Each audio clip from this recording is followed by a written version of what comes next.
The following is a presentation of the St. Louis Chess Club. National title races are heating up at the U.S. Juniors and Senior Championships in St. Louis. Juniors leader Andy Woodward remains perfect, winning his third game for a full-point advantage over the crowd. It's no longer safe at the top in the junior girls, with two challengers rising up to form a trio at the top of the standings. Reigning seniors champ Vladimir Akopian grabbed his first win to catapult into a three-way tie for first. Young talent is shining and veterans are locked in. Day 4 of action-packed chess coming up next.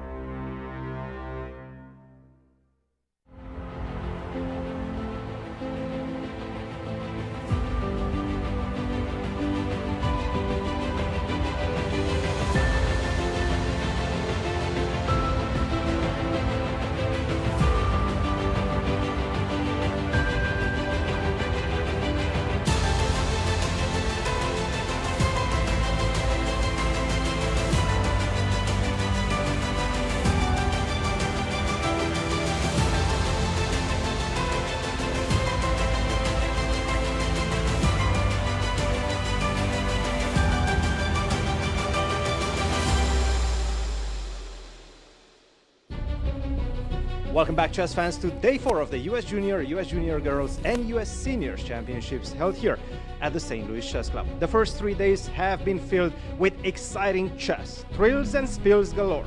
What will Day 4 bring? Let's go to the studio and find out. Only one junior in these 3 national championships has a perfect score. After 3 rounds, there is still everything to play for. Round 4 from St. Louis starts right now. Hello everyone and welcome to our show. I'm your host Nazi Paikidze and I'm here with the one and only Yasser Seirawan. Nazi, a great pleasure as always to be with you. Great to be with you too. It's wonderful. Hello everyone. Welcome to our live coverage of these 3 national championships after 3 intense days of battle. My goodness, so many decisive games in all of the tournament sections. Nazi, do the honors. Tell us who's leading. Standings for the girls, please. Let's have a look. In the junior girls, we have a 3-way tie. Rose Atwell, Ru Yanyan, and Megan Paragua, they have 2.5 points. There's one player half point behind them, and that's Rachel Lee. And in the juniors? In the juniors, we have a sole leader, Andy Woodward, with a perfect 3 out of 3 score. And there's a full point gap already. 4 players share in second place: Abhi, Mishra, Brewington Hardaway, Kirk, Ghazarian, and Nico, Chasin. That's a big gap for just 3 rounds of play. And tell us about the seniors, or should I say legends. There's also a 3-way tie for the first place here. Vladimir Akopian, Alexander Goldin, and Igor Novikov have 2 points, and there's a very long tie for the 4th place. Absolutely. And tell us about the format for these 3 national championships. It's a 10-player round-robin event. Time control is 90 minutes for 40 moves, 30 minutes for the rest of the game, and 30-second increment from move 1. Players are not allowed to offer any draws, and it's a traditional scoring system. Our schedule for these events? Today, players will be playing round 4, 2 more days until the rest day. We're all looking forward to that. After that, they will have 4 more rounds to go, and if there is no clear winner, we'll have a special playoffs day on Friday.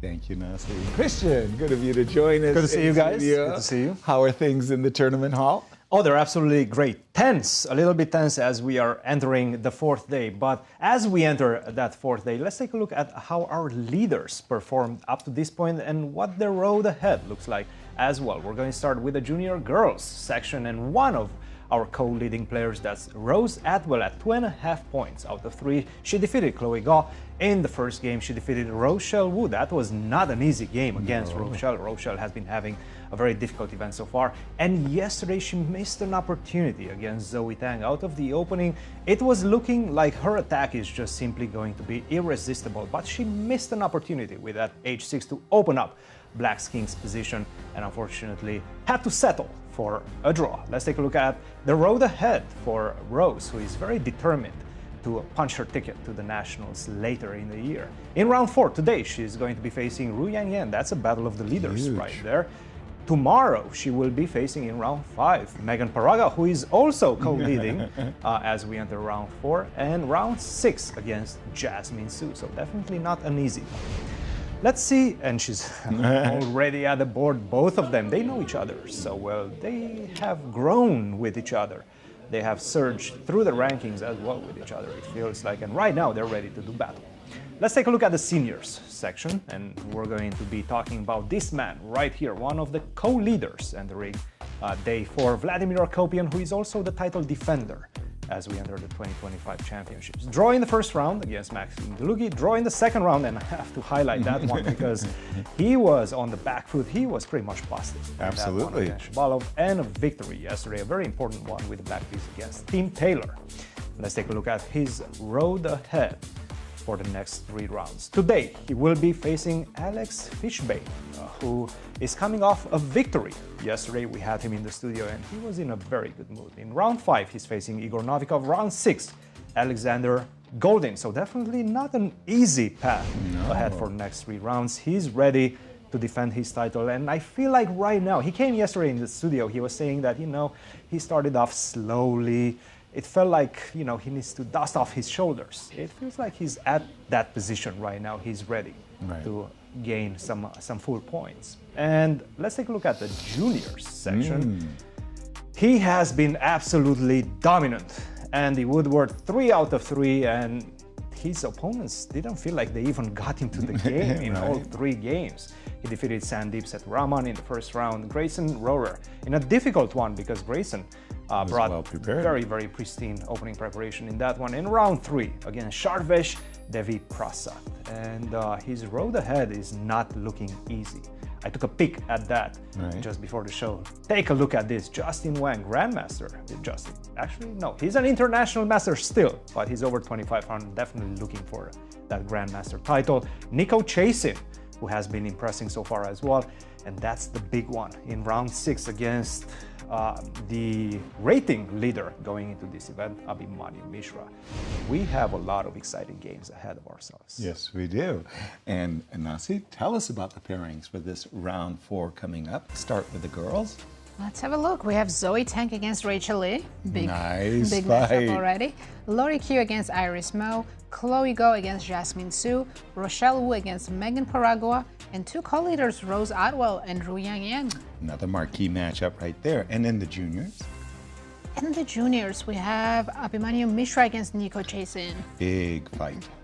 Then the tournament leader, Andy Woodward against Justin Wang. Brewington Hardaway facing Shar. Evan Park against Grayson Rorrer, and Kirk Ghazarian against Sandeep.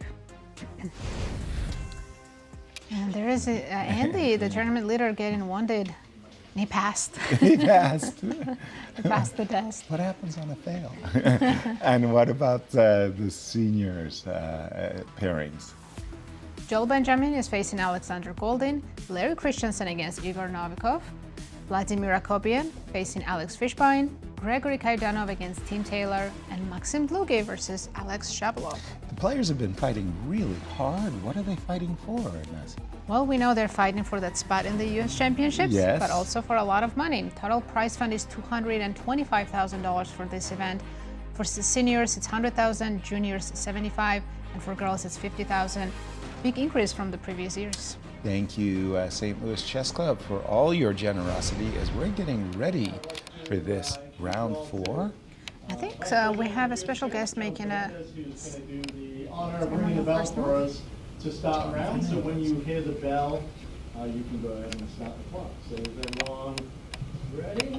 John Fernandez is the Vice President of the U.S. Chess National Federation. A local here in Missouri, by the way, from Hannibal, Missouri. Anytime I hear the word Hannibal, I make these associations. I can't think of it any other way.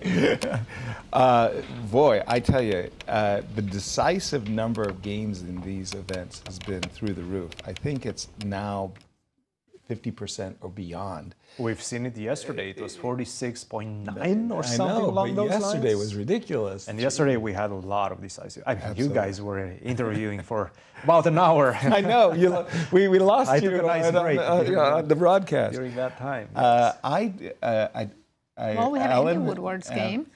And he's played d4, and it's a bit surprising that Justin's taking his time because Andy does typically start with d4. Exactly. Yes. And he's played Catalan in this event already. I'm sure Justin is not surprised yet. And Justin, he had a great position against Abhi.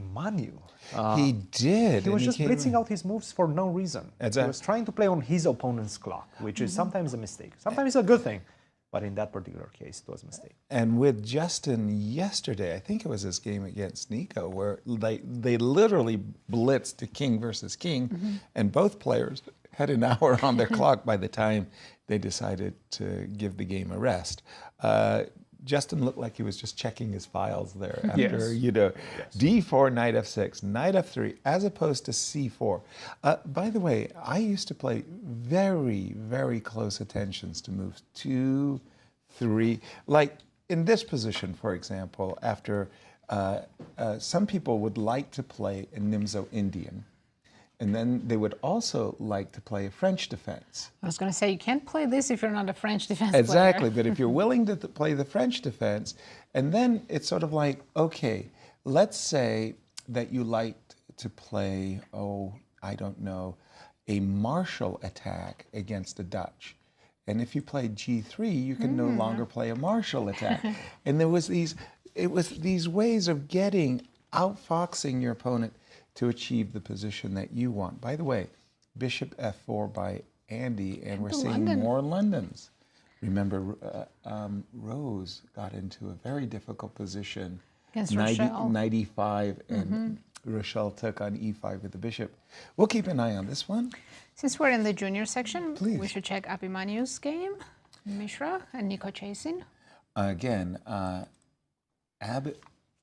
Mishra is coming into this event as the top seed in the juniors, clear, but also with this absolute determination of first and only first, right? And he's the only player in the juniors who has already participated in the U.S. Championships, right. And he wants to do it again. And he wants back in. And at the moment, he's going to be playing the role of a chaser, because Andy Woodward has set a remarkable pace with 3 out of 3.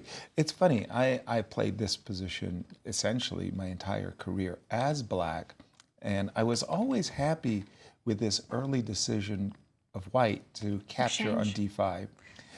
Just because we get to this position, this is a very important moment. It's remarkable to me how many players do not play the move h7, h6. I always played the move h6 here for a very, very specific reason. So the reason is this is the main line, and it was Tigran Petrosian who came up with this idea of taking this game into an ending. Okay. And the number one move for white in this position, h4. H4. H4. Okay. So the idea is it's really, really disturbing. You don't want to play h5 because a knight might land here. You often play h6. Now that we've played h6, I go king d2, followed by bishop d3, advantage white. Sorry, I'm just going to go back for just a moment. And the idea is if I include the move h6, I take away the sting. And wasted a tempo, right? And I save a tempo. Let's see what happened in the game. There was no bishop f5, bishop d3, and the players are blitzing their way to common theory, let's say. Yeah, I'm sure there's like 2,000 games in this position. Oh, for sure. Knight e2, queen c2, castles, and f3 has been And this the was way. my first opening when I started playing chess when I was 5 years old. This is what I was taught with white pieces, and I played it for 10 years. Successfully? Yes. Good coach. Yeah, very good coach, yeah. And again, the goals for both players, fair share, that you need your fair share of the center. You want effective squares for your pieces, safe king. I think black can be more than satisfied with the safe king. Maybe you could say that white has a bit more center control. In a sense, you can imagine after castles and f3. Guys, do we have a draw? In the have a girls draw? section, I think Rochelle Wu and Megan Parago just made a draw, just repeated the position. Can we see that? Fast? That happened unexpectedly fast, yes. Hold on. Rochelle and Megan on the bottom. Naturally. And Rochelle was white. She was indeed. That is where they were just a few seconds ago. You know, Rochelle's having a very tough event. She lost 2 games in a row. She did, yes. Ooh. And only has half a point, so I guess she just wanted to stop Her the bleeding. confidence has been hurt. But you know, with the white pieces, you shouldn't be giving away such quick half point. Okay, what can you say? In fact, Quick we draw. might bring her in and try to find out what just happened. But look, it is somewhat understandable because, again, she's coming off a very difficult start. She came into the tournament as one of the rating favorites. Right. And a lot of people were expecting her to compete for the title. Right now, it doesn't feel like she's in that competition right now. Right. And not for a lack of trying. She had very good positions. No, for sure. It seems like she brought very good preparation to pretty much every single game. She had almost a decisive edge She had against great positions. Rose Atwell against Zoe Tang in the first round. Against Yang yesterday. Even yesterday, she had a great position with Black. She just, right there between the middle game and the end game is when she makes her mistakes. Between the 35th and the 40th move, that's when she makes her mistakes. And it's a problem, and she wants to stop the bleeding right now. Wants to take a day's break, 2 days break. Actually, no. Tomorrow we still have 1 round. Right. Getting ahead of myself a little Right. bit. Tomorrow we still have 1 round. But yes, she's just trying to stop the bleeding for the moment and take it 1 game at a time after. I'm just thinking about her game against Rose Atwell, where, you know, that was that cold shower move, d5, d4, the queen on f3. I mean, because Rose had sacrificed a pawn probably unsoundly, and Rochelle was painful. doing, that probably really did her in. It really Very takes hard the to win. recover from that. Yeah. Any other games in the ladies that we should look at? Zoe? Yeah, let me just check in on Zoe Tang, our top seed, tournament favorite. Yesterday, she was Zoe had the black pieces against Rose. She had a bad opening, and then was In the end game, she survived. She Whoa. did very well in the end game. to survive was amazing because she was under a scorching attack. The move e2, e3, it's one of those really, really modest moves, and I want to say that even without c4, it was a funny thing that Grandmaster Artur Yusupov used to do. He liked what is kind of called the Zukertort attack, and what he would do is he would just keep his pawn on c2. Fianchetto, right? By b3, bishop b2, knight e5, castles, and I can't tell you how many scalps. I mean, it was a closet full, I tell you. Just an amazing way of playing. Artur Yusupov, really one of the great players. Study his games. e2, e3, c5 is kind of helpful because we get into an isolated queen pawn position where white kind of has the extra move in Extra hand. tempo, right? Yeah. Yes. Bishop b5 check. But nothing special so far, but Zoe, I notice, has actually earned time on her clock. We have Yeah, special it's her guests in prep. studio. Right, let's take a look at the results. We have one early result in the junior girls section. Rochelle Wood drew against Megan Poragua, and we have Megan in the studio. Welcome back, Megan. Hi. I was like a little surprised I finished this early. We are too. But are you happy with it? Yeah, that's actually part of my prep, so it's like it like followed into my prep, so I'm okay. Oh, you guessed it perfectly. Yeah, and I have early rest, so Basically get an extra free day. yeah. Who are you playing tomorrow? I think Rose as white. So you have an extra time to prepare against Yeah, Rose? yeah, especially since she's like deleting right now, so it gives me more time to rest and like prep against her. Sounds like you're playing all the best players, highest rated players. Are you surprised that Rochelle was so, let us say, agreeable to make a draw with the white pieces and just give up the white piece, the advantage of the white pieces? I mean, I wasn't that surprised, but like also like I'm happy that she did it. Like I was kind of like I'm so Right. because like I mean to be honest like well I'm surprised that after knight g8 she like immediately played a bishop f4. Yeah. But like I guess like it's not like I don't know. I don't know how to describe it. Did you guys talk after the game? Did she say anything? Yes. I was like telling her like that knight g8 is what I prepared. It was my novelty because like if she went bishop f4 and continued the game with like knight f3, although like I went knight g8, I would just go back and then like I didn't lose a tempo. Like, You haven't lost a tempo Yeah. at all because she's played bishop g5 back to f4. Yeah. yeah. So And she was then- surprised by knight g8. I guess, like, but she didn't show it in the game. She just like played bishop f4 because I would have went like c6, b6, bishop a6, or like knight bd7, rook e8, knight f8. That's like my setup. If she casually went like bishop d3 or knight ge2. Right.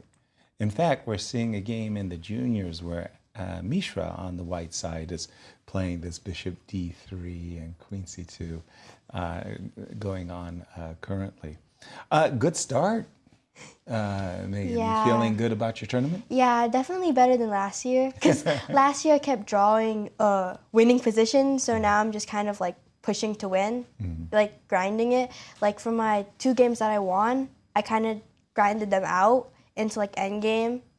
So right now I'm doing good. I'm doing better than last year. Right. I'm like one of the leading, so I'm happy with my result, and I really hope that I can continue it until the end. Absolutely, and we noticed that in the last 12 months you've gained a lot of rating points. Yes. Congrats, first of all. Thank you. So have you been playing a lot of open tournaments? Are you traveling? Yes. Right before I went to St. Louis, I was in Europe for a month.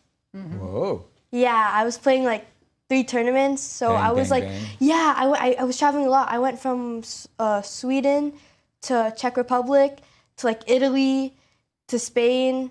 So I was like traveling a lot. And like before that, I was like in France like for like a month before that. I'm like this year I'm constantly traveling a lot to play in open tournaments. Like the tournament in Germany, the one I got FM, Granke, I think. Yeah, that one was an open tournament. That one was one of the tournaments where I was traveling. Right. But like a month before that, I was in Germany again. So I'm constantly in Europe. Wow. Do you need a baggage handler, somebody to help you carry your baggage? I'm a strong, independent woman. I was looking for a job, you know, give me a break here, you know. Thank you so much, Megan, for coming on the show. It was nice. Enjoy your rest day. Prepare for a big game tomorrow. Yeah, today was such a tiring day. Exactly. Good luck tomorrow, Megan. As we see a shot of our playing hall, we started with 30, now we have 28, just like that. Just snap them right Maybe out. it'll be a quick day, Maybe, early day. I am going to stay with the ladies for just a second. I wanted to check in Rose. on, if you don't mind, Rose Atwell versus Ru Yang, because again, these 2 ladies tied for first, right? Yes. And we have a Philidor. How nice. The Philidor was an old friend of mine. I played it, but I didn't play it with castles. You know what I did? Do you play a4 or? No, I'm black. Oh, you're with black. I played c7, c6, and play along with me. You'll play a4, right? Yes. Please do play along with me. Queen c7. You'll play rook e1. Rook e1. Very good. All good moves. All good move. I'll play h6.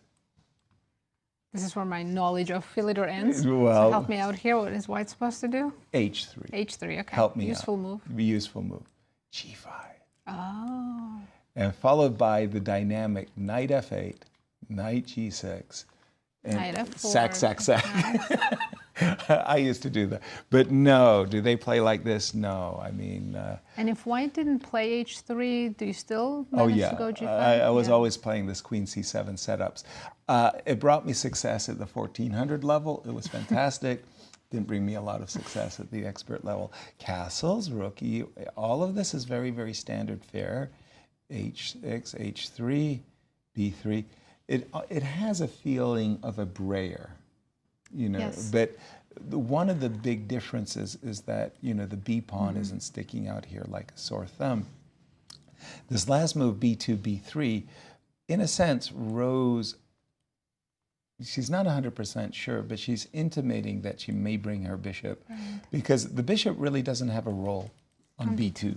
Yeah, and Yeah. it's the d6 pawn that usually becomes the target Exactly. in these positions. Exactly. Again, black is very oftentimes playing the move queen c7, bringing, you know, in good classical fashion, bringing the knight to g6 and asking white, so what do you Another got? question, is there a Please. quick way to get rid of the d6 pawn? So instead of queen c7, we take on d4? That's also For those of you who need to play for a win with black, I was going to go to e5. Okay, For if the you like, tempo. that is good. And then when I you will move run the away. bishop, I was hoping d5 could work here right away. Oh, okay. If This is a it's- very different approach. If it's then. tactically sound, because if you take e takes d, I want to play bishop b4. Whoa. Okay, look at you. That's some highfalutin stuff going on. I did there. like 100 puzzle rush This morning? so I'm a bit sharp. You're in a good shape for today. Well, that's nice. I don't know. This is a completely different approach than what I've taken. Seems like a way that I wasn't trying to force equality. You know, for those of you, imagining that you want to play for a win with black. Like, for example, knight c5. Let me just put a few moves on the board. Bishop b2. I'm not saying it's good or bad. Bishop f8. This is the way, once you see the move f2, f3, this is the time I start thinking about d5 now, right? Because there's some... For an advantage. Yeah. So there's some dark square weaknesses I could maybe try to get at. And I'm just saying, you can see that f2, f3 carries a very big consequence. Anyway, what I wanted to say is the Philidor is a very rare guest, and it's one of those things that you can actually trick your opponent and really get a double-edged position unexpectedly. So I think Rose has been surprised. I'm not 100% sure if this is in Ru Yang's wheelhouse or not. Well, I But think jump both in, of Christian. I think both of the players are sort of out of theory at this point. I don't think Ru Yang knows exactly what to do right now. She knows just the plans. played a5, by the way. She knows the plans. she I'm just- not such a big fan of a5, by the way. Me either. Generally, I like to keep at least in my back pocket ideas of b6, a6, and then b5. Agreed. To play for wholeheartedly. b5. Once you commit to a5, there is no more b5, so the bishop on c4 is just going to have a very comfortable life there, which is perhaps not something that I would like to see as black. I see bishop to b2. You do, because Yeah. I'm not really 100% sure. Is this bishop really well placed? Well, at some point you will have to take on d4 as black. If you don't take on d4, very often what I do is bishop to d3, drop that bishop back to defend the pawn on e4. And what I'm dreaming about is to transfer my knight from c3 all the way to the other side of the board. So if I can go knight e2, knight g3, this gives me the advantage. So help me out. So I play a move like queen c7.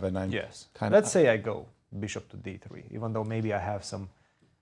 Exactly. Once I play bishop d3, you have to take on d4. And then I go then we after have your this- bishop, right? Yeah, you can take it.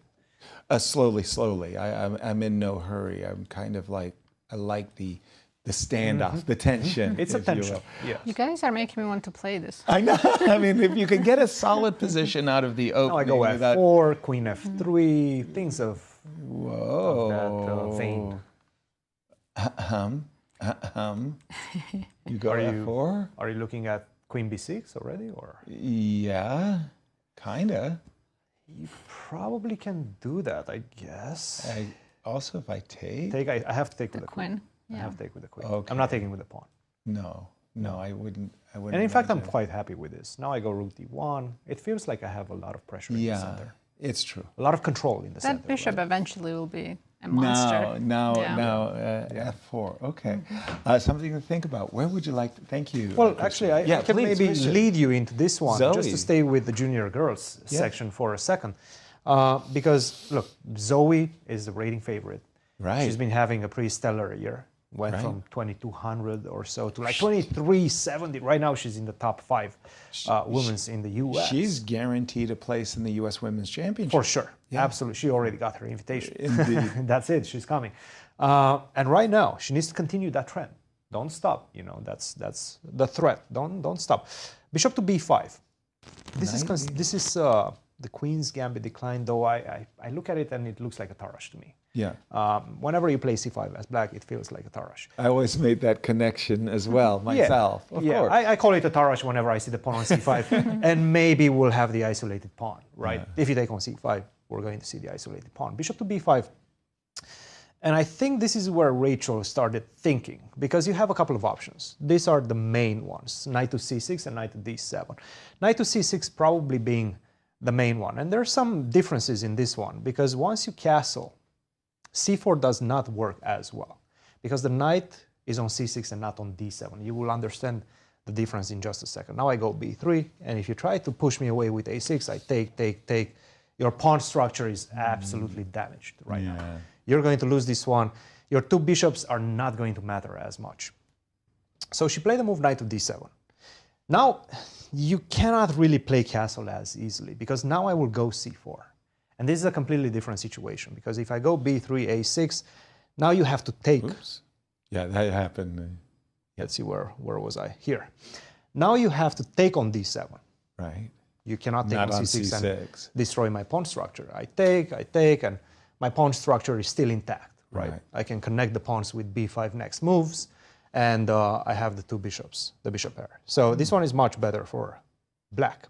That's why she took on c5 directly. Don't allow her to go c4. Take, castle, a6. And I was looking at this position and seeing Zoe speeding through the move, so she obviously knows exactly what she's doing. On the other hand, Rachel is slowing down. And if you make the very natural moves, castle knight to c3, now the best move is knight to b8. I was about to say, the knight on d7 really is not well placed. Not an easy move to make, especially if you don't know it. Generally, I think you're tempted to go for knight to b6.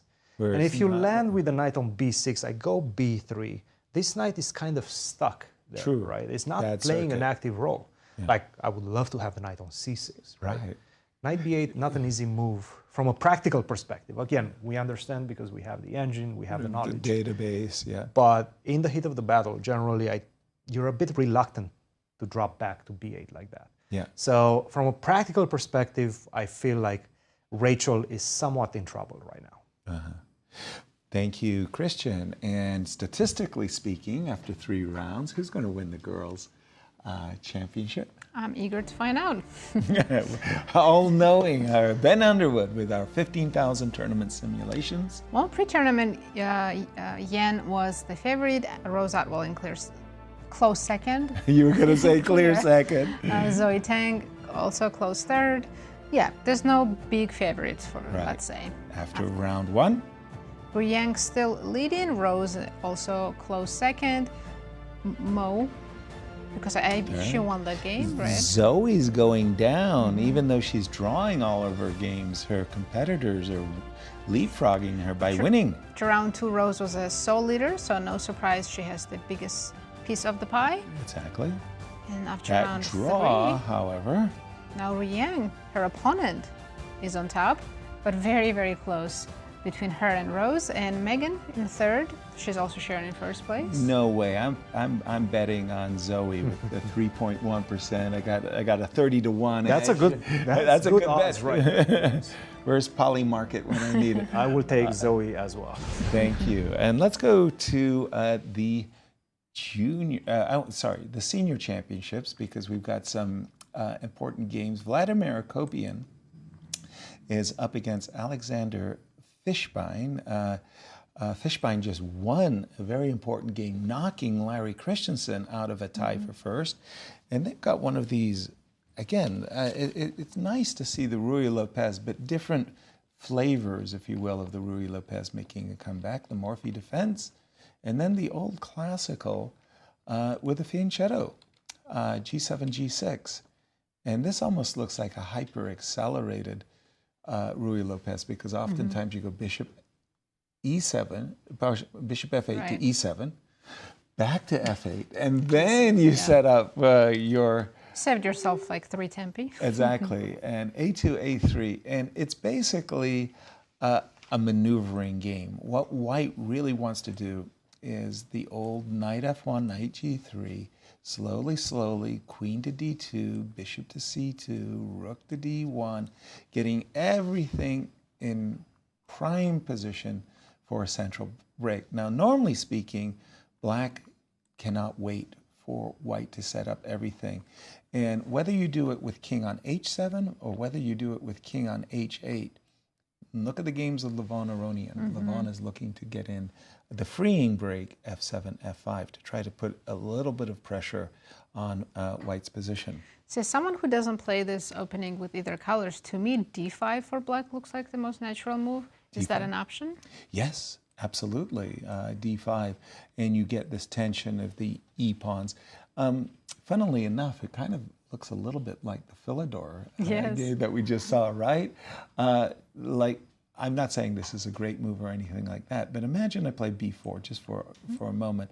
It's not like I'm securing the square c5. It's more like I want to put my bishop here, and maybe on a good day, my queen goes to a2. So I go bishop b3, queen c2, queen a2. Nice setup on the diagonal. Yeah, I'm not saying white's playing for an advantage. I think that black has equalized. And let's just remind everybody of the senior standings. Well, Vladimir Akopian is currently sharing first with two other players, Goldin and Novikov. And he needs a win if he wants to distance himself from the other players. Larry Christiansen, half a point out of first. He is playing against Igor Novikov today. Larry with a win could change seats, so to speak. So that's another big game that I just wanted to jump in on. And it looks like a day of isolated queen pawn. Check this out. This came from a Slav defense, but if you think about the Zoe Tang game, something familiar here, right? You got the isolated queen pawn. No, it's very familiar. And in fact, it's a big moment right now. Is it? B3. Tell us why. Black can force a draw. No. Yes. Force a draw. Force a draw. Wow. With a move, bishop takes h3. Didn't see that move. Bishop takes h3. Look at that. I would be shocked if Snap, Igor crackle, sees it. pop. Bishop takes h3, g takes h3, and queen to c8. Yes, that's a double attack. Double. Knight and the pawn on h3. You take on d5. Wow. Now I take on h3. And now the only move, in fact, to stay in the game for white Not is to knight lose. g5. So you have to be a bit careful as well. After which, I go knight f3 check. Wow. Starting to see the perpetual. Now we see the perpetual. If you take with the queen, of course, That's that's a mate. checkmate. So you have to take with the knight, right? And now you go just simply queen to g4, And the queen perpetual. to h5, and so on and so forth. It's a very nice one. It's a very nice. Maybe he's looking at it. Maybe he's actually looking at it. It's just that I've never seen that tactic because somehow Me neither. the bishop on d3, the bishop's not on b2 yet, right? Yes. But queen c8, a lovely double attack. And again, it seems that white is the one that needs to be somewhat careful in this position. Right. Knight d5 is the only move. If you play something else, you're going to be in trouble in this position. Like, for example, if you play something like bishop to b2, knight takes d3 is already winning. Knight takes d3, queen takes d3, queen takes h3. Very few ways to stop knight g4 ideas. That happened really fast. Very fast, yes. So after queen e2, let's say, is in it? this position, yeah? Yes. Yeah, Knight knight g4. g4. Bishop And h3. thread So you go something like this, Right. right? You try to Mate. escape. I don't I see think the bishop mate, h2 is just mate. but I am losing my knight. King h1. Yes, Bishop g3. You're losing your queen. yes. I'm taking on f2. Yes, but I think we have even more. Well, then I'll be fine. I have 3 pieces. Fine. Check this out. Check this idea out. For bishop takes f2, of course, it's nice. But look at this idea. So you put the bishop on f4, not on g3, so that if you take, Right. this doesn't have an attacker anymore. So you put the that's bishop on e4, knight cruel. e5, and that's it. That's cruel. I You haven't have to seen this take- pattern before. Because queen h2, queen h1, It's beautiful. right? Yes, yes. And of course, yeah, if you take on e5, let's just try to, this is just checkmate. That's a master class of tactics you're It's showing. nice. That is really nice. Thank It you, is Christian. nice. Yes, no, That was great. this bishop takes h3, it's a good one for the students as well. Yeah. I mean, if you are a student of the but game, you know, check this pattern out. it's so easy to play a move like to be asleep, like literally to be asleep, and play a move like queen e7, Of course. or knight takes d3, or bishop e6. Unless somebody taps you on your shoulder and says, No way. right now, Okay, he here, didn't take it. you've got a tactic. He took something, but he took didn't on- take He took on H3. He took f3. Yes. And then he wants to play He wants to play bishop e5. Perfectly fine move. Of course. Again, perfectly fine move. Because he's not alerted to the possibility. It's a balanced game. I mean, you're not worse or anything. Sure, white has that edge out of the opening, but that's not much. Right. So, but bishop h3 was just nice. It was beautiful. Kill the game. You're with the black pieces. If you want to make a draw, bishop takes h3. Yeah, honestly, that bishop f4, knight e5, I've never seen that pattern. That was really pretty. It was nice, yeah. That was very, very pretty. Learned something new today. Join our show, and you are a member, right? Let's go back to the juniors, to the sole leader of the event, Andy Woodward. Let's see how his opening turned out, because last time we left it, it was just the beginning of the London. Yeah. But I'm starting to really like his current position. That's the Mishra's game, pardon me. I wanted to go to the Andy Woodward versus Justin Wang. And he's got a clamp. Looks like a new position. So bishop f4, bishop f5. So it's could I call it a mutual London? The duality, I don't know. Symmetrical London. Symmetrical London, knight c6. I think it's just called London. An invitation. You're welcome to play queen takes b7, but after knight b4, you may not like the consequences of that decision. Knight to d2, knight to a5, check. And this move, c5, is a novelty, at least in my database. What was previously played? C takes d. Looks like a Played natural. before, but not many games, just a couple. Well, it looks very natural to try to isolate the knight. I like c5 because I like grabbing space. b5, and I like dropping back with the queen here. b4 or a3? Or does it not make a big difference? I really like dropping. When I said dropping back, I meant way back. Oh, like d1. D1. But now that I'm thinking about it, maybe a3. The difference is maybe I can play b4, then swing my queen to a6 and play Get a4. in there and b7 and pick up pawns. Trying to get a wedge.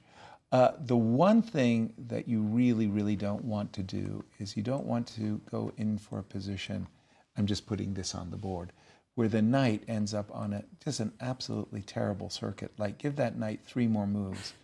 And We'll still end up on b7. Right? I mean, it really, really does get stuck. I like queen a3, then queen a6, and a4. Yes. That looks really good. So again, in case of queen a3, let's just put this bishop here. b4. Let's go b4. Let's put the knight on a better square. Queen a6. Let's not trade knights. Give me the pawn. If I go queen d7 or something? Yeah, I want to show us in the nicest way possible for white, where we're the ones who get the A file. It's our option of when we want to open up the position. I like this position for nice, yes. Andy. Yeah. And Andy has been the standout of all 30 players. There can be only one. And his road so far, very impressive. He won against Sandeep in the first round, against Grayson and Shar yesterday. All very impressive wins. Absolutely. And who's going to win? I'm going to guess that Andy's a big favorite at the moment. Pre-tournament, it was Mishra, but Yes. Andy was in second place, not too far behind. And Justin Wang was in third. After round 1, Andy already overtook Mishra because he won his game and Mishra drew. After round 2, of course, Andy increased his chances, 42.5%. Let's see, after round 3, it should be most of the pie, right? Indeed. Wow. I didn't think it was that high a percentage. 63% chance of winning now for Andy, and Mishra is at 18%. So. I can see that. I can see 63, yeah. It's over early. He's 1 point in the lead, and he's That's not true. slowing down anytime soon. That is true. Not after the first 3 rounds. He looked pristine. Right. He's just looking great. What I like about the position that Andy and Justin are currently playing is it's very, very original. As you said, that novelty C5 is getting both players out of book. I like these closed positions that feature a lot of maneuvering. The player who's a better strategically wins the game as opposed to tactics. Since you like close positions, I've got another one for you. Please. Kirk Ghazarian against Sandeep. Very similar structure. And I also think white is better there. By the but way, you are the Kirk- expert in close positions. Yeah, so there you tell go. me. Kirk, by the way, is having a very nice event. Again, a Queen's Gambit. Slav defense. I never could pronounce this word, Chebernitsk, a little variation. Oh, that's what it's called? Sherbenelinsk. I'm not even going to try. It's a Russian, Ukrainian word that's a tongue twister. A6 and B5. Okay. Normally speaking, what Black tries to do is play A5 at once. Why? Because he wants to shut down the, like if White plays A4, you get to play B4, and if White plays B4, Are you talking about the Chelyabinsk? Thank you. Chelyabinsk, Yeah. okay. It's not that difficult. Come on, yes. Look, I mean, I have trouble with Joey and Mary. Come on, give me a break. But this early grab, if the bishop's on F4, I'm in. If the pawn's on H2 and I get to play like two developing moves, I'm in. I like it for White. If Black gets to play E6, E5 for free, like I can't really stop that other than playing E4 myself. I don't think I have an edge. White is a little bit ahead in development. So let's say we castle. Okay. Black plays, let's say bishop E7. Okay. And I go E4. Okay. Don't I already have an advantage? I would not say so. So let's say I castle. Okay. Ooh, I really want to go all in on the king side. Bang, bang, bang, bang. Kill, Yeah. kill. Mean Just E5 and start. E5 and well, again, I mean, I'm a French defense player, and I like to play a kind of a counter punching. Bishop G. Well, you will meet that with immediately F6. F6, right? So, maybe Queen C2 first. Queen Provoke C2. something. I guess you have provoked a weakness. But I'm about to play F6 in question. Let's say I move my knight and I meet F6 with F4. I was going to move the other knight. The other knight. Yeah. Wow, you go all in on me, huh? F6 and F4. Pause, because you know I want to sacrifice a piece for 3 pawns, right? I want to take, I'm assuming take. Yeah? Sure. I want to take. Oh. And I'm assuming take. Okay. You, at any time you want, you can throw in rook F8 and bishop F8, right? Check. King H1. King H1 and Queen E5.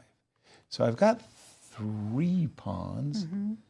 Not saying the 3 I don't pawns. know. Knight. Your bishop's hanging right now on C5. I might have some tactic there. You might have a tactic against my bishop. I can't figure out exactly how, because my first rank is also weak. A little bit. Queen E1 is hanging, yeah. Yeah, I do have this kind so of. Let's play knight F3. And then I go back. So It's interesting. a very intriguing imbalance of 3 pawns. And again, as a French defense player, if I can ever on a good day get in the move E5 and bishop E6, that would be just the feel dream. I feel like I'm ahead. But again, for Kirk, this is a big game. He's playing against Sandeep, and I also you kind of played it a little bit soft when you castled. I was a little bit more curious about E5 than bishop E7. So, I mean, he played Queen C7 for a reason, right? And he's really, really angling for this. Would you like to play? Can I meet that with E4? That was my question. Would you like to sacrifice a pawn? I don't know. Oh yeah, E5, E4, this is D5. really bad. E takes D5? E takes D5. Because I want rook E1 and D6. Ooh. Okay, I might have. You rushed with E5. I might have. This is suddenly. I'm not a big fan of my play. Seems like all tactics work in Kirk's favor. White in this one. Wow, rook E1. I got to do something ugly. I lose castling privileges. I'm not a fan. Probably simply knight E4 is good enough here. Exactly. I'm not a fan. Yeah. I think White has great compensation. Maybe just simply it's just much better. Close to winning. E5, E4. Yeah. Sorry, castles. Yeah, it was too ambitious. I agree. E5. But the thing is, E4 is coming no matter what, and this is something that probably is sort of crucial for him to understand in this position.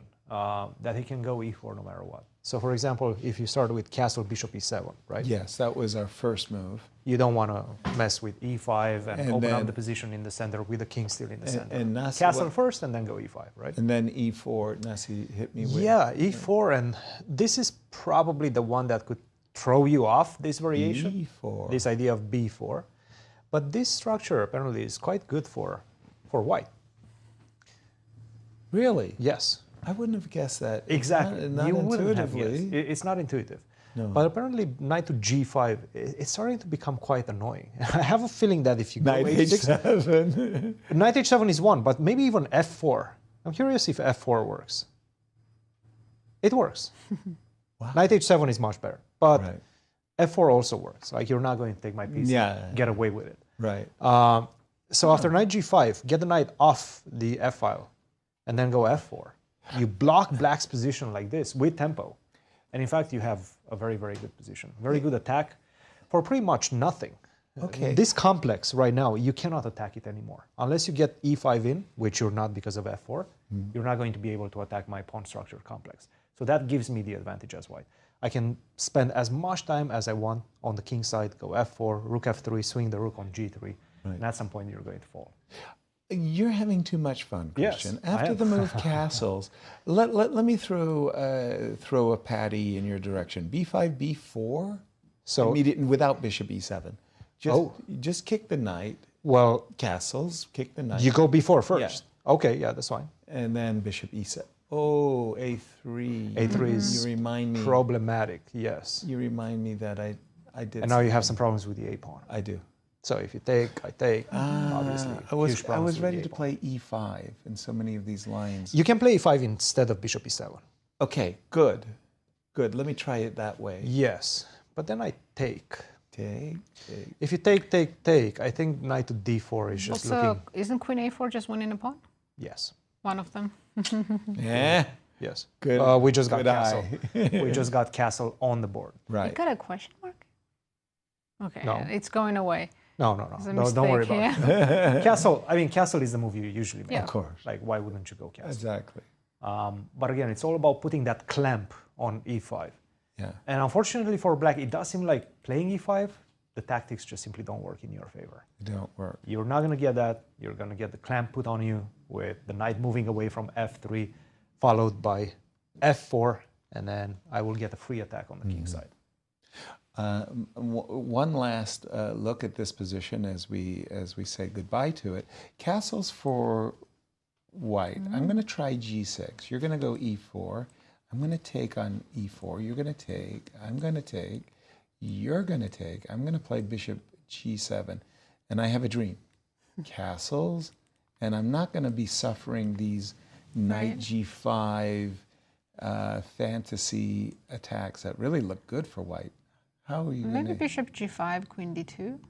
Bishop to g5, castles. I also have You some could- bishop e7, right? You could try to reroute the bishop. Queen d2 looks reasonable. It's funny. Gregory Kaidanov called this the most overrated maneuver in chess.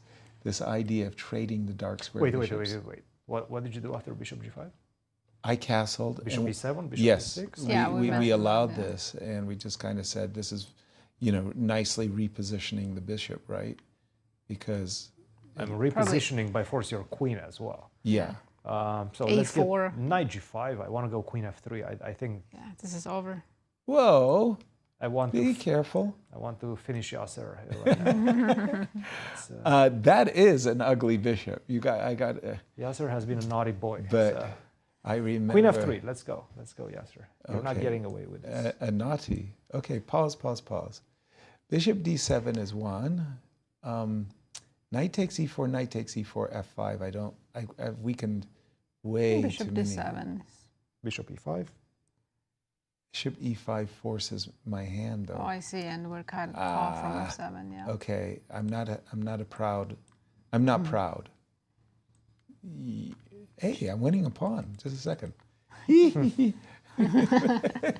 Cheered up immediately. Immediately. Hey, look, if I'm going to suffer, give me something to suffer over, Let's go back. Back. Can I take with a queen instead of taking with a knight? Yes. Good move. Ooh, should we break out? E5? E5, No. bishop F5, No.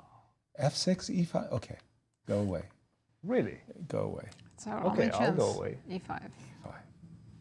I want to play bishop F5 with a tempo. That's fine, you can Yeah. do that. I will Takes on take E5, bishop F5. Yeah.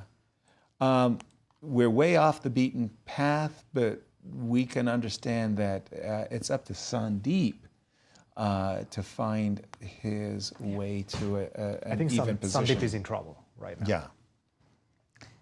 And this is a very important game for these two because Kirk currently Yes, is sharing second, absolutely.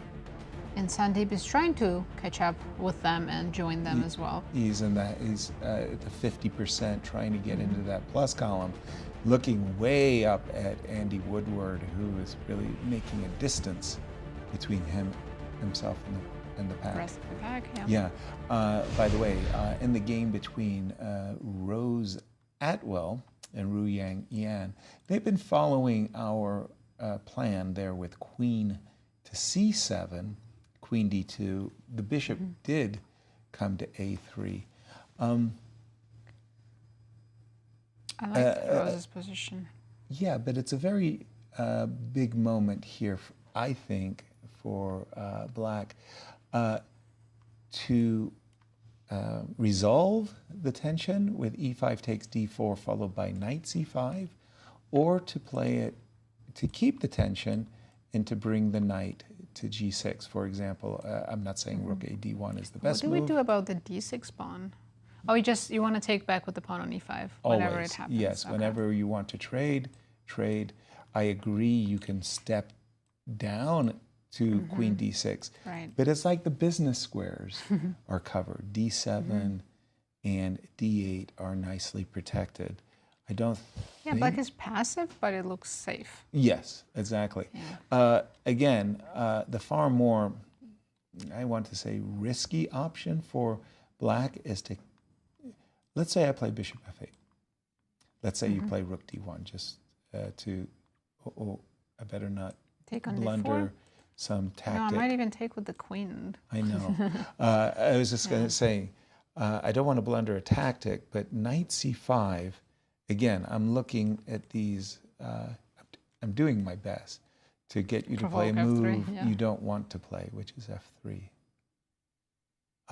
This game still has a lot of Very dynamic complicated. potential. Where would you like to guide us? Let's check actually with Zoe since we're in the girls section. I think she's By the way, we just have a Doing really well. different move by Ru Yang. It goes to show that the position does have a lot of flexibility, and she has played knight to b6, saying, I just want your bishop to go but away. knight might not be well placed on b6 long term. Except I think she has a very specific idea in mind, which is to capture.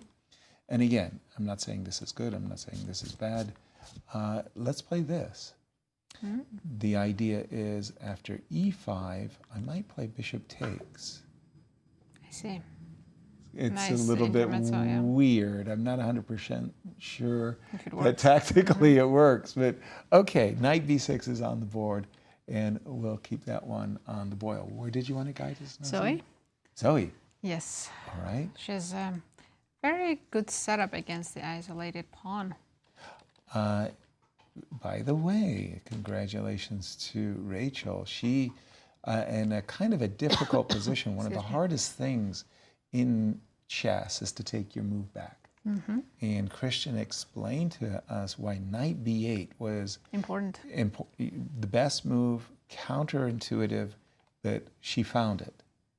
Bishop to d6, b4, bishop c7. But I feel she's losing too many tempes. A lot of them. What Yeah. is bishop d6, bishop c7? That was I mean, she's desperate to set up the attack on the That's diagonal. not going to do much, at least not for the moment. No, but I thought development was key. Yes. Bishop b2. It feels she's a bit too slow. Like she had to go after a3, knight Okay, c6, finish well, her development. Well, she said A, B, and C. Let's play D. I want to play bishop g4, take on f3, and brilliantly mate you on the h2 square. So, So what should I do? Where should I put my queen? and look at her go. She's Oh, going let's for go it. for Wow. it, Queen yeah. D. Maybe you're just rook c1. Okay, and then bishop One to is moved. G4. G3. Okay, okay. G2, G3. Rook E8. I don't feel you have enough. Queen c2. Queen C2. Okay. Look at you and your cheapos.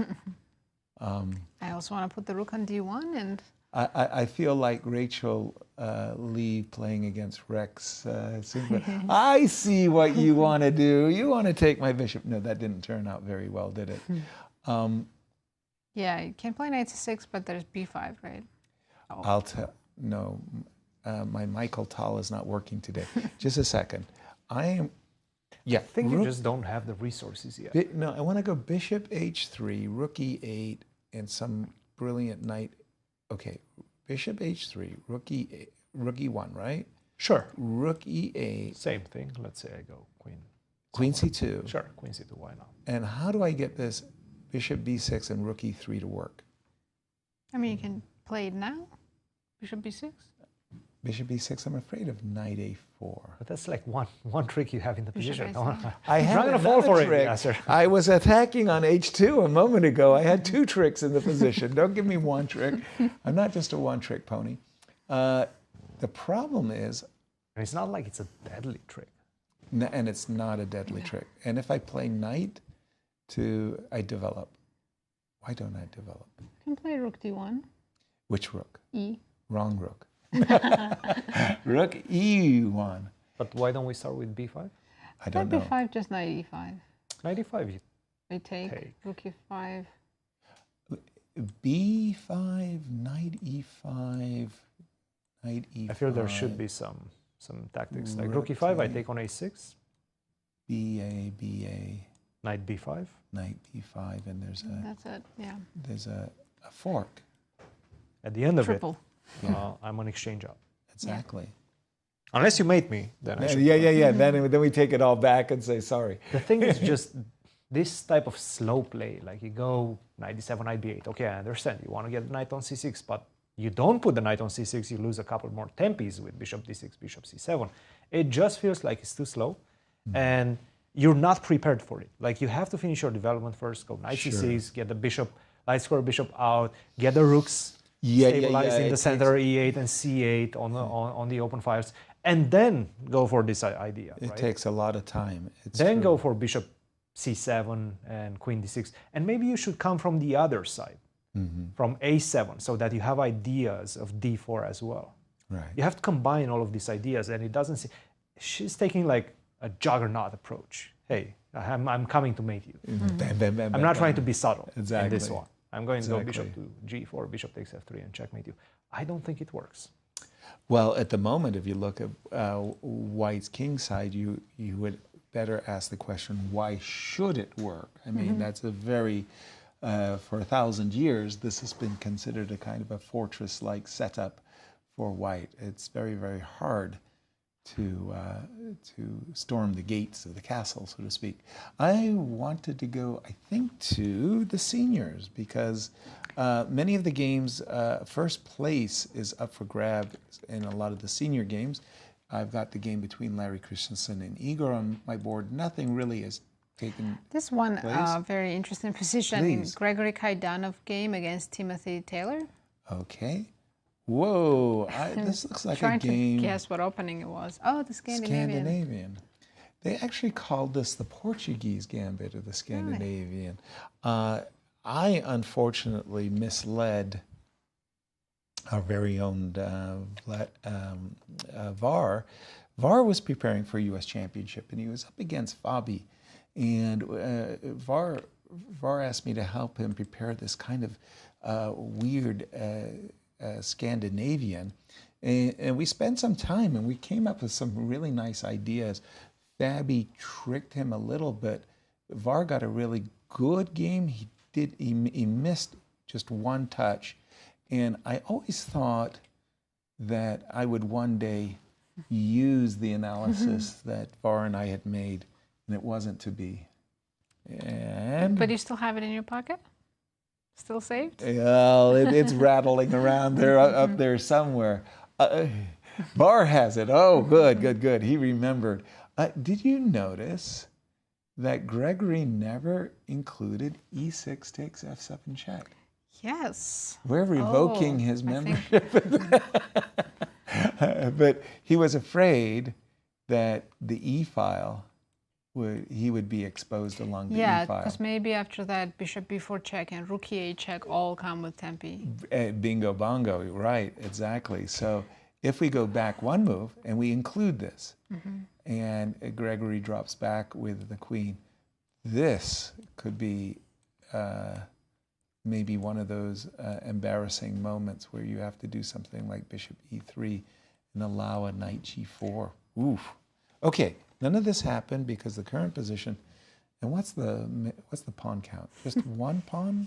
White has an extra pawn, but after queen e7, I mean, I can take it immediately, but I like queen e7. Yeah, I don't like playing a Knight move like e6, knight right? d4 takes e6, or even f e6 for that matter. Right. Queen e7 feels more punchy. Yeah, after queen e7, I'm starting to like Black's position. Well, it's funny. Where Swan developed. Tim Taylor, he's coming into this competition as the underdog. And he knows. He comes into this competition, he's got this big target, bullseye right on his back. So he says, you know what? I am going to prepare some really crazy gambits, the Alban counter gambit, fun with it. and I'm going to have fun. And you guys may beat me, but early, I'm gonna surprise you. And Nice look what he's move, done. this Queen queen e7. And if you remember his first King's Gambit, his opening King's actually Gambit went against quite well. Alexander Goldin. Yeah. Although, and here's a snapshot of the U.S. Senior Open champion. That is how he qualified to this event. He's 72 years young, UCF rating 2283, and he's an author of multiple critically acclaimed chess books on opening theory.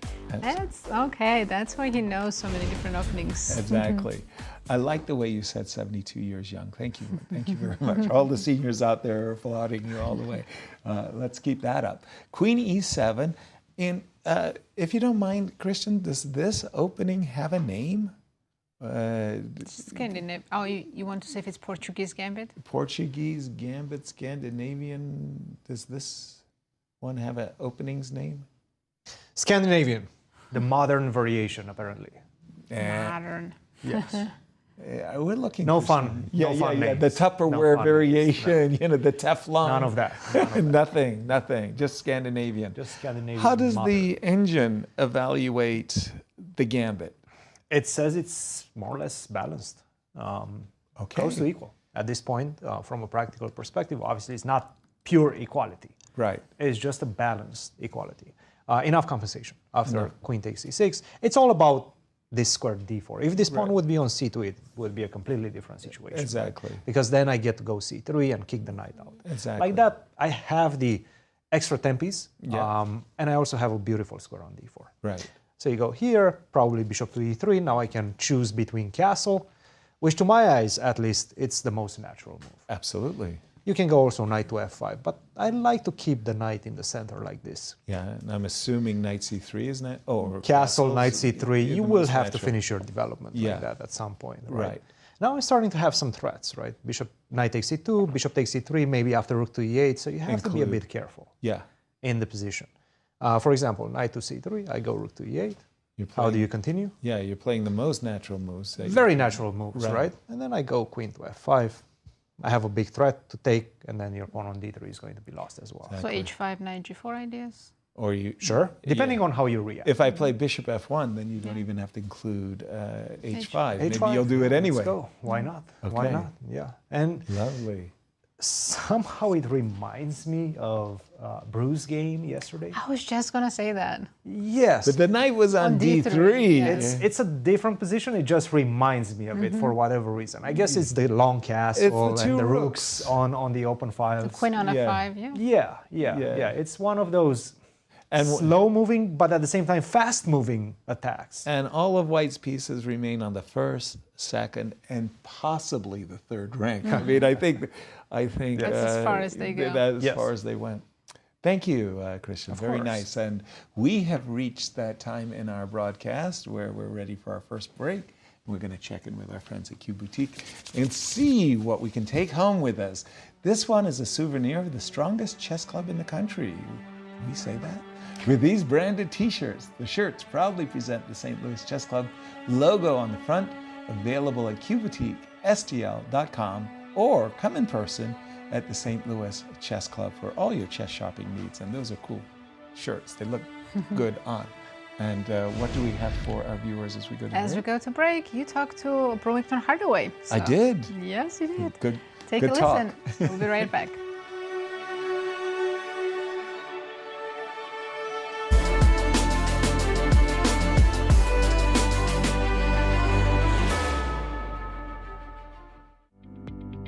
Brewington, thank you so much for joining us for this interview. Thank you for having me. Absolutely. Tell me, during a given week, on average, how much time do you spend studying or playing chess? I think studying, I spend like 3 to 4 hours, like just like calculation and opening, stuff like that. And then also I spend a lot of time playing Blitz online. But before tournaments, I tried to not play as much online. Blitz is fun, but it can also have a kind of a downside, right? Make you a little superficial. Yeah, the main upside is that you can practice your openings online, play a lot of games. Exactly. But in terms of time management, it's a bit of a problem. You play a lot before, so you may make too many quick decisions in classical, so that's why you should try to avoid playing it too much before a classical event. Studying openings these days, I mean, my generation had it easy compared to yours. You've got to study and remember literally hundreds of moves and hundreds of sidelines. How do you keep that in your mind?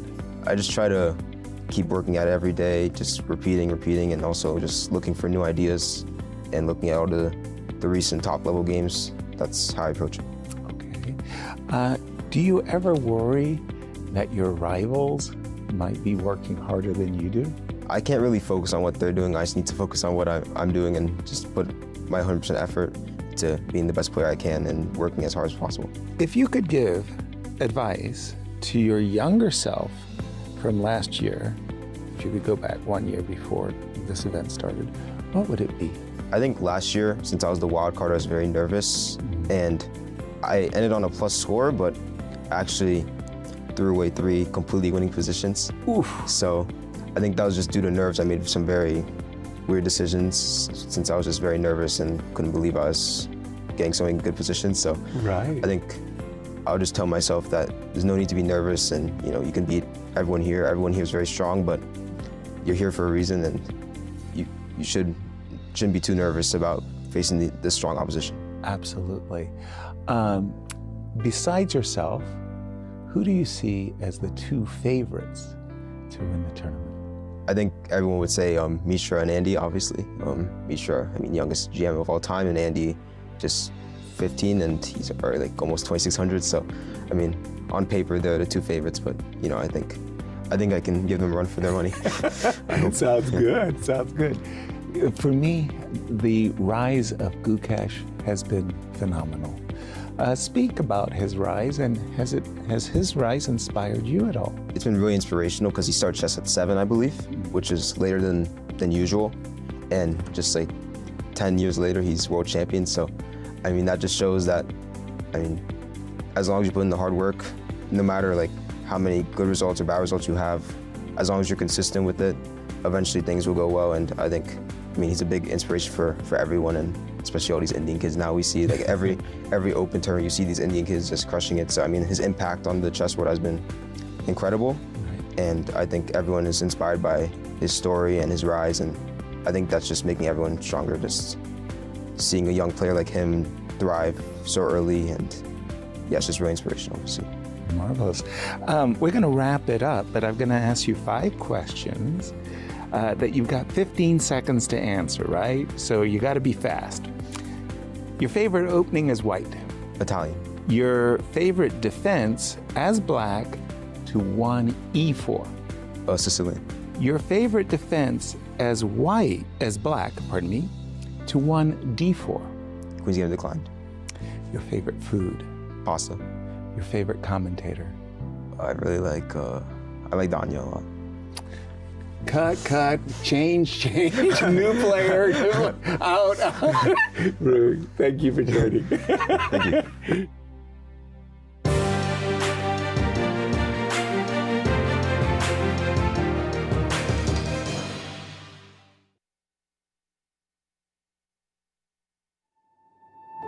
The 2025 Grand Chess Tour heads to St. Louis for two thrilling back-to-back events, the St. Louis Rapid and Blitz and the prestigious Sinkfield Cup. Watch top grandmasters battle in fast-paced time controls and intense classical matches as they fight for points in the race for the GCT title. It's a chess showdown you won't want to miss.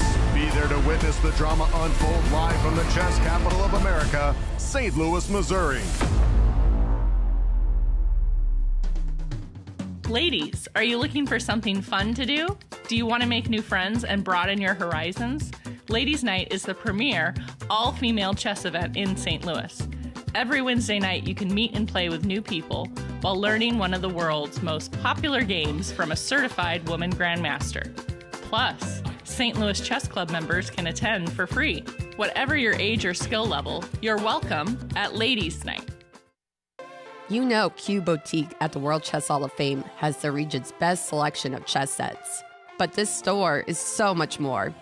Discover our masterfully curated selection of unique jewelry, clever kids games that nurture critical thinking and creativity, quirky greeting cards, books for all ages, and a wide variety of locally made goods. Find just what you're looking for at Q Boutique at the World Chess Hall of Fame. The St. Louis Chess Club's WGM All-Girls Summer Camp is August 4th through 8th at Live for Life Academy. Taught by women grandmasters Sabina Foiser and Katerina Nemkova, this camp is the perfect opportunity for girls wanting to learn more about strategy, tactics, and in-game techniques to explore the game in a friendly and welcoming environment. To learn more about this fun and educational experience, please visit stlouischessclub.org. Corporate Chess League started in 2018, and we started it because we wanted to get the corporations around St. Louis to get together, casually play chess, and network together. So each corporation has their own team. They bring 4 to 6 people every week, and they play over the board in-person chess. In our team, for all of us to be here, we don't see each other throughout our week. We work in different departments in different areas. So yeah, I think it's a good thing to hang out with your other peers at the club. So what myself and my coworkers get out of playing in the Corporate Chess League is camaraderie, getting to hang out with people from work, from different departments, getting to meet people from other companies, learn what they do, and obviously just enjoy the game of chess that we all love. We have about 10 teams right now. We average 10 to 12 teams every year. So if your corporation is interested, or if you work for a corporation and you're trying to get a team, all you need to do is go to our website, stlouischessclub.org, and all the information is there. 10 years, one legacy. The Grand Chess Tour marks a decade of mastery where only the strongest chess minds carve their names into history. Each piece has its role, like soldiers in a grand army, with commanders to lead them into the tour's 10th year and a prize fund of $1.6 million. The Grand Chess Tour starts in Warsaw with the Superbet Rapid and Blitz Poland, immediately followed by the Superbet Chess Classic Romania in Bucharest, then off to Zagreb for the Super United Rapid and Blitz Croatia, followed by back-to-back events in St. Louis, Missouri with the St. Louis Rapid and Blitz and the Sinkfield Cup. And the culmination of the grand finale in the city of Sao Paulo, Brazil, will determine the 2025 Grand Chess Tour champion. Fight with every ounce of strength for victory. This isn't just a moment. This is history.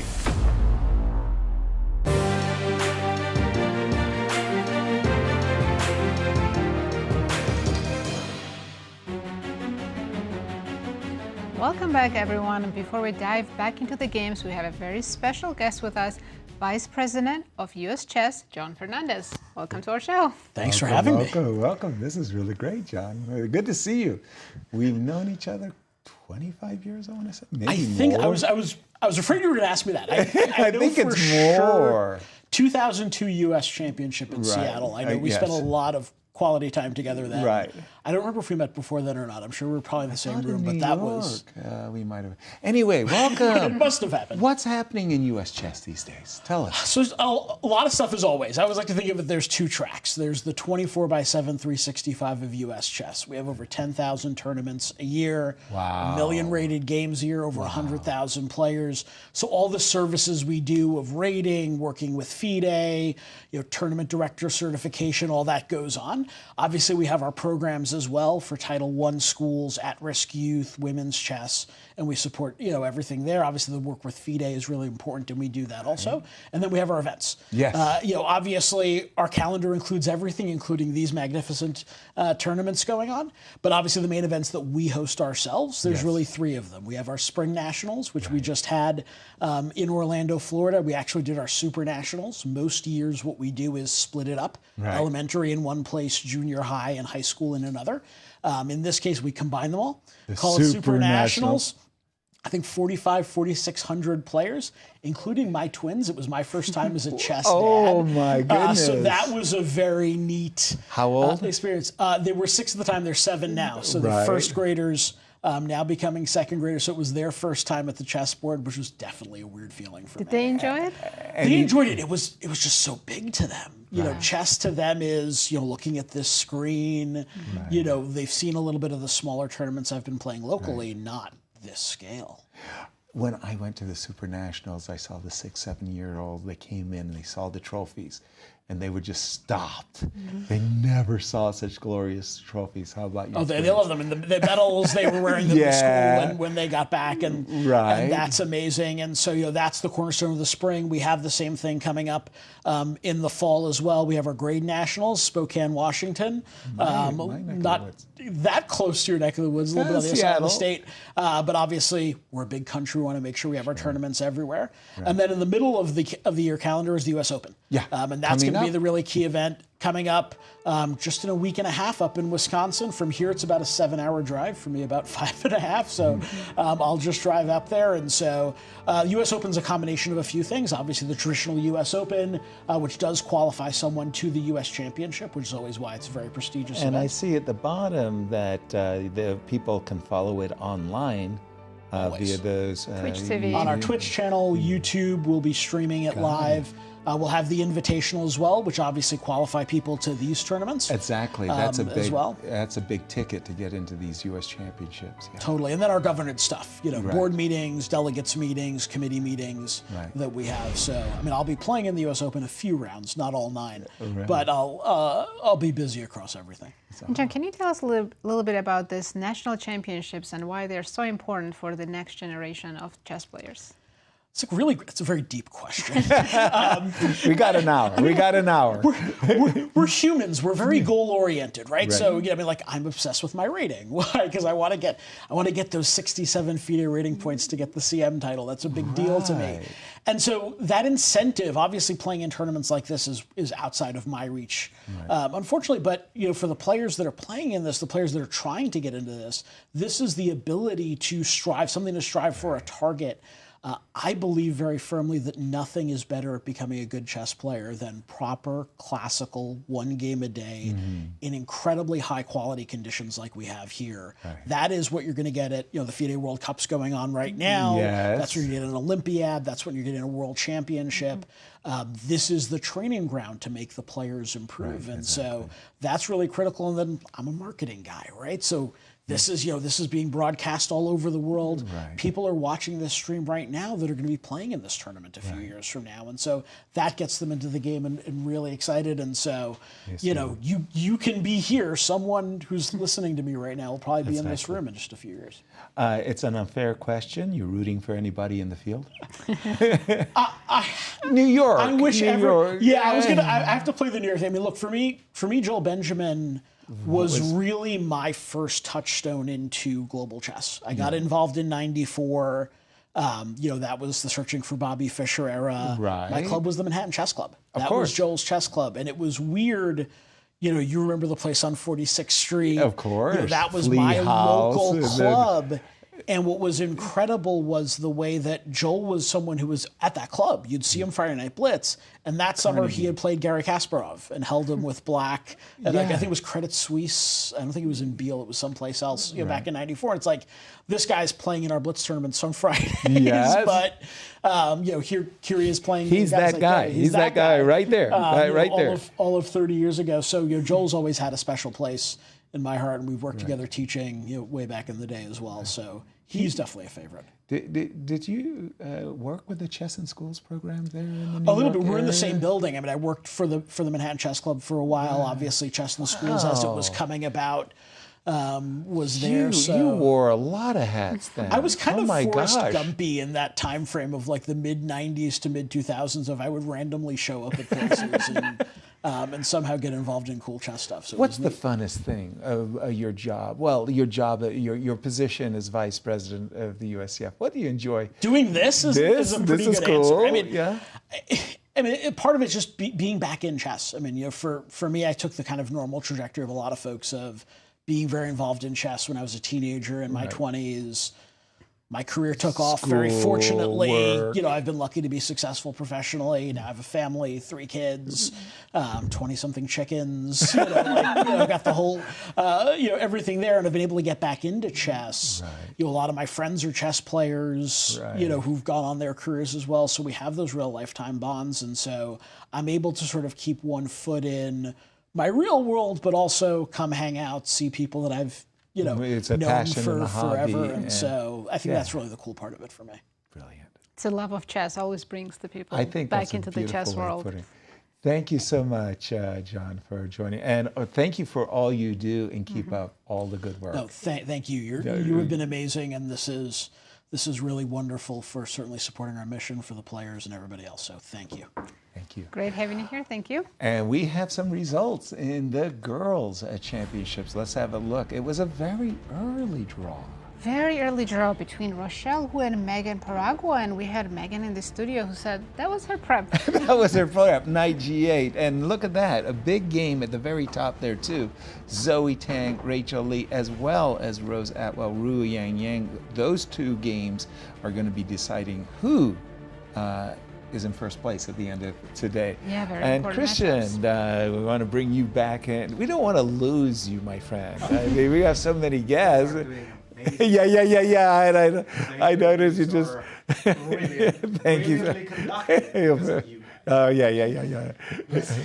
I'm sorry, your mic is not working. Apologies. We're just going to go back with you for a moment. I wanted to bring up the game of Gregory and Timothy because I noticed that Gregory's playing very cagey. He doesn't want a castle short because that idea of h5 and knight g4 is bothering him. I know, Greg. I know that. So with the move knight, could he be intimating queen d2 castles long? Anyway, as we brew on this, you're back with us. I'm back with you guys. Yeah. Let's take a look at what's happening in the juniors. Woodward. And we'll start with Woodward because he's the leader. Right? Absolutely. He's leading with authority. b5, I think this is about the time. No, it's exactly where we left. And he played the move queen to a3.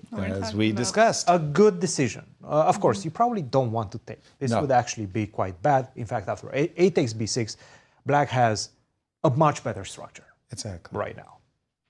So he went queen to a3, knight to h5, and bishop to e3, knight to f6. Now the question is, do you want to repeat with bishop to f4? No. The answer is probably going to be no. And the way to continue would be with knight e5. This is a very Most typical attractive way. move. Very attractive. And in fact, it says that right now after knight to d7, you have this beautiful idea of g4. Whoa. An early g4. Couldn't guess any of these moves. Yeah. And it becomes a bit wild because obviously black does have an immediate way to create some complications. Knight to c4, knight takes c4, knight takes c4, and it looks like it's great for black. I move the queen somewhere to keep control of the bishop on e3, and then you take on f. But queen a6, this is the key move, yes, because right now you don't have time to take. After queen c6, you're in big trouble. So question, Christian, here if black goes queen c7, do we have bishop f4? you probably do. You probably do. but Bishop there's a f4 is mate one on of them. D2. You can just simply go bishop to c1 as well. It's all about playing against the knight on c4, which is a bit overextended, right? And it's a bit stuck. Yeah. Like, for example, if you take on f5, I go b3, and You got to go queen. where's the A5 knight going, Queen right? a5 check. Back to b7.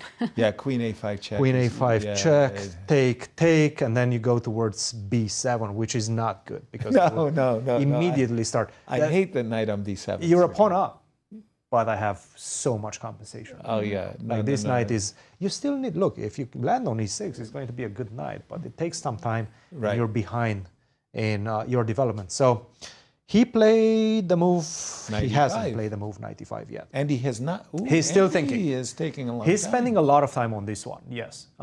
He's definitely trying to make sure that he calculates all of those things correctly. Now, you have other options as well. After knight to d7, g4 is not the only move. You can just simply take on d7. Black is forced to take with the king, right? Ugh. Don't forget about that, because Right. the knight on a5 is protected by the queen. You cannot leave that post on d8. And after king d7, maybe bishop to f4, and try to play it slowly. g3, bishop g2, maybe play for e4. King on d7, not great. This looks like a crime Where's scene. the counter? I mean, I would like to file an assault charge. You would love to get Played this position as I'm black. surprised it's not more than Get the +1. bishop back. Get the pawn back, excuse me, from b5 to b6. That's the dream. Unfortunately, that's not happening. How is this not more than +1? Like, I mean, it feels like everything is in white's favor. It's one of those +1 subjectively by the engine, but in practice, like it's +2. probably more. Yes, Right. yes. So I would say But the key move is knight e5, you think? it's key, sure. You can also start with h3, to be honest. And just say that once you play bishop f4, knight h5, you have the retreating square on h2. Gotcha. That's the idea. It's not necessarily that I want to go g4. I do want to go g4. Yes, you but do. it's more importantly that I want to finish my development like this. Bishop to Bishop h2. h2. Hide the bishop on h2. Nice. And then, yes. It's a typical plan. h3 is one move. Knight e5, if he wants to stay aggressive, is the best move in the position. Thank you, Christian. Other games in the junior championships yes, that let's you'd check like how to... Brewington is doing. Yes. Brewington coming in off of a very, very nice win in day 3. Where are you, Brewington? There he is up Is this against... another Philidor? What? Wait a minute. Why is such a poor opening today? An opening virtually nobody has played for 300 years since Danik and Philidor introduced his concept. Now suddenly it becomes the talk of the 23rd century. Doesn't it look like Rose Atwell almost and exact Ru same, Yang yeah. Yang's position? I think Rose played b3. B3 and bishop A3? Right. But absolutely, sure does. Bishop A2, rook D8, queen E2. Kind of an indication that Brewington's floundering a little bit. You know, the queen D2, queen E2. Normally we can call it a speaking, maneuvering. yeah, normally speaking, white is all about bringing the knight to I think G3 he wants might to be drop word. the bishop on c1. Okay, so I don't know. Go ahead. Tell me what your channel, your inner... Bishop c1 and then d4. Because e4 pawn is always hanging, so I just want to somehow So play d4. You got it. So you get to play with the rook or with the knight? Knight. Yeah. I want to go knight f5. So this is all kind of standard fare, right? Yeah. So I want to play 5 is coming. d5, maybe Queen f3. Queen f3 looks like a very decent move. Bishop h6 might be on your agenda. I'm not tricking you, right? No, knight takes e4 trickies? Because this With bishop c5 is... at the end? Yeah, this bishop is lurking. I think it's a bit early because I also have knight b5 tempo move. Fair. If I don't have some really, really beautifully sophisticated... I like your position when you're threatening this bishop. I hate playing moves like knight No, maybe h7. h6 was not a good... But if you didn't play h6, I would have bishop g5, so... Right. So we're going to go back, and I was a bit too callous with my move h6. What do I do? d5? I'm sacking a pawn, right?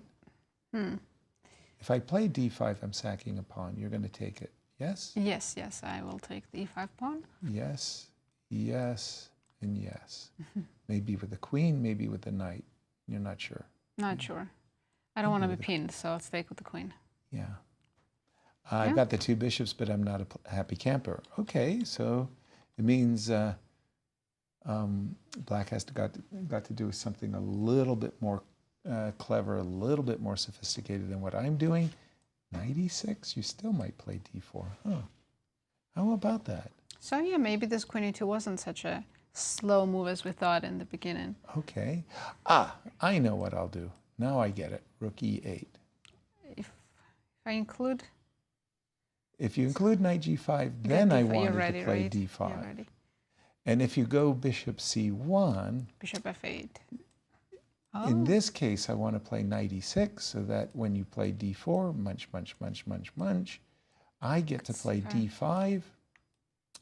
And on a very good day, if you capture, I get to play bishop c5. Voila. A soufflé. Yeah. You got everything you wanted. A croque monsieur. There you go.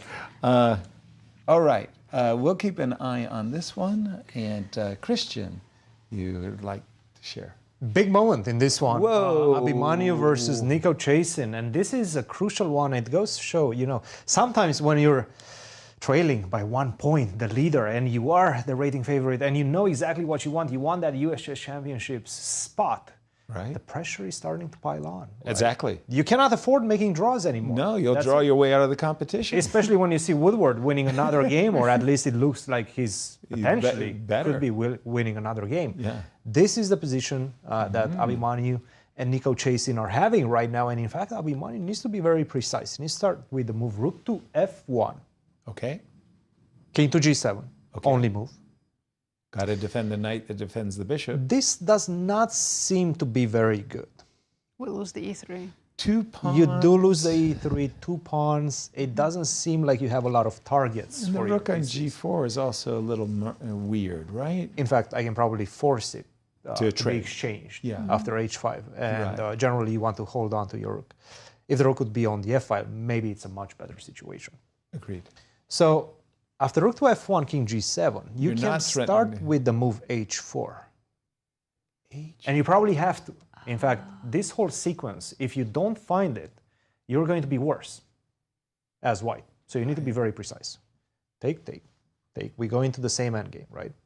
And now we have at least the rook on f1. And we have some light squares, and we haven't lost the pawn on e3 yet. So it's a completely different situation. In fact, you're slightly better after knight to d1. Still not super convincing, but this is the best thing that Abhimanyu can get. If he doesn't go into this one, he's worse. So he needs to pay very close attention. Can you show us where the g5 happened? Yeah. Oh, yes. How did we get here? Yes, so it was all the way from here. In fact, we were looking at this during the break, and you were saying, like, well, what's happening? Well, Michael Tal would not be happy with g4. He took f takes g3 and now g4. This is a completely different way than what we were used to play, right? It was somewhere around here, knight to g3. 10 years ago, I would think for maybe half a second and take h takes g3. Why half a second? Immediately slap on g3. But he took with the f pawn, opening up the f file. I've seen this idea, especially when you have some pressure down the f file on the pawn on f7. Knight d7, queen to f2, g4, and g5 was played by a very committal move by Nico. But it does seem like grabbing. He wants to take that pawn. He wants to take that pawn. Now, if you go bishop h5, h4, you start understanding there is a lot of activity coming your way. But right? is it just like one more move, bishop g6? The best move, yeah. And if I to be honest, the only down, move. Yes. Take. What do you do? Now I think. Now you have to take. Yeah, there's a rook f8 inclusion. No, it's that's important. Queen c2. It's important to go rook f8. Yes. Okay. It's actually important, and it's not that easy to understand because you see queen c2, you see that you're losing potentially the pawn on g6, no time to take on d6. No, and but you might get a bit fearful. But I do have this queen variation. d6, right? Only move, yes. Gotcha. Queen d6, you defend and attack the rook at the same time. Important tempo win. Yeah. Uh-oh. Why doesn't have to defend if they're okay with The a best draw? move is queen d3. Yes. The best move is queen d3, just leaving the rook on pre and make a draw. Check, check, check, and so on. I'm going and to talk so to our forth. production team. New color commentary here. Wait a minute. Was it? Best move was queen d3 at that Hilarious. point, yes. But he played the move knight f6. Right. And now he has this opportunity of rook to f1. It seems like Nico is playing very fast. He's making his decisions very fast. I'm trying to understand what Abhi is thinking about and what he thinks his options are at this point. If not rook to f1, then what? Abu wants to play e4, and he's calculating e4. queen Okay, versus rook and a bishop. That makes a lot of sense. Knight takes, rook takes, and he's calculating rook takes e4. Yeah, but I don't have to take on e4. Oh, you don't have to do king g7. Oh, that's cold. Oh. That's a cold-blooded move. It is. Yeah. It is. And now you're in some danger. I'm I mean, a pawn you're going down. To be a pawn down. Yeah, I'm not happy. You can go like this, and then I cannot take because of queen takes f7, but I can go back to h5. I'm a pawn up. Right. Or is your and a safe compensation? king. And a safe I don't know. king. Yeah. Maybe you will be able to find some sort of compensation. I don't believe it. It's not much, right? Yeah. So he's somewhat in a pickle if he does not play the move rook to f1. I think if he finds the rook f1. I think he's going to be forced to find rook f1. But the inclusion of rook f1, king g7, h4, that's tough. Well, the thing is, if you go h4 first, that just loses, right? Clear. So you have to include rook to f1, and then I think this is the moment when if you don't see h4, then you're in trouble. But if you do see h4, then you can sort of calculate those things and understand that at the end of it, sure, black is going to have rook and pawn, right? Rook, bishop, pawn for queen. One pawn or two pawns? I think it's two pawns. Because you already have one. You're giving another one. It's two pawns. Oh, you mean for the minor pieces? Yeah, that's two pawns. Two pawns for the minor pieces, not the third one, because I defend that. And this is going to be the line that most likely we will be seeing on the board if he finds this move rook to f1. An interesting dynamic play. Thank you, Christian. And for the juniors and for our #1 seed, Mishra, there's a gap. And Mishra needs to win. My He goodness. needs to start winning if he wants to catch up with Andy. Yep. Yeah, and his opponent, Nico Chasin, is also sharing second. So a very important game in terms of standings. Yeah, and there you see struggling Mishra. By the way, was knight d1 clear to you? I was going to play king f2. Exactly. Like, more natural. But Christian was rather insistent. So we're looking at rook f1, king g7, h4. Yeah, you can go king f2 as well. Queen takes f6, king takes. So we're going down this primrose path that has been strewn for us. Rook takes e3. Now, I'm not even sure where the knights... he was playing knight d1 because he wants to keep rook f5 an option. Yeah, but like okay. Rook, but so this structure, we're imagining that black is going to play f6, so the knight can't come to e5. So then you got to say to yourself, okay, where would you ideal world? You know, just talk to me about your idealism. Where is the knight going? f5. f5. How are you going That's a tough question. I mean, if you went knight d1 and your next moves were knight e3, f5, I'm gung ho. I was looking at king f2, but then the question was, you know, like where's the dream? Where's the dream? Is c5 Maybe the dream? we'll start on the queen side. Go knight a4, provoke some weaknesses on the queen side. Plant a pawn on b4, some marvelous things like this. But I kind of feel like, aren't I coming to a dead end of sorts? King h6, maybe on a good day, g4. Yeah, black does have two pawns for this material imbalance. And I wouldn't feel comfortable on the white side of this position. And for our #1 seed, a challenge. I want to check in on Andy. Woodward and Justin, and to see where we were going. And guess what? We have a They completely repeated different. twice. Did he? And then I was keeping my eye on it. I was thinking maybe Andy will take it because he did spend a lot of time making that decision. He's down to 38 minutes. And he went for. Then he went for 95. Now, a moment ago, I hated that idea of king takes d7 that Cristian was showing us. And for me, Justin made a much more human move. Yeah, let's put it like that. Human move, thank you. Knight g4, and... It was traded. It was traded, okay. This is the current position, and Andy just went back bishop f4. Okay. How many times has this bishop gone to f4 already? Quite a number. I think that maybe the difference was why the machine didn't like putting the bishop on g4 is because you are, in a number of cases, you were showing me how the move e2, e4 could bring white an advantage. Maybe... Yeah, the bishop is loose on g4, it will always be attacked. Maybe this was... But Andy did like not for do example, that. I think right now, if it was white to move, queen g3 might win a piece. Because then... That's pretty. So let's make bishop e7 or something. Exactly. When you fell asleep at the board, suddenly queen g3 rocks your world because even if you defend the bishop, I'm not going after the g7. No siree. I am going after the wayward knight. Nice. Nice double attack there. So bishop, by the way, I see that bishop f4 did get an exclamation mark. And so maybe, I think that's like the fourth time. 1, 2, 3, 4. It started on f4. Right. Yeah, it's fourth or fifth time already. Pretty impressive. Yeah, I think black already has to go knight c4, just so that knight's not hanging all the time. Here I pause. Queen a6, right? Because, you know, I like the idea of capturing on c4, and it's my option to play b3 and open the game, right? I'm undecided. I'll go queen a. And I guess we've got to go here. Yeah. But then this is the nice. Yeah, we were looking at this earlier, right? And this is the nice thing that we get to play b3. And again, we're opening up. The a pawn's going to be lost.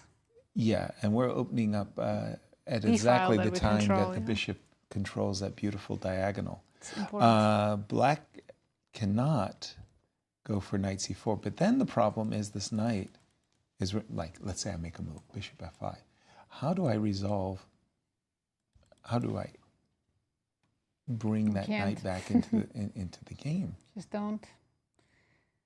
No. You're being punished for putting the knight on a5. As a Catalan player. Ooh. Oh, you want to repeat the same idea. Right. I am inviting you to play bishop takes. Yeah, I'll have to step back to g6. And then... h4, why not? Right, yeah. h4. But I really was playing for bishop g2 and e4. It looks like Andy's having the fun, but he's not doing it in a timely manner. He's been taking he's spending the clock. A lot of time. Exactly. Where would you like to guide us, Nazi? Actually, Cristian has something for us. So you want to throw it over? Yes, he's ready. He's ready. Staying in the junior section. Yes. Evan Park versus Grayson. Grayson is coming off back-to-back losses. Yes. He's not feeling good. Painful losses. Painful losses. And right now he might be staring at the third one. Uh-oh. A third consecutive one. It all started around here.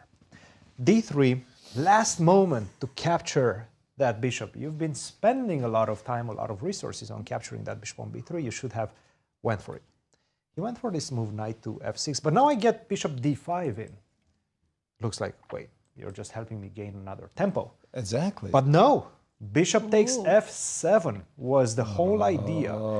You took away the square of retreat for your knight. So I can sacrifice that. You see the 2 exclamation marks. Right. b4, and now we get to this position. But now your king is not very safe. That's the problem for black, that black is dealing with right now. Bishop to d2, h6 taking away the g5 square, a4, and I really like this transition, a4, forcing the move b4, knight a2, forcing black to defend with c5, and immediately c3. I need to open things up. I need to get to your king. A bit counterintuitive because you're playing against the 2 bishops, especially light square bishop, but what you want to do is gain some access to the files and squares that can put some problems on the king. So that's what we're getting right now. Knight takes c3, bishop to e6, and knight to h4, still saying, you know what, Massive f4 threat, yeah. might be coming your way. Knight f5 might be coming your way as well to sort of coax you into giving up your light square bishop. So this is what we have. The engine loves. White's position loves it. And it's easy to see why. It says that you have to play g5 to stop f4. Not an easy move to make. First of all, I would consider something like bishop to e7. This is the first move that I'm looking at. But it seems like after f4, this is really bad. You got issues.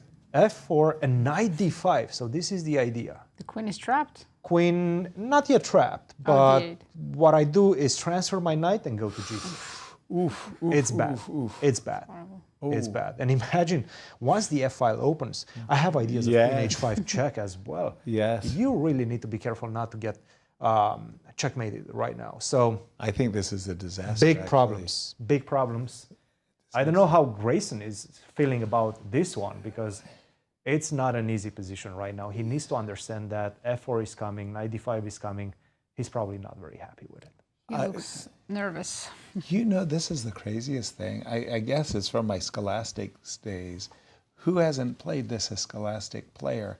But I always thought that these sacrifices were really, really dangerous. I mean, probably with the engines, they probably laugh at my schoolboy nightmares. But I always thought, it's always scary. You get 2 pawns. The development is all messed up for black, and you get an attack. Grayson realizes how bad his position is now, but he didn't go. Evan, to be clear, Evan did not go for that sacrifice earlier. He did it later, and he got his piece back. And this position just looks absolutely dreadful. Truly, knight h4, f4. I think the one that was doing it for me was this variation where I was going to, Christian showed knight d5 and knight takes f4, which is stronger than what I'm showing. But I saw this position with queen h5 on tap, and I was going, no. That was enough. No, I'm closing shop. This is not what I wanted to deal with. You know, another position that's really terrible for black already is in Kirk Ghazarian's game against Sandeep. Yep. We discussed this in our analysis that early e5 was bad, and it was played. They followed all our analysis. Wow. And we know that this is really bad for black. Now after rook e1 check. Well, this is the current game position. Yeah, immediately bishop g5 is very strong. The immediate bishop g5 or inclusive rook e1. I think immediately bishop g5 was what I'm going to go bishop e7 in any case, right? But then we take on f6 and d5. That's the problem. Oh, no, sorry. My hand reached for bishop e7, forgetting that the pawn on d5 and with my king still stuck in the center. Forget about it. This is a disaster. Sorry, he is already captured on d5. What? So he must be thinking bishop g5, bishop e6. Like, no, close your eyes. This is... Can play rook e1, still threatening to take. Yeah, or take on f6 first, not sure which one's best, but... This is a disaster. You're threatening to take on f6 and take on d5. I've got to play some... I'm worried that sacrifices galore are coming just opening here. gun really bad for black. Yeah, and only a pawn, white, and you could capture on f6 as well. No. This has he's disaster. Played bishop g5, best move. Written all over it. Yeah, Kirk is currently sharing second place. So this victory at least puts a little pressure. He's a point behind our tournament leader, Andy Woodward, at 3-0, but a win today. Is Kirk? No, Kirk is a grandmaster, excuse me. Who is chasing? I think it's Nico. That's chasing his grandmaster norm ambitions in this event. This looks very, very good for Kirk. Where would you like to go? Let's go to junior girls and check with Rose Atwell against Rorrer, our marquee matchup. A big fight for the first place. Looks like a Sveshnikov. It does, but it didn't come from it. Of course it did. It was the fill-eater. And one of many fill-eaters today. Exactly. My first impression, by the way, is I really, really, really like black. Big surprise. The reason is, don't get me wrong, I play knight to c5, you do me a solid favor, and you take it, and I take it. And you've got a majority on the queen side that's stuck. Your extra pawn is on b3, and I've got a king side majority. So for me, I'm thinking in my mind that white has to do something very concrete, because if I slowly play knight c5 and I bring my rook on a8 into the game, I'm not exactly sure how I'm supposed to do that, by the way, but you know, it takes me a while, and then I suddenly have a big advantage. So, I definitely see what you mean. So I think because of that, maybe white has to do something aggressive. Let's go very G4. aggressive. Yes, and it's not a move I would normally support, but considering that, you know, strategically, that's the type of move I think that's required for you. Always a big question. Is your Do you include bishop c2? Yes. Yeah. Is your rook better placed on d1, or is it worse on d2? Who knows? We'll find out in 30 moves. Exactly. Then I'll take my move back and I'll say, please, can I have my bishop back on? Are we playing knight h4? We've got to play sharp. Yeah, let's go knight h4. Okay. I thought you were going to play bishop h7 to avoid that. You know, I didn't know if your knight was better placed on. I assumed if I played bishop h7, you were going to play g5. And we were, and then. Then you still have to move the bishop, right? But right, and I didn't know if your knight was going to be worse or better. Yeah. And for Rose Atwell, she had a terrific start, right out of the box. Yeah, she started with 2 wins. She was a sole leader, and even yesterday she was very close to winning her 3rd game as well. But Zoe escaped with a draw, and now Rose sits with 2.5, sharing first with 2 other players. It's remarkable after her 2-0 start and her way of leading the tournament that just one slip against the top seed, a draw, and then she's 3-way tie for first. Like, how did that happen? Boy, you see her at the board intense. Have you played with Rose? Yes, at the U.S. Women's Championships. And across the board, do you feel her intensity? That look right there is like she's. I try to not pay too much attention to my opponents, but yeah, she's definitely very intense at the board. Right. Very determined. And for Ru Yangyan, again, she's playing quite nicely, having a nice event as well, not to be dismissive of her result, tied for first.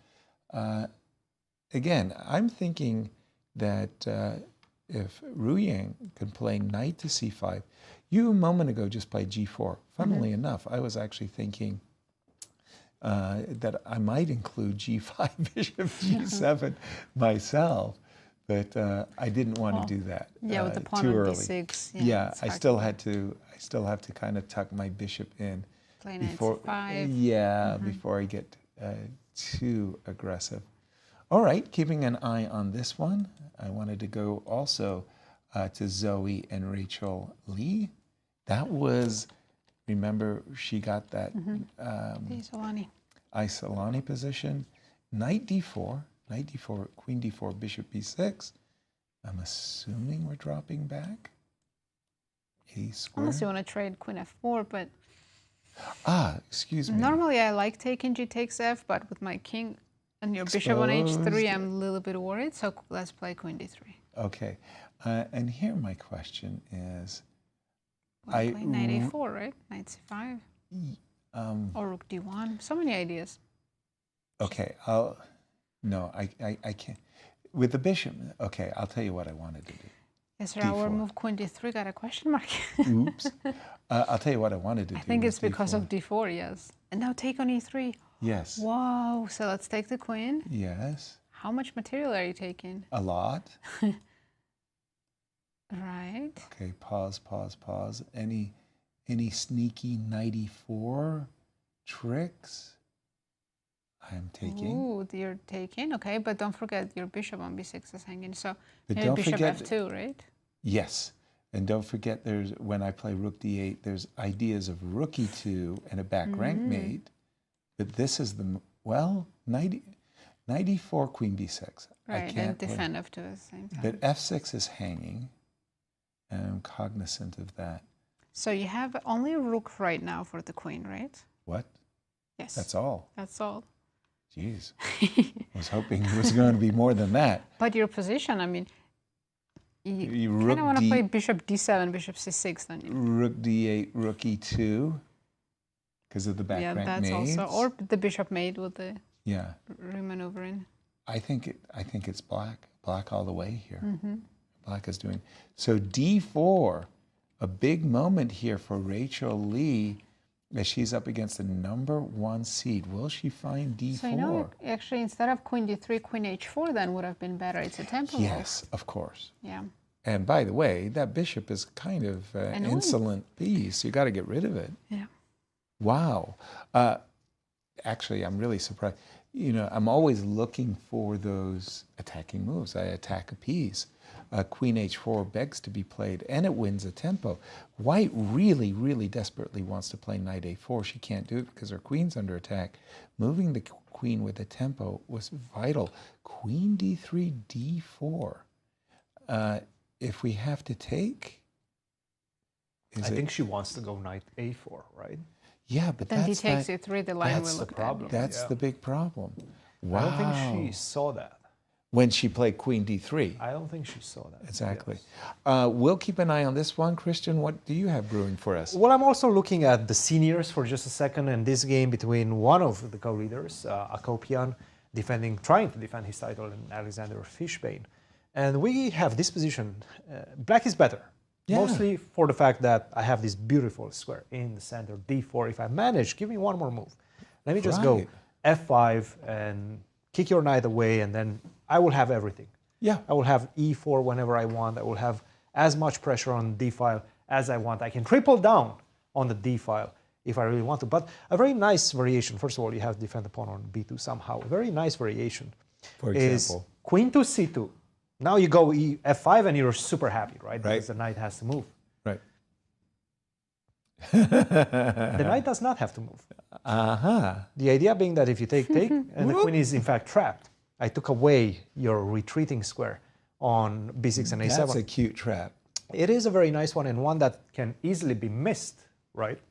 And c5, it does look strategically somewhat bad, but you do get this extra square on d6 for the knight. So it's not that bad. b5 seems to be the best move, and then we get this type of battle in this one. You're going to plant the knight on d6, and I'm going to try to corral it and at some point pick it up with bishop to f8. So it's still a very balanced game, especially if Akopian finds this idea with queen to c7, retreat the queen first, and then go for this c5. He has f5 in his scope. He understands what Fishbein wants to do. He will have to find this way to get out of it. Another way to do it, perhaps, is queen to b3, right? Because now f5, this is a bit easier. Now you understand. c5 comes with check. Right.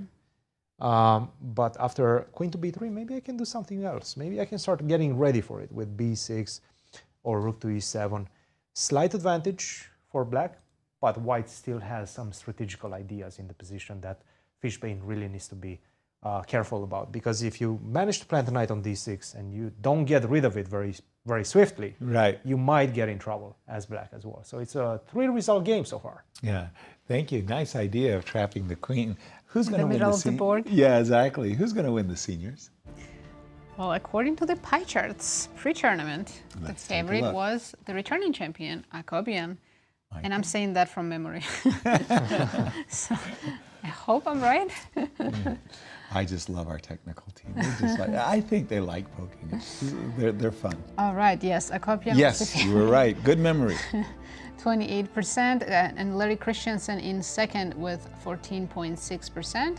Now let's see, after round 1, we know Akopian had a slow start, so he dropped down a little bit. Larry Christiansen was in the first, Akopian second, Goldin and Novikov sharing the third. Baloff is going to come up. Yes, he's way down there. I don't believe Shabbat-Habadoo. The Christians, it's still the same players on the top, like Larry, Kaidanov, Akopian, Goldin. Yep. Now let's see after round 3.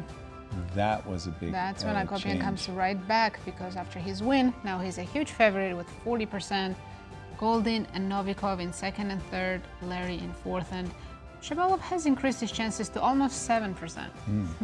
And what does our pie chart say for our technical team? How good will they be at bringing those graphics on a timely? 100% grade, I've been told. Fantastic. Look at that. D4. Look at Rachel go. She may be up against the number one seed, but she's not backing down. She found the move D4. Wow. And she's preparing a queen sacrifice that has gold stars written all over it. I would not want to allow we should that. go to Mishra's game. I think he didn't find the best move, so now he's slightly worse against Nico Chasin. Oh dear, oh dear. Our number one seed in the junior championships is not getting off to a marvelous start.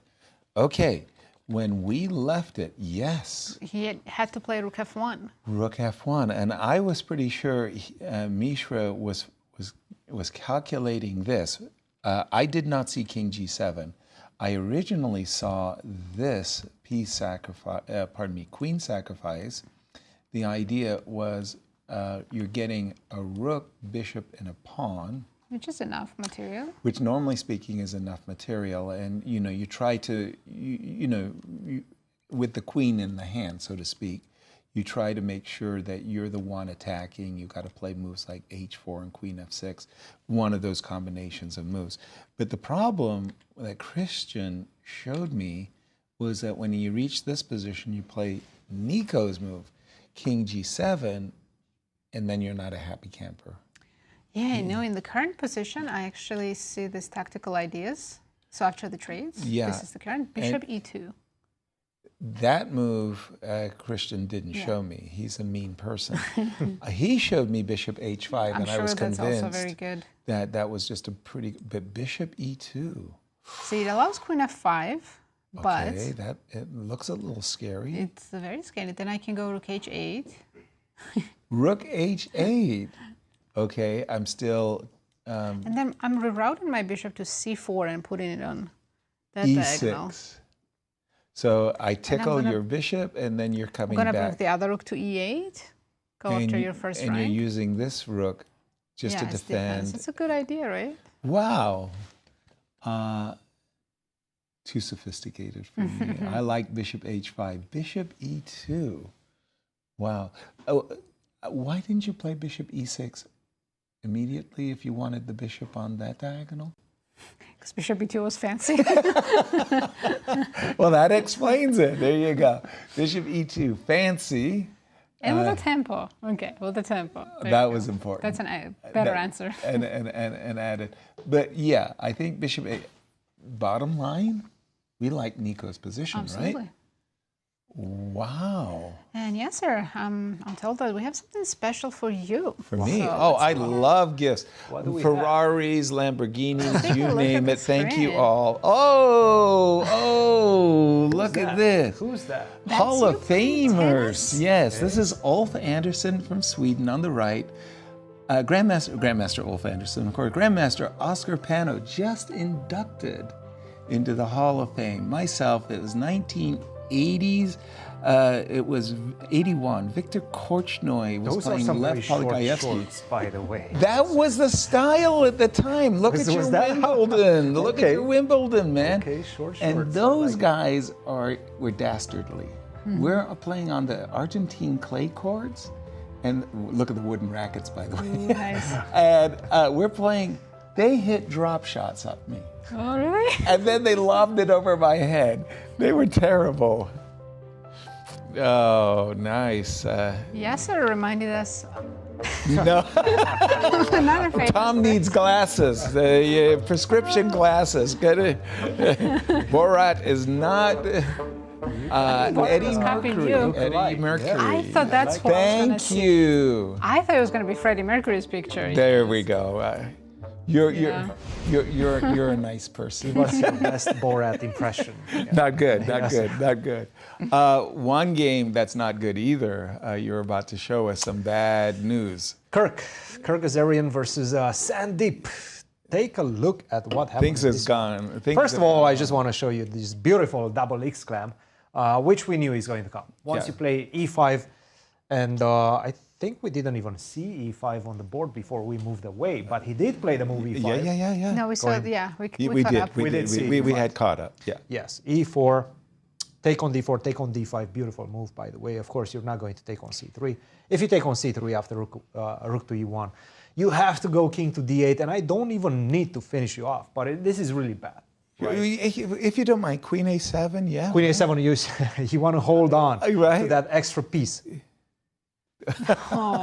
That's fine. I'll lock you in. I'll lock you in. That's a funny move. I'm wondering. Knight G5. Knight G5 is completely winning. Okay. But I was wondering if I have some opportunity to do something like this. No, it's too beautiful. I want to go C8, C7, yes. That's too beautiful. It never works. You have an escape route with Bishop E7, which is an equal position, by the way. So you're still not winning, but I'm not winning either. Yeah, we stopped here at Bishop G5. We didn't like what was happening. Bishop E6, take. Now your pawn structure is also damaged. Knight D5. I don't think you're going to hide your king on the king side anymore. Or the with queen the side. C file open, you're not hiding it there either. So where do you put the king? I don't know. Unclear. I think we have to castle long and try to survive on the queen side. And pray. Yes. Pray. Yes. But I want to take out life insurance. He played Bishop E7. I want to bet against Black's position. I mean, Bishop F5 right now is +4.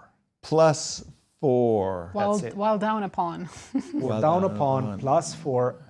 The thing is, again, you cannot hide the king anywhere. It's not a surprise. You go castle, I already have not knight D5, B4, but rook C1 is just simply the best. Yeah. Rook to C1, B4 next move. Yeah. You're losing on E6 as well. Oh dear. So to be honest, Bishop F5 is not a difficult move to make. No. You cannot touch that. Right. If you take, I can take on D5. I can take on F5 also, but taking on D5 is just on beautiful. D5. It's just beautiful, yes. So what exactly do you play after Bishop to F5? I don't have a good move. I don't, B4, throw it out there, just B4. I take with the pawn, closing my eyes. I know. Are you not afraid of that? I'm afraid, look, I'm busted. What do you want from me? Take on C3?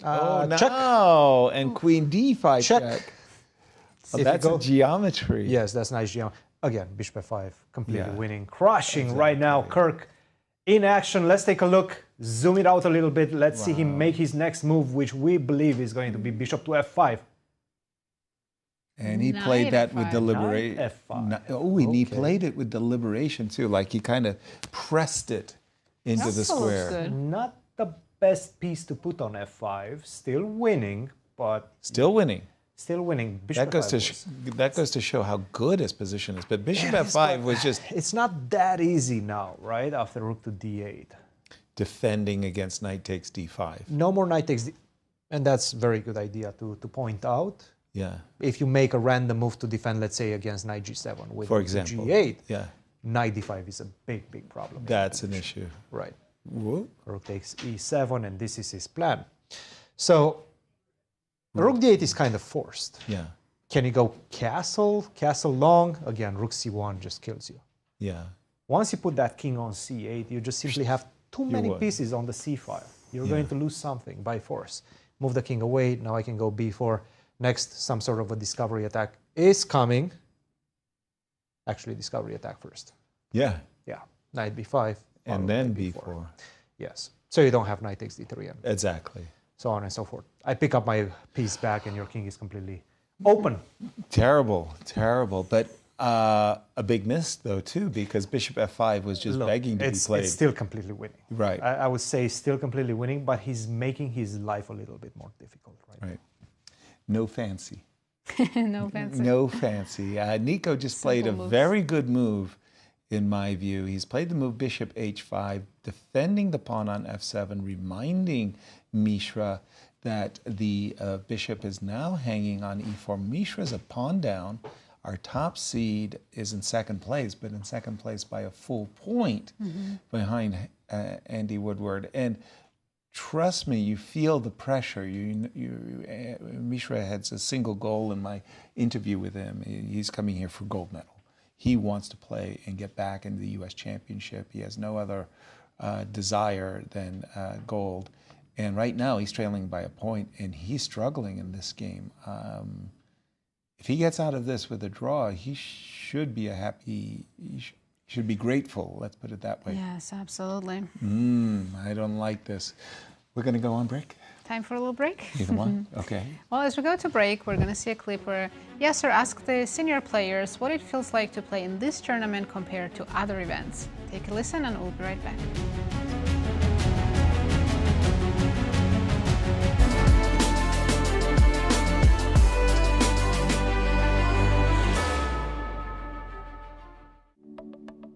What is it about the senior championship that sets it apart from other competitions that you play? Well, for me, it's a chance to.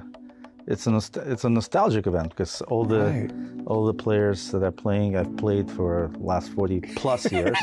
So it's a great opportunity to kind of for reunion of sorts. When we go to like high school reunions, we see how people have done, and this way we see how people have done in chess. Like, what, do they remember how the pieces move? Is that a queen or rook? That kind of stuff. Kind of stuff. Many things. Okay, it's a very special tournament in many different ways. First of all, the conditions are fantastic. Okay, nowadays it's very hard to find a tournament. First of all, round-robin tournament. Right. First. Second, one game a day. Also. Okay, with a free day in between. And finally, the tournament where you played your friends, your people you know all your life. Right. Some people feel uncomfortable to play friends. I have no problems. Right. Okay. You like it even. Yeah. Plus, there is a social aspected way. I love so much to meet everyone, including you. Thank you. And catch up and talk about the past. Right. Yeah, so all of this makes it a very, very special tournament. Well, for us seniors, that's the main tournament on the calendar. Well, it definitely is money-wise, in fact. And you know that you have to pace yourself. It's not the tournament where someone's going to score, 9 out of 9. No. Yeah. So people that we know for ages, and basically it's friendly, but it's a jungle at the same time. Well, it's pretty much everything.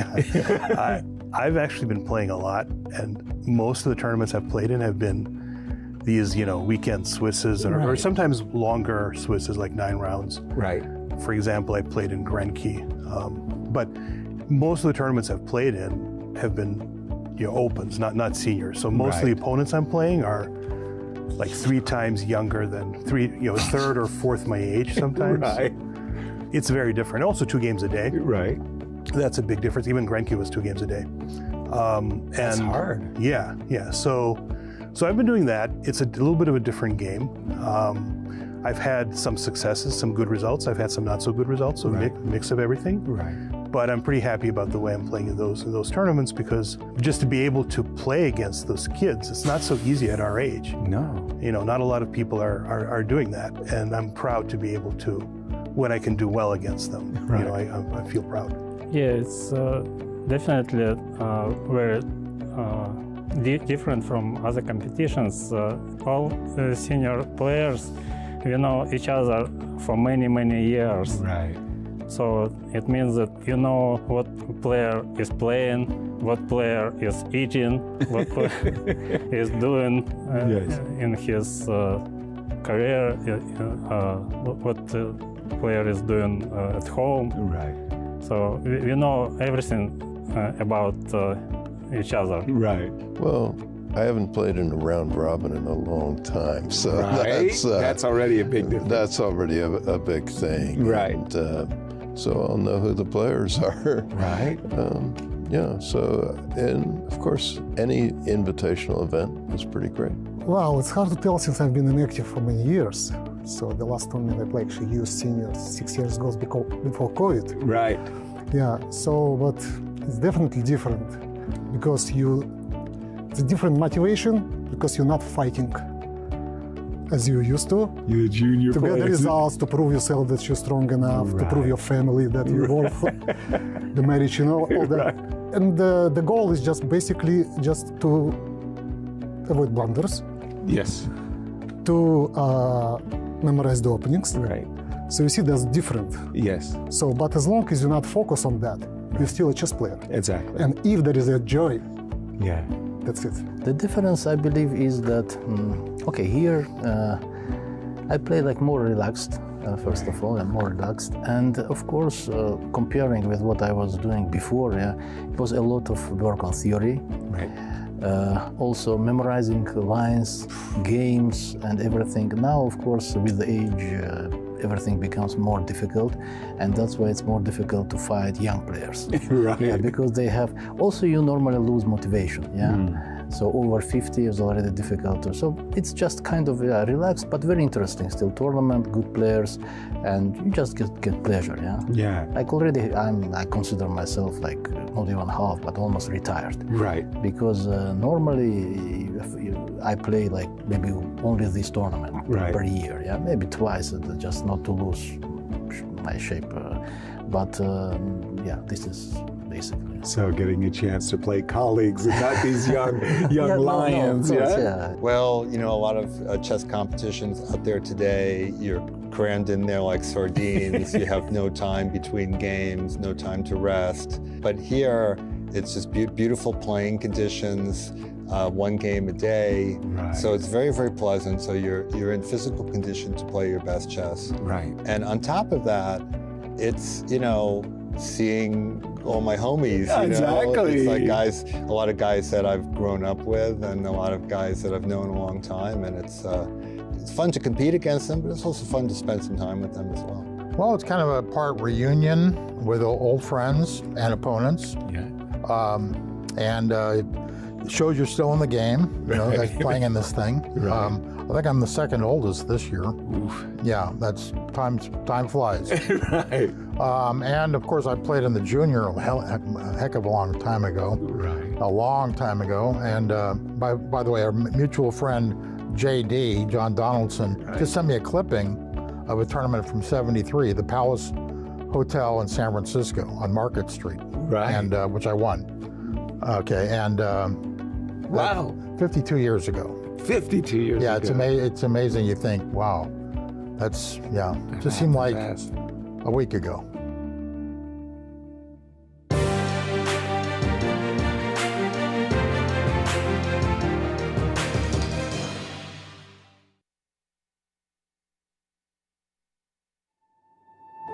The 2025 Grand Chess Tour heads to St. Louis for two thrilling back-to-back events, the St. Louis Rapid and Blitz and the prestigious Sinkfield Cup.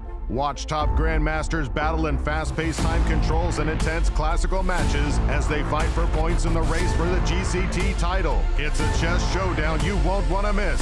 Be there to witness the drama unfold live from the chess capital of America, St. Louis, Missouri. Ladies, are you looking for something fun to do? Do you want to make new friends and broaden your horizons? Ladies' Night is the premier all-female chess event in St. Louis. Every Wednesday night, you can meet and play with new people while learning one of the world's most popular games from a certified woman grandmaster. Plus, St. Louis Chess Club members can attend for free. Whatever your age or skill level, you're welcome at Ladies' Night. You know Q Boutique at the World Chess Hall of Fame has the region's best selection of chess sets. But this store is so much more. Discover our masterfully curated selection of unique jewelry, clever kids games that nurture critical thinking and creativity, quirky greeting cards, books for all ages, and a wide variety of locally made goods. Find just what you're looking for at Q Boutique at the World Chess Hall of Fame.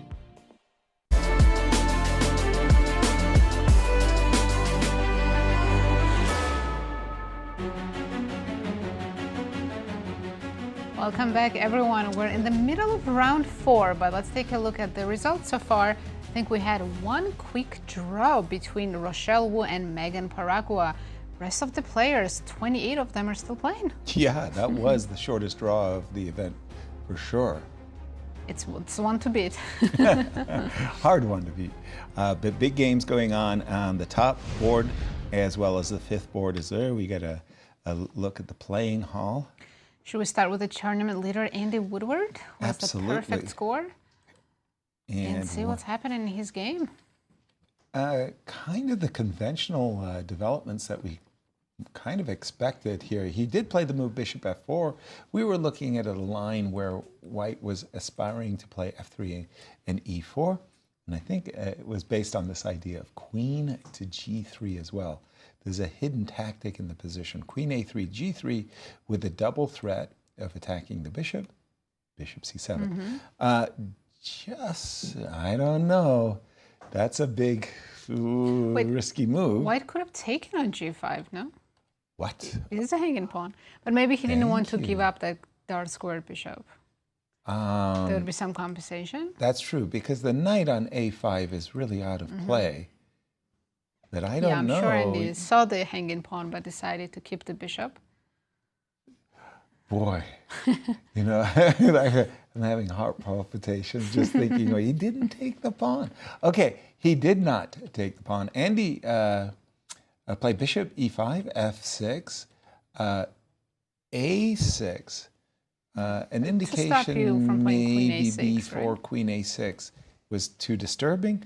But Andy said, well, thank you very much. You play g5, I've got a hook. I'm going to play h4. And wow, I really like what Andy has done. On the board.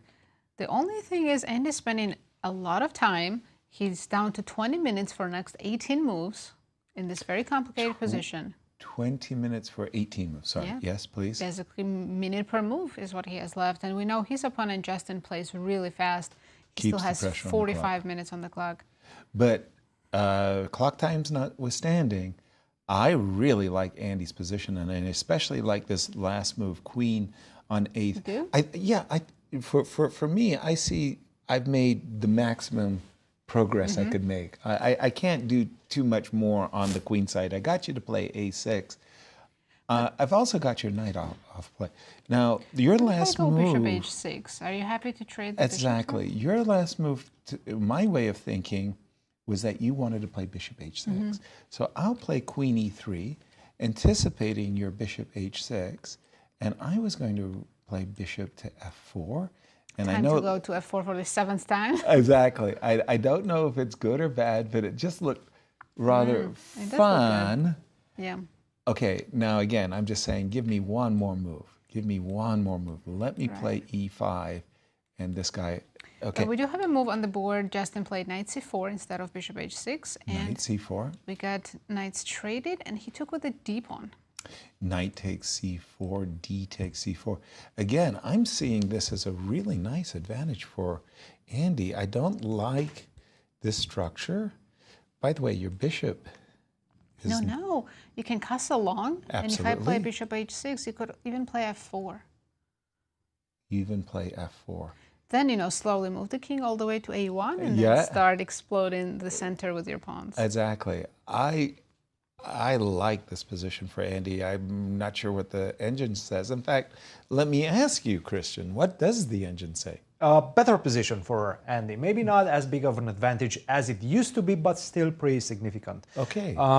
And I'm looking at it from a practical lens as well, and it does feel much easier to play for white. Exactly. You just simply have the space, the king is still in the center, you still have that decision to make, where are you going to hide your king? Where is Justin putting his king, right? Where is Justin, where is Black putting his king? f4, as Nazi just pointed out, is coming as well. You just have this pawn storm coming in the center, and it just feels easier to play for white.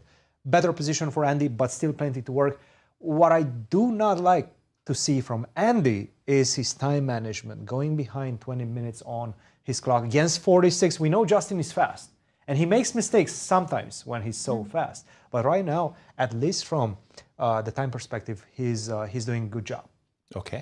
This one is definitely going to be a fight. Now, Abhi Manu, we thought that perhaps we're going to see a draw in this one, a repetition in this one, because they did repeat. After the move e4, d takes e4, we exchanged king to g7. Remember this move, which was a very, very good move. Beautiful move. Rook to f1.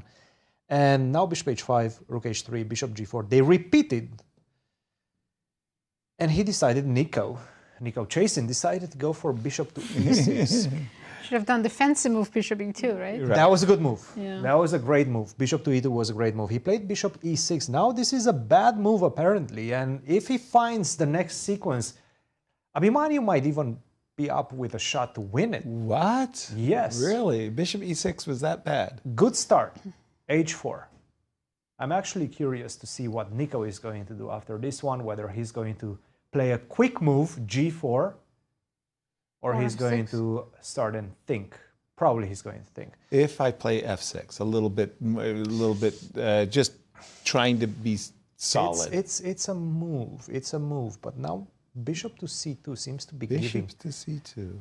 I think what I'm trying to do right now is start swinging my rooks either on f file, either on the e file, and then if I manage to land the queen on d3 or e4 and set up this beautiful battery on this diagonal, then your king is very unsafe, right? So you need to be careful because obviously this whole setup for you is to hold on to the g5 square. If you are forced to go f5 to close up shop on this diagonal, g5 is going to become extremely weak. So the king for black is very weak, at the expense of a pawn, of course. If you go g4, now I have d5. I'm going to sacrifice another pawn. I don't like it. Don't take it like this because rook takes g4. You have to take like this. I give you a check first. You have to cover up with f6. I'm afraid of bishop. Now I go back once again. This feels uncomfortable. Rook takes g4 is an idea. Queen d3 is coming. Queen d3 is coming. Rook e3, rook e1 is coming. You're 2 pawns down, but let's say you make a natural move such as rook to c8. Good move, by the way. I was expecting. I know. I was waiting. I did not look at the engine. I was waiting for the bar to shoot up. That's a good move. Queen to d3. I take your bishop.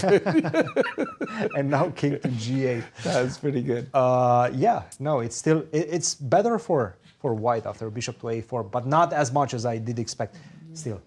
It seems like white is the one pressing, right? Yeah, White is the one creating the threats. It in felt position. wrong. You're hanging on by a thread. You miss one detail, and your king is in trouble. We have h4, rook on a8 to d8 on the board. Okay, so a different concept. And I like rook d8 this is as not opposed good. to f6. This is not good right now. No, this is a bad move because now I can take and queen f4. Did he miss this move? f6? I have a feeling you... rook... Wow. Queen e5, take a look at this. I missed it. Boom.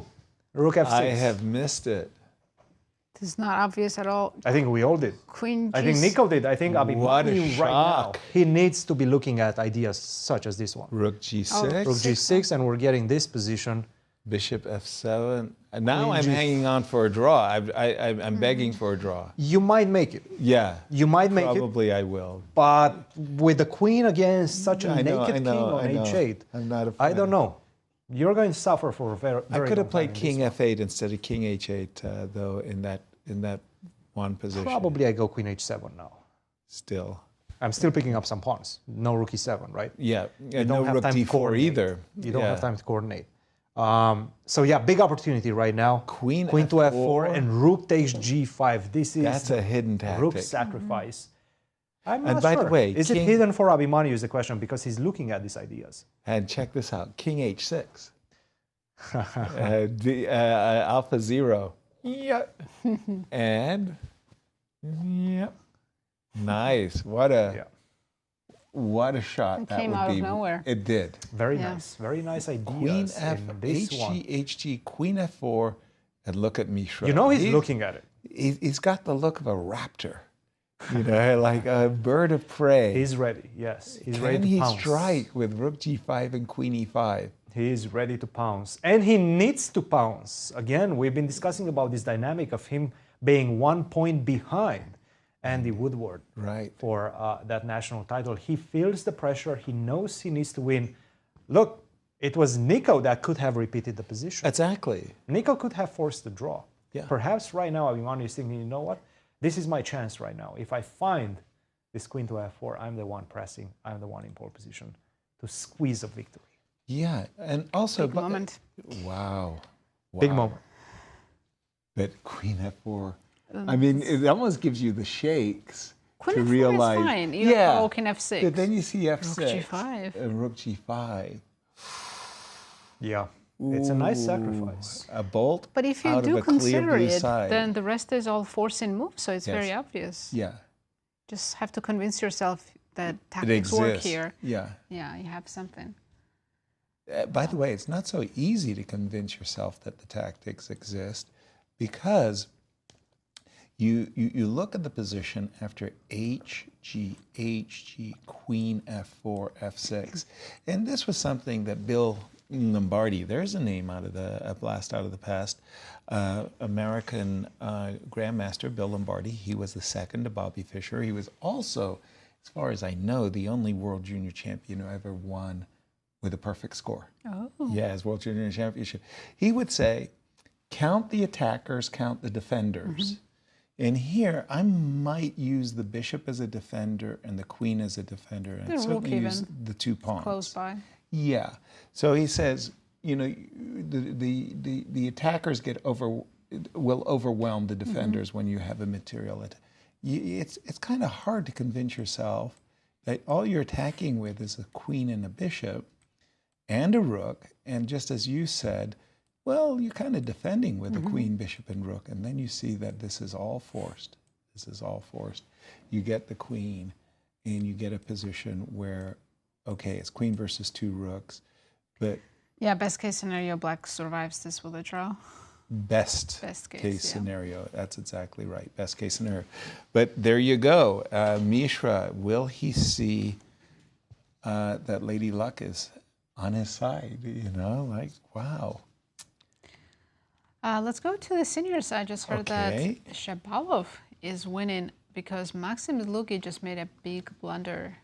Ooh, okay. Where are you, Alexander? Max Dlugy. Well, Christian's ready. This was the big blunder. Yes. Somewhat of an equal position right now. After queen to b5, okay. Symmetrical pawn structure. a5, a4, sure, might be an idea, but you don't have enough. I have my trumps, you have yours as well. Right. Queen a4 he played. Missing, knight takes d4.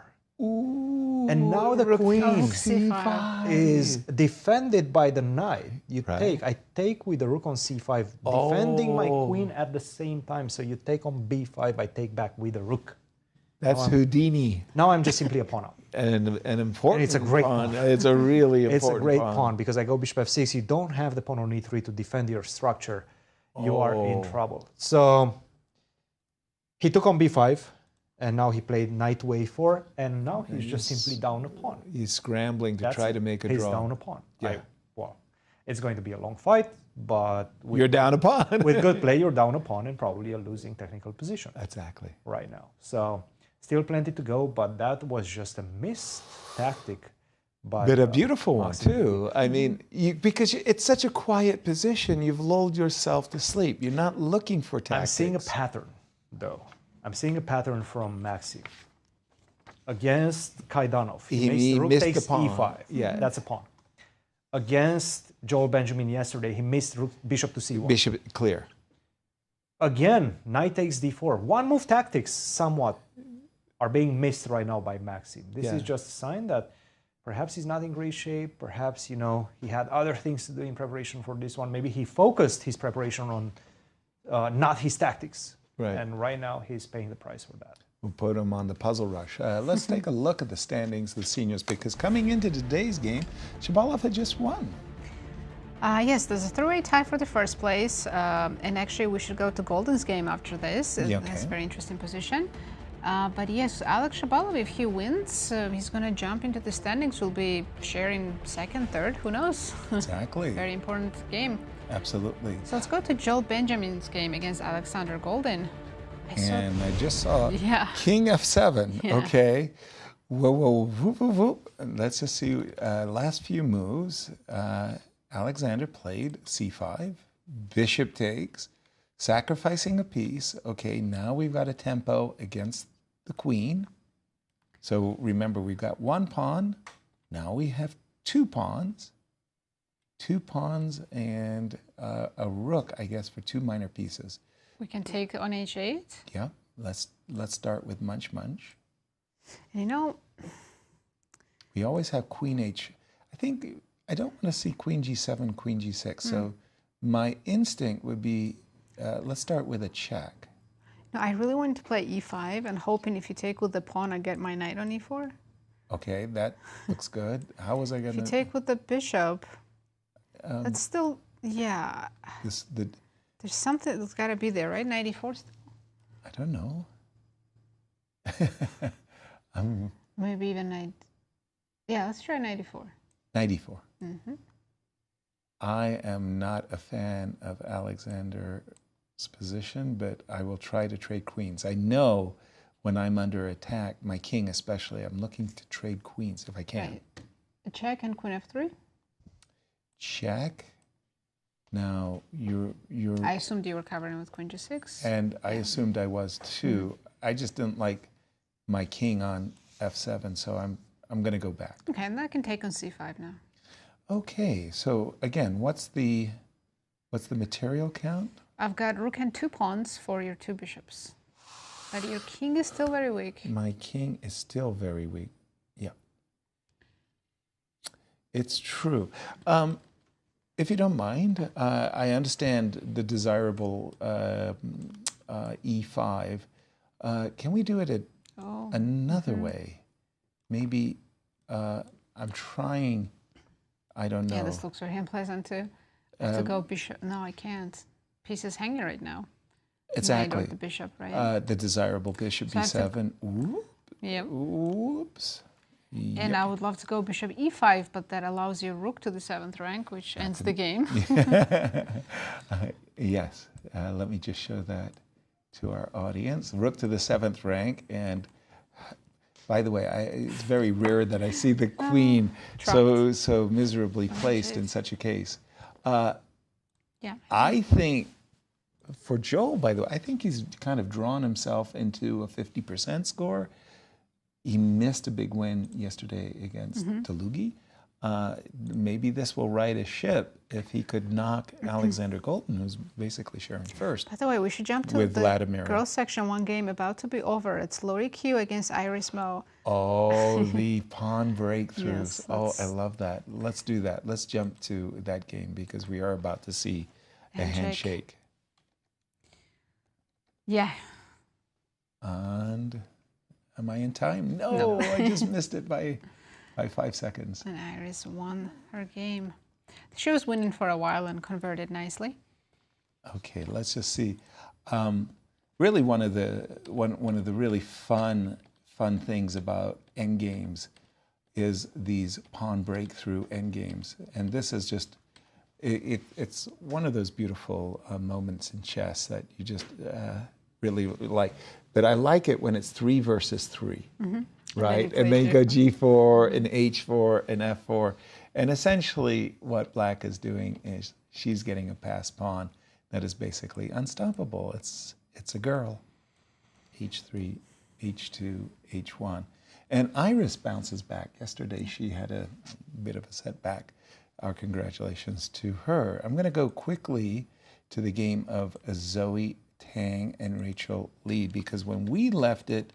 D4 we just saw this massive move, d4, knight a4, and no! Oh, she didn't take on e3. No, Rachel could have been immortalized had she captured on e3, sacrificing her queen. She missed the moment. She went queen to d5. No. Can we show that, perhaps? Yeah, of course. What was missed? We had been looking at this really, really nasty queen sacrifice. There goes the queen. We are getting a rook, which is very good. But what we're also achieving is this king. This king is in a deadly, on the first rank, back rank mates. We have the move bishop to f2. Move the rook at the cost of the bishop. Wait too long, the rook is going to show up on d8, and the rook is going to show up on e2 as well. And it just feels like all of the initiative. Right. It's somehow Engine was saying equal after bishop f6, but it's Black who has all the initiative. Absolutely. White has to make only moves for a while. The current position, however, sees Zoe a pawn to the good. I don't doubt that black has some compensation, but I'm not feeling it. Tell me, how will the game go after, say, queen? Oh, why am I retreating? Why am I being so compliant? I can play queen to c4, can't I? Can I want to trade rook queen? takes e3 now? Rook takes e3. Did not see that coming. c8 is covered, right? Yes, by the with bishop. But yes. But do you have queen d5? I do. One of the Yeah, same idea. Now take on d5. Yeah. There's the tactic, and then bishop c4. And e8 is not covered. It funnily enough, you know what? You're getting to the same position I Okay. wanted to get to, which is I've never seen Drop the such rook, right? that is a sad looking rook. Okay, but what does it mean? It mean by the way, Zoe retreated all the way to d1, which was my knee-jerk reaction. But what does it mean? Does it mean that Zoe's for choice? Yes, she's close to, I think, about +1 or so. Wow. Well, she's an extra pawn. She has dark squares on the queen side, knight to b6 if you exchange dark square bishop. So definitely feels like white is in the driver's seat. While black doesn't really have the attack that she was having 3 moves ago. Oh, exactly. But that would have been a moment for immortality. I guess Rachel for sure saw it. She just convinced herself somehow. Queen was too much sacrifice. Yeah. Yeah.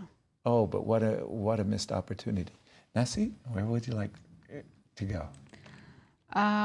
Rose Atwell? Sure, let's check with Rose. Let's just check in with Rose. Oh, well, a lot of progress has kind of been made. The knight did in Ru Yang. Although we're saying we didn't want this for white. Yeah. Because the extra pawn is now on b3, which is not that useful. Exactly. And you have extra pawn on e5, so that should mean black is better now. Yeah. And by the way, everything you said.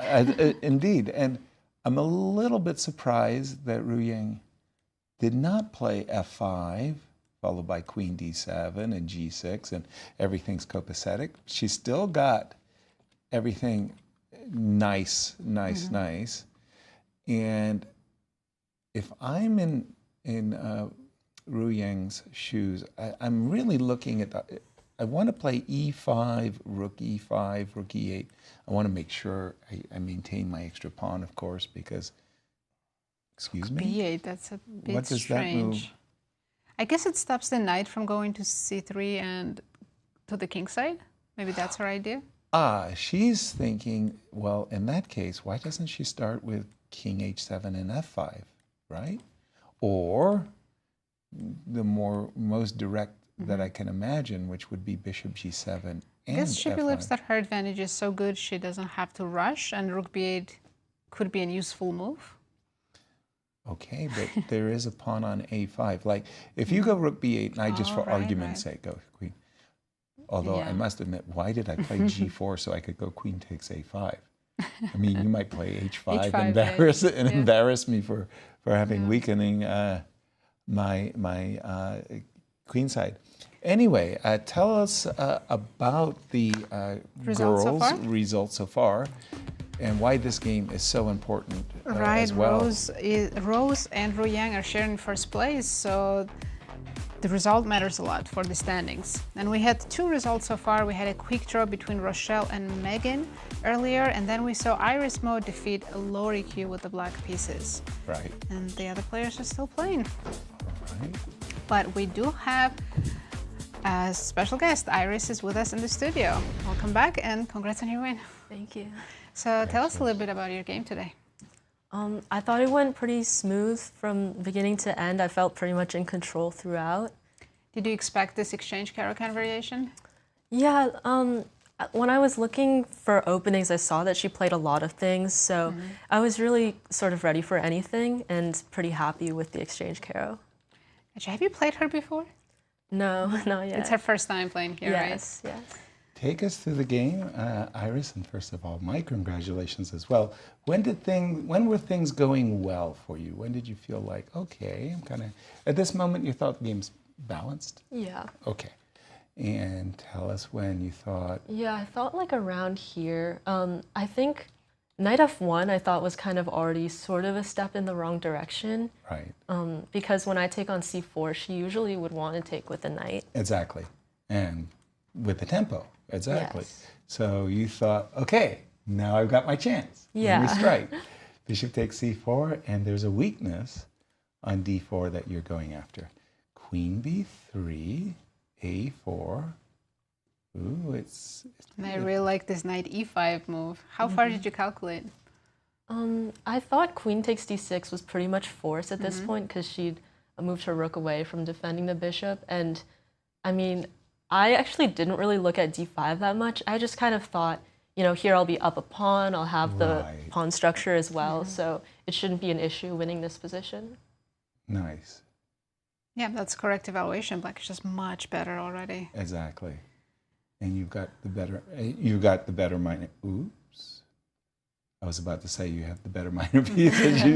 She did get a fork. I mean, okay, of course you're winning and everything's very nice. It's just at the very end, the pawn breakthroughs. I love those. Yeah, we caught the G4 moment. The G4 moment. How are you feeling? How's the tournament going overall? Do you like the pressure of these national championships? I tend to do well in this tournament specifically, so hoping to keep that up. Right. But I'm just happy today to have bounced back from my game yesterday. Exactly. Yeah, I was going to ask you had a tough loss yesterday. What do you do to forget about it and bounce back so nicely today? I usually try to not dwell too much over it. I'd say I usually get over a game maybe like an hour at most after the game. I don't want to keep thinking about like my previous losses during the next few rounds, so just want to leave it in the past. Can you teach us how to do that? So who do you have coming up tomorrow? I believe I'm playing Chloe tomorrow, so yeah, another strong opponent. Yeah, everyone here is pretty strong. And you still have to play Rose, but I know you already played Zoe, right? Yes. So tournament's going pretty well for you, only you're at +2? I'm at 2.5 out of 4. Okay, very nice. Yeah. Are you looking forward to the rest day? Yes, for sure. Thank you so much for joining us, Iris. As we are in the middle of round 4, and we've got this game between Rose Atwell and Ru Yang. We just saw this. Oops, that was not what I wanted to do. I hit the wrong button there, and I went completely out of my comfort zone. Why aren't I getting back to the ladies? I think one more time and, oh. Yeah, I'm in a loop. Yeah. I'm in a wrong loop.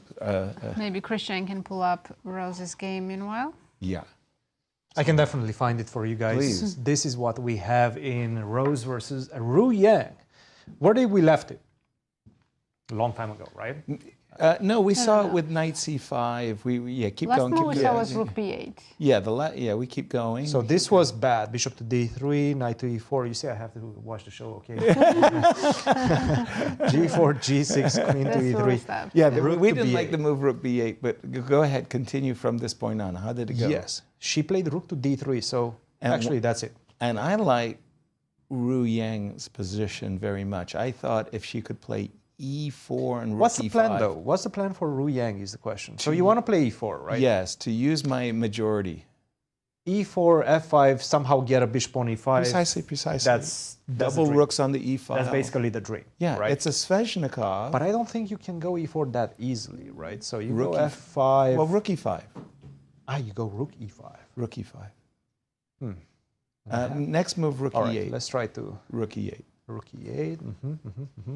Maybe queen c3. Start looking at your a5 pawn. Queen d8. I like my pawn. You do? Yeah. You do. Oh, forget queen d8.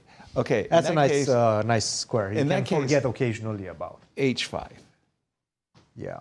Let me lock in over there. Yeah, I'm not looking at taking our a5 pawn anytime soon, that's for sure. I probably will have to go something along the lines of f4. It gets very concrete at this point. It gets very concrete, and this definitely helps black. Yes. This definitely helps black in this one. So, right. Yeah, easier plans for black. You know exactly what you want to do. You want to go e4. Not so easy plans for white. I'm still not sure what... I guess this rook to d3, she wants to go something along the lines of get the queen out of the way and then triple up on the e file. Maybe queen e2 followed by rook to e3 and then f4. I think this is what she's dreaming about. But it's a defensive... It is a defense. The knight looks good, but the knight doesn't really have a good way to come back. You go to c3, you lose the pawn on b3. And even if you go to c3, where do you go after? Yeah. You've maximized the potential of that knight, but all you do is just attack this pawn on d6, which is doubly defended. Yeah, this is the difference. The bishop has much more potential than the knight on b5 in this position. Exactly.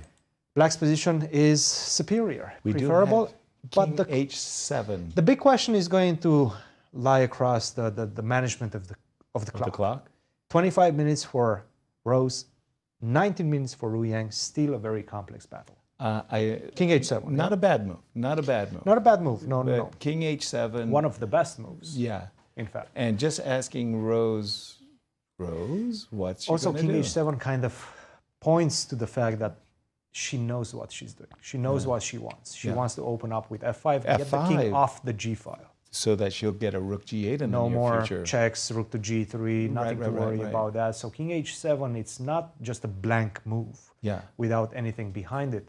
You're clearly showing that you want to play on the king side. I think Rose is in a little trouble in this game, frankly speaking. She certainly is. It has not gone well for her. I don't think she's enjoying her position. But we should go back to the juniors. Mishra has found queen f4, and we're one move away from seeing that sacrifice. Ooh, okay, this was the big moment. At first blush, unless somebody tells you in this position after rook d8 question mark, that was a bad move, that allows this upcoming combination. Unless somebody told you that you had a winning moment here, you might not believe it after the move f7, f6. If I put it in a puzzle book and I said white to move and win or white to move and da-da-da-da, then rook g5 is first move you consider. because it's the sacrifice and that's what the tactics are asking you to find. But it's important that you find the follow-up. Queen e5 check. Do not play king h6. You will find yourself checkmated in a hurry. Queen h7 checkmate, as Christian showed us just a moment ago. You're going back with your king, and now you would love to play queen takes g5, except that's illegal. So you block it. Bringing in one more piece in the attack, also threatening rook g6. Exactly.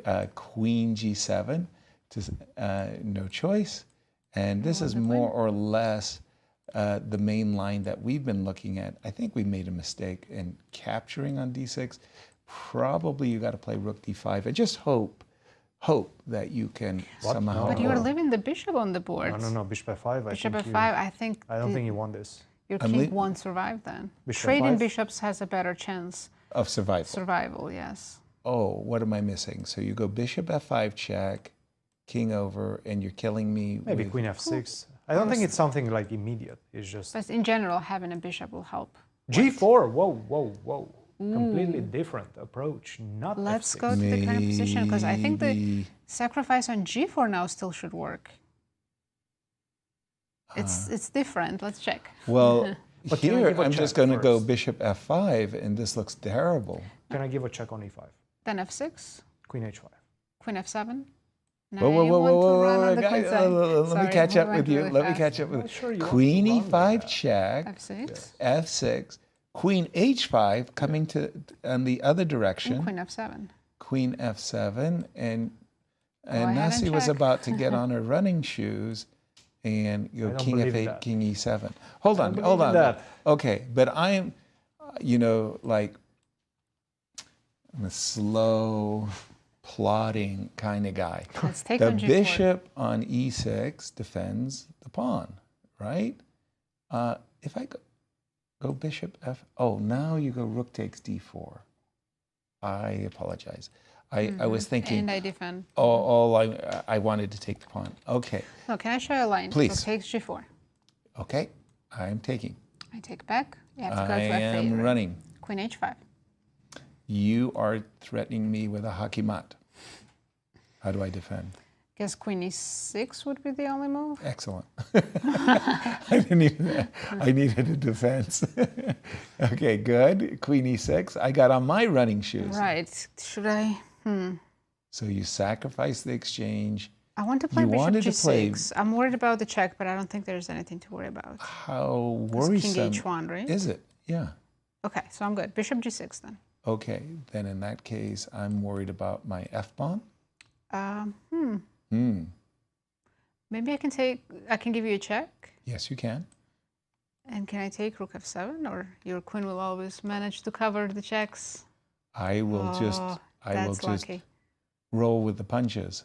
Yes, what you meant, my queen will always cover the checks. Whether you check me from e5, I'll cover with e6. So let's go back to rook d7. I should have something much better there. Yes. In this position. Oh, well. I want to play bishop f5, but you have the check. Right. Then I will give you the check once your bishop is on f5.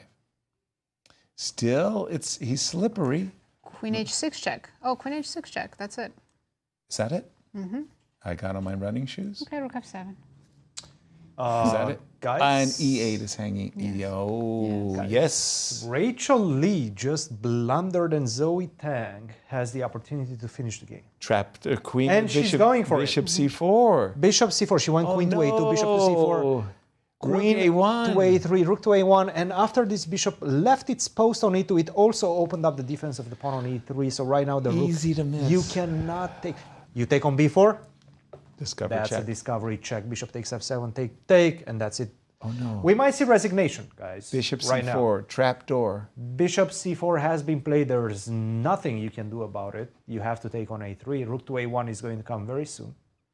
This will be Zoe's first win. How many times did I get my hand got caught in the cookie jar?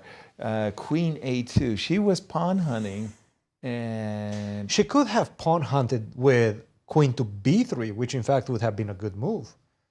But not with queen to a2. Let's see the full board right now, because we want to see the players. I want to see the players. Okay, so she has something in mind. Rook. What did she have? No, I think Rook a to d8, but now you can just simply take on d8. I Take take a both couple of rooks. rooks. Yeah. Yes. Nice. Take on d8, because if you took on a3, e1 is hanging. That's right. Oh. Rachel Lee is trying to maintain her poker face right now, saying, you know what, I've calculated all of this. Right. I'm fine. You missed something, Zoe. And Zoe's like, no. Queen takes No, d8. I have not missed anything. Resignation incoming.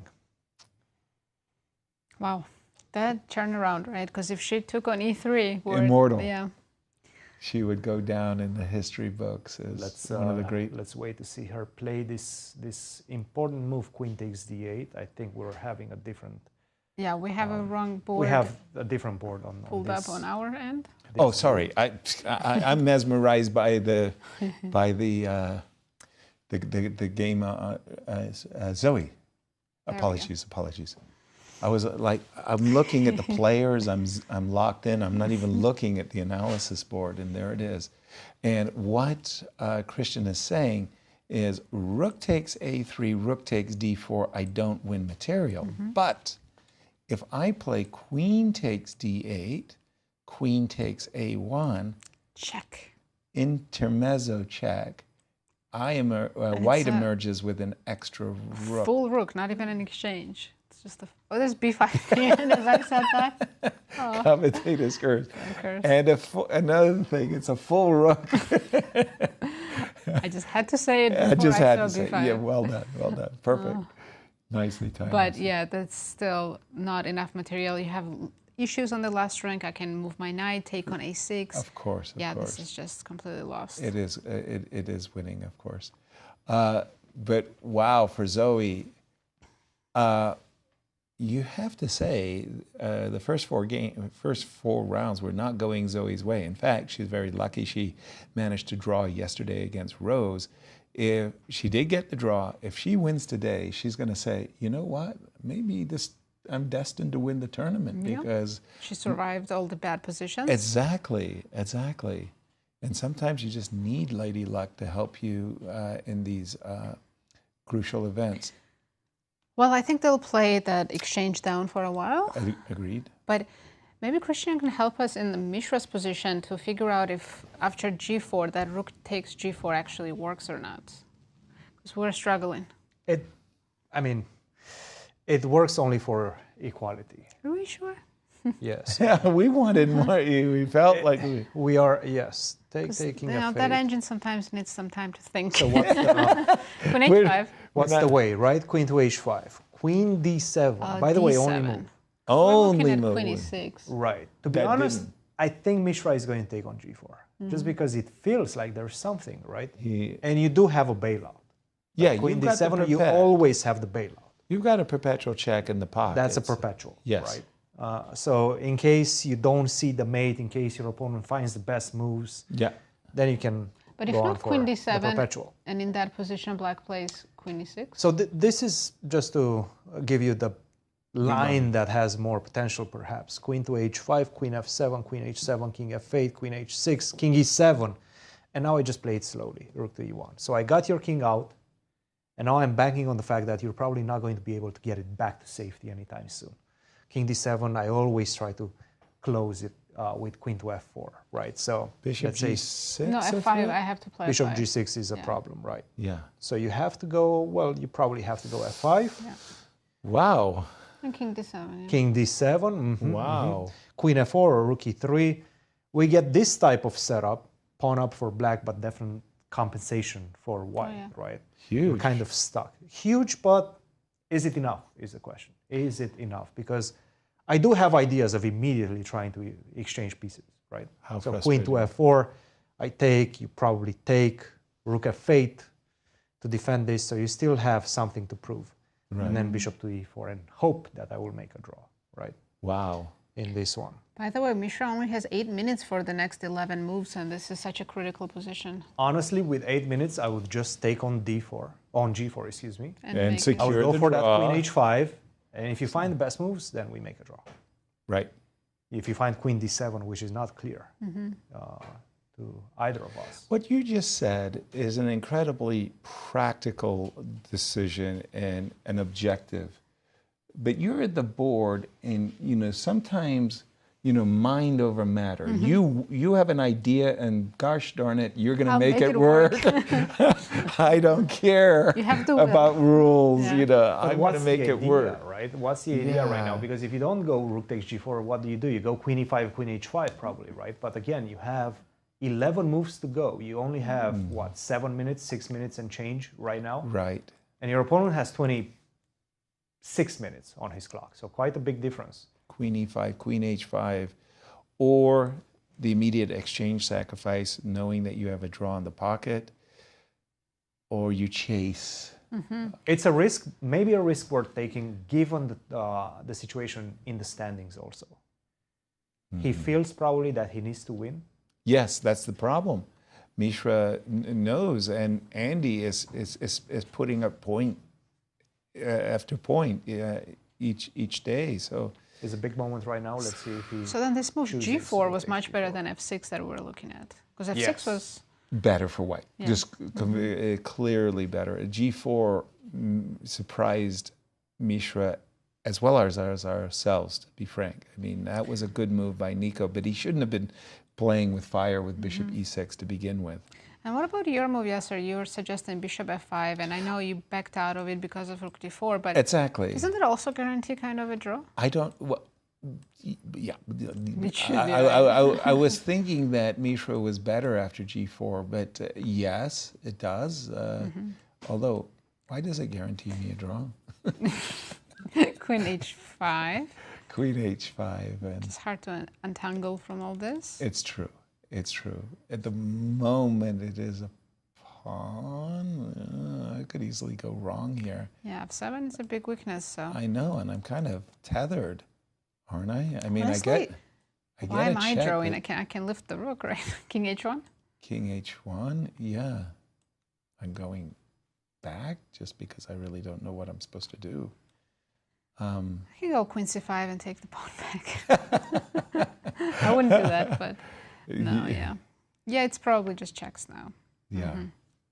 Wow. Okay, what a game is going on there. Very tense. And he's falling down to his last 4 minutes, 45 seconds. I want to go to the game, if you don't mind, Brewington. And we've been seeing a lot of Philidors today and different versions, if you will, of the Philidors. Remember this one? And he put his bishop back on. And let's see what happened. There were some tactics in this game. And actually, Zoe's game's about to be over, so let's catch that moment first. Okay, let's do that. As Zoe is going to be a very, very happy camper. No, I mean, I don't think there'll be a handshake. They'll play this. We talked about this. They always play to She's only exchange up. Oh, yeah, no, they'll play. We had this position. I mean, Rachel might decide to resign, but... No, this is... I mean, it's lost, but... This is another 2 hours. No. No. Well, we can see now. She might decide to resign, or she might continue to play. So. Well, it's not about resigning. I don't think she will do that, but I do think she is playing quite fast. Yeah, so she we might recognizes be moves towards resignation. She wants to be put out of her misery quickly. Rook c6 will probably and then b5, right? Is just push. And it doesn't seem like Zoe thinks there's too much to be worried about. For good reason. I mean, b5. Whoa. Knight d5? What? That's a knight? I check. Oh, she just allowed checkmate. That's probably... Wow, Rachel suicide at the chessboard. Decided to just allow a checkmate on the board. Wow. So Zoe wins her first game. Thanks to VAR for directing us to Zoe. By the way, she is very, very fortunate to have such a high score in this tournament. The #1 seed was struggling to put victories on the board. Placed a cool little bet with Ben Underwood at 3%. Yes, 3%. I got. When Ben Underwood. Thank you very much, Ben. I mean, we'll talk about it after the show. Exactly. By the way, I think Rose is really suffering. We don't have to go there, but Mishra played Queen e5. Big decision. Yeah. Wow. Okay. In fact, why not go there, right? Let me just switch my horses. Not much to do for Nico. He has to go for f6. Of course, f6 only move. And Queen f7 even after that is only move. Queen h5 with nasty, nasty threats of checks on g6 and h7. The next few moves are more or less forced. f7. Again, Black is defending, would love to trade queens. I mean, this would be, on so many levels, a terrible, terrible decision, and especially here, because we can go check, and we can go check, and were we playing king e7? We can't do that because of rook f6. That's right. We were including king e7. And here, some strange bishop c2 move was the best, according to what Christian showed us, but it's not an easy move to make. Why are we playing bishop c2? Not obvious to me either. Why isn't d6? And with 3 minutes on Mishra's clock, I don't think he'll find that move. Right. But if I'm in Nico's shoes right now and I see my opponent... Fast, right? Yes. This is the time to play fast. Especially forced moves. A move like f7, f6, I have no choice. So I make that one quickly. I make queen f7 quickly. And then Mishra will suddenly be down with 2 minutes on his clock. By the way, how many moves do they have to make? Still 10 moves to go. Okay, that's pressure. Yeah, a couple of moves are forced, but up to 5, not 10. So he still has to... Right. What's time pressure for you? Oh, anything less than 5 minutes. Me too. Yeah. Some people don't feel it until they get to 2 seconds. Or 1. Yeah, something like that. No. Picking up our tournament leader, Andy Woodward and Justin Wang. When we left it, I really liked Andy's position greatly. I thought he was better essentially in the center as well as the king side. And I think he's still better. And so he pushed Oh, he hasn't pushed f4. I imagined it. But why didn't he push f4? I was Oh, okay. But he did it in later. Maybe the least... Ooh, we have this endgame. What's going on here? Okay, D1 is I hanging. think most of Justin's problems are over. Why? Well, queens are off the board. That's a big one right so there. Black's king is not as terrible. Vulnerable. Thank you. That's the word I was looking for. Beautiful word. When I don't know what to say, I say vulnerable. Then people say, wow, very insightful. That's a good word to remember. Exactly. Well, and clock times? Andy has 8 minutes against 24, so... Well, we know that Justin plays very quickly, so that's not too big a surprise. Andy's been behind on the clock, but it's worked for Andy. 3 out of 3, but we have a special guest in the studio. We do. Zoe Tang is with us after her first win in the tournament. Congrats on your win. Thank you. So how does it feel to get a win in the tournament? Well, it's nice. It finally happened. I mean, I think the thing is that with these round-robin tournaments, a loss really, really sets you back. So, I mean, like, you know, start with not losing and then go from there. Exactly. Yesterday, you dodged a bullet. Yeah. Yeah. The whole game was just not so great. What happened today? Today, I think I just got a nice position out of the opening because it's something like structure-based, and it's not really something that you can prepare. It's just, you know, who has better understanding how to play with these isolated pawn positions. And how did you feel right about here? Like, everything okay for you? This is so far so good? Yeah, I felt mostly fine. Like, the light scores are a little bit iffy, but it's mostly okay because the queen can't really get in. Tell me when you think life is uncertain. Here, I mean, there's a lot of stuff to start calculating now. I mean, maybe I was seeing ghosts or something, but after I played knight a4, even something silly like d takes e3, like, it looks crazy. Silly. It's not silly at all. It's not silly. It might be brilliant. That it's pretty good for black. Really? Actually, at the end, evaluation is equal, but it's a risky position for white. So I mean, you saw this farc, that's clear, and you saw bishop f2, and you saw what? I wasn't really sure how to play here. I think I was looking at bishop takes f6. That was the best move. And black should take on e1. And then some bishop e7 or something. Oh, okay. Defending both bishops that way. But I wasn't sure of this position. It's very hard to evaluate this. Very hard, right? 2 rooks. Your king's not a happy king, right? Yeah, it feels like something could go wrong on the king side there. Yeah. But after Rachel didn't play that, then you got a very nice position, right? You were up a pawn. Yeah, the position was nice after that.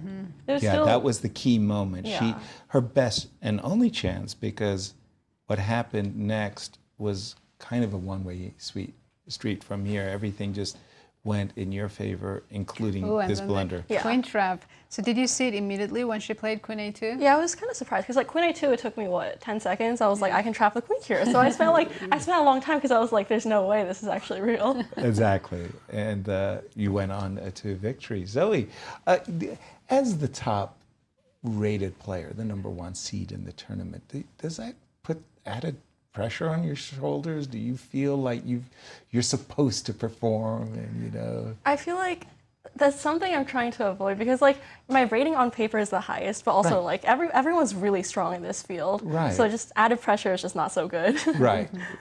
But again, you are aware that you drew your games.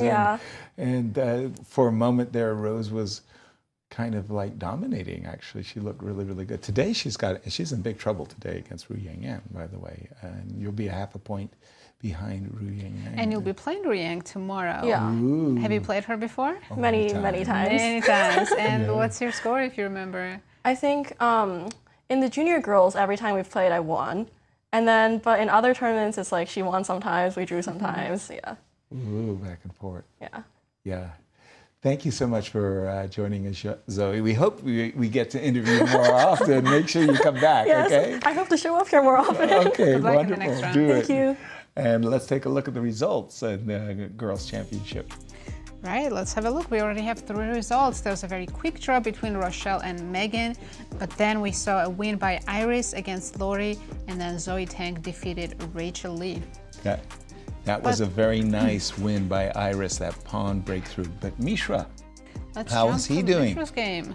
That's where we left off, and I think Christian's ready to catch us up. What happened? Oh my goodness. Oh my goodness. Mishra is winning. His gamble paid off. The only question is if he will be able to conclude his advantage in time. Because right now he has 2 minutes on his clock against 20 minutes. No F6. He played King G8.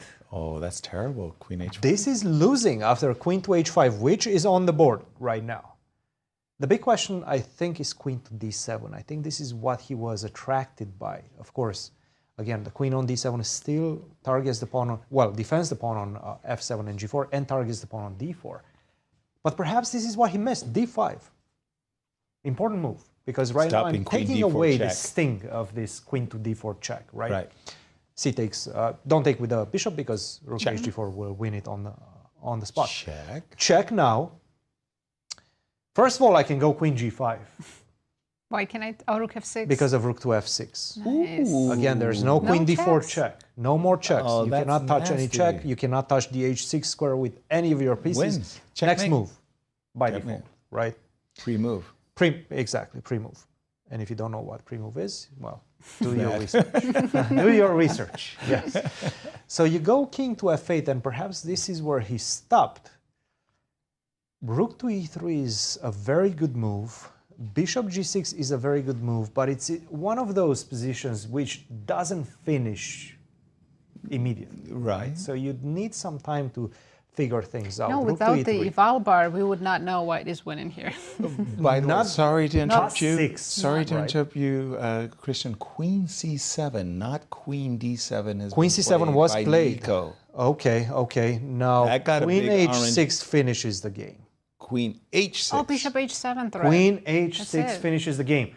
Let's zoom in on Mishra right now. Let's zoom in on Mishra right now to see if he's going to make the He's best got decisions. the quiet move. He has Queen 1 minute H6. and 25 seconds to find it. And Queen he's H6. Shaking right now, trying to calculate everything. I Nico think- perhaps sees it and hides his face. Because not so long ago, that bishop on E6 could have been on G6, defending the king. This right is it now, right now. Queen to H6 is a killer move.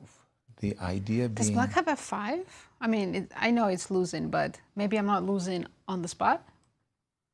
not losing on the spot. And he's F5. about to play a move. 50 see if seconds. Queen H6. Yup, Queen H6 on the board.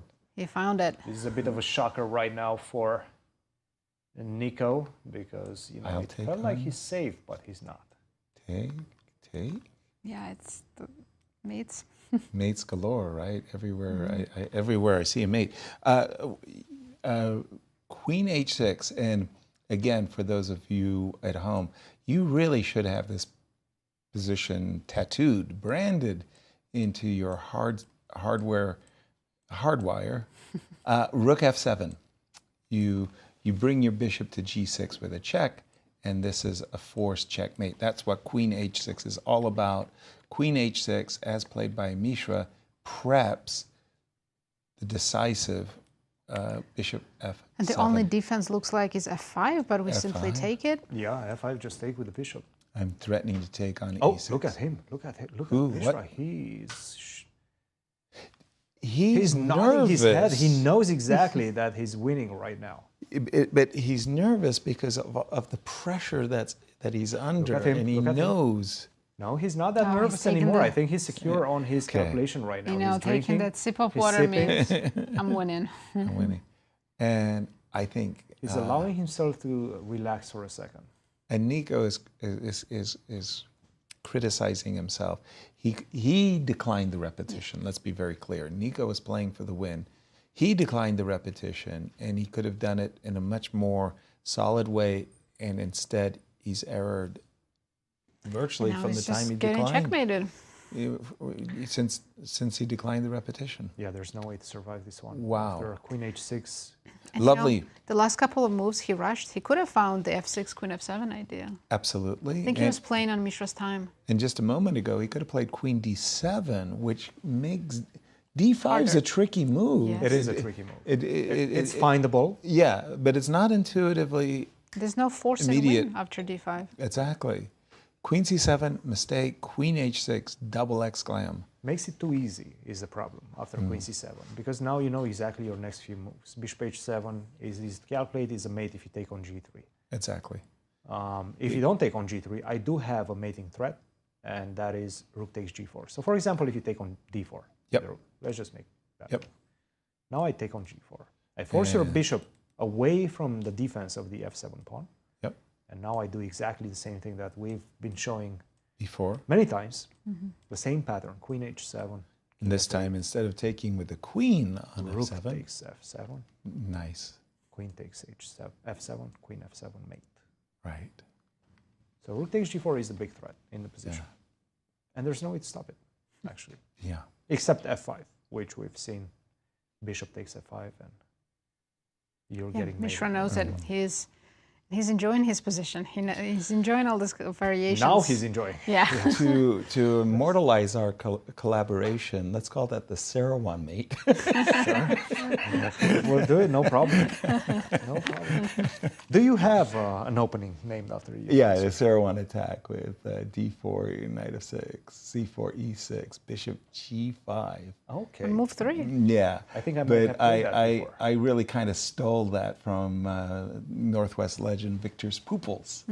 You know, he But you popularized it. That's true, but is it named after you? Is it on that base? Well, it was when I played it. Let's see. Do they call it the Seirawan attack? Seirawan attack. Thank you. I see it. I see it right here on my screen. It's Indian Seirawan attack. It's not popular. I'll play it in my next tournament. I will play it in my next tournament. I think I played it 3 times. I think I scored, 1.5 out of 3. But I did beat Nitro short. I did beat Nitro.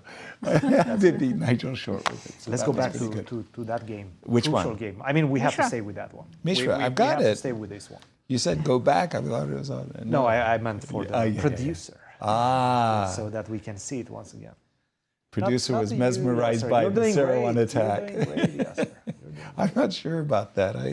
It was the Zoe Tang game that I was looking at. You were the just players. mesmerized by the position. I think Mishra, like a lot of grandmasters before him, has the leg shake. Oh yes. Bobby Fischer had the leg shake. And when you have the leg shake with your elbows on the board, it shakes the table. I've had to tell my opponents many times, can you stop shaking your leg? or at least shaking the table, like put your hands on your legs, I don't see a way to continue, right? I don't either. Queen h6 is just, it's a deadly threat. A moment ago, Nazi said, well, can we try f5? But the problem is that the desirable queen takes g3, again, is walking into checkmates with queen g6 and rook over to h5. This check doesn't really help either. It's the end of the road. Either f2 or h2, I think. Oh, I think f2 is better because queen h7.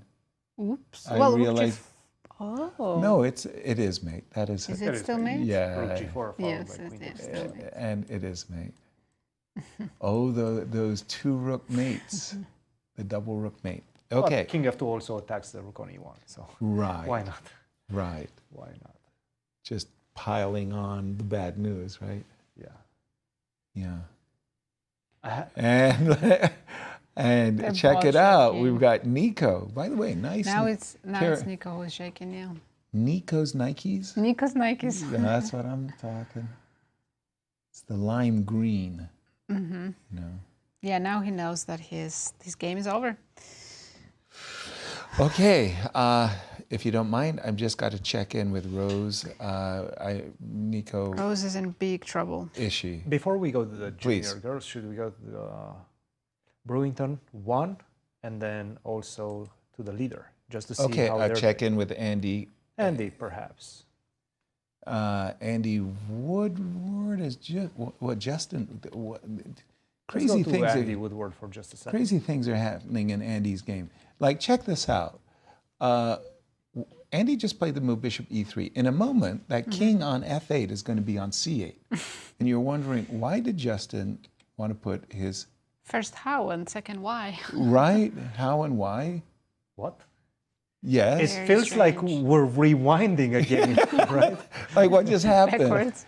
Like things just went backwards. And with this move E5, by the way, we were talking about pawn breakthroughs. This looks stunning, splendid. Oof.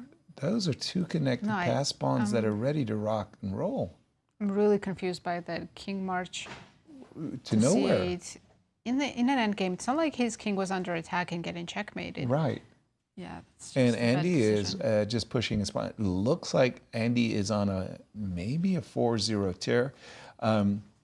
I'm not going to tell him that there's no Bobby Fischer prize, but I mean, I want to encourage him to keep going.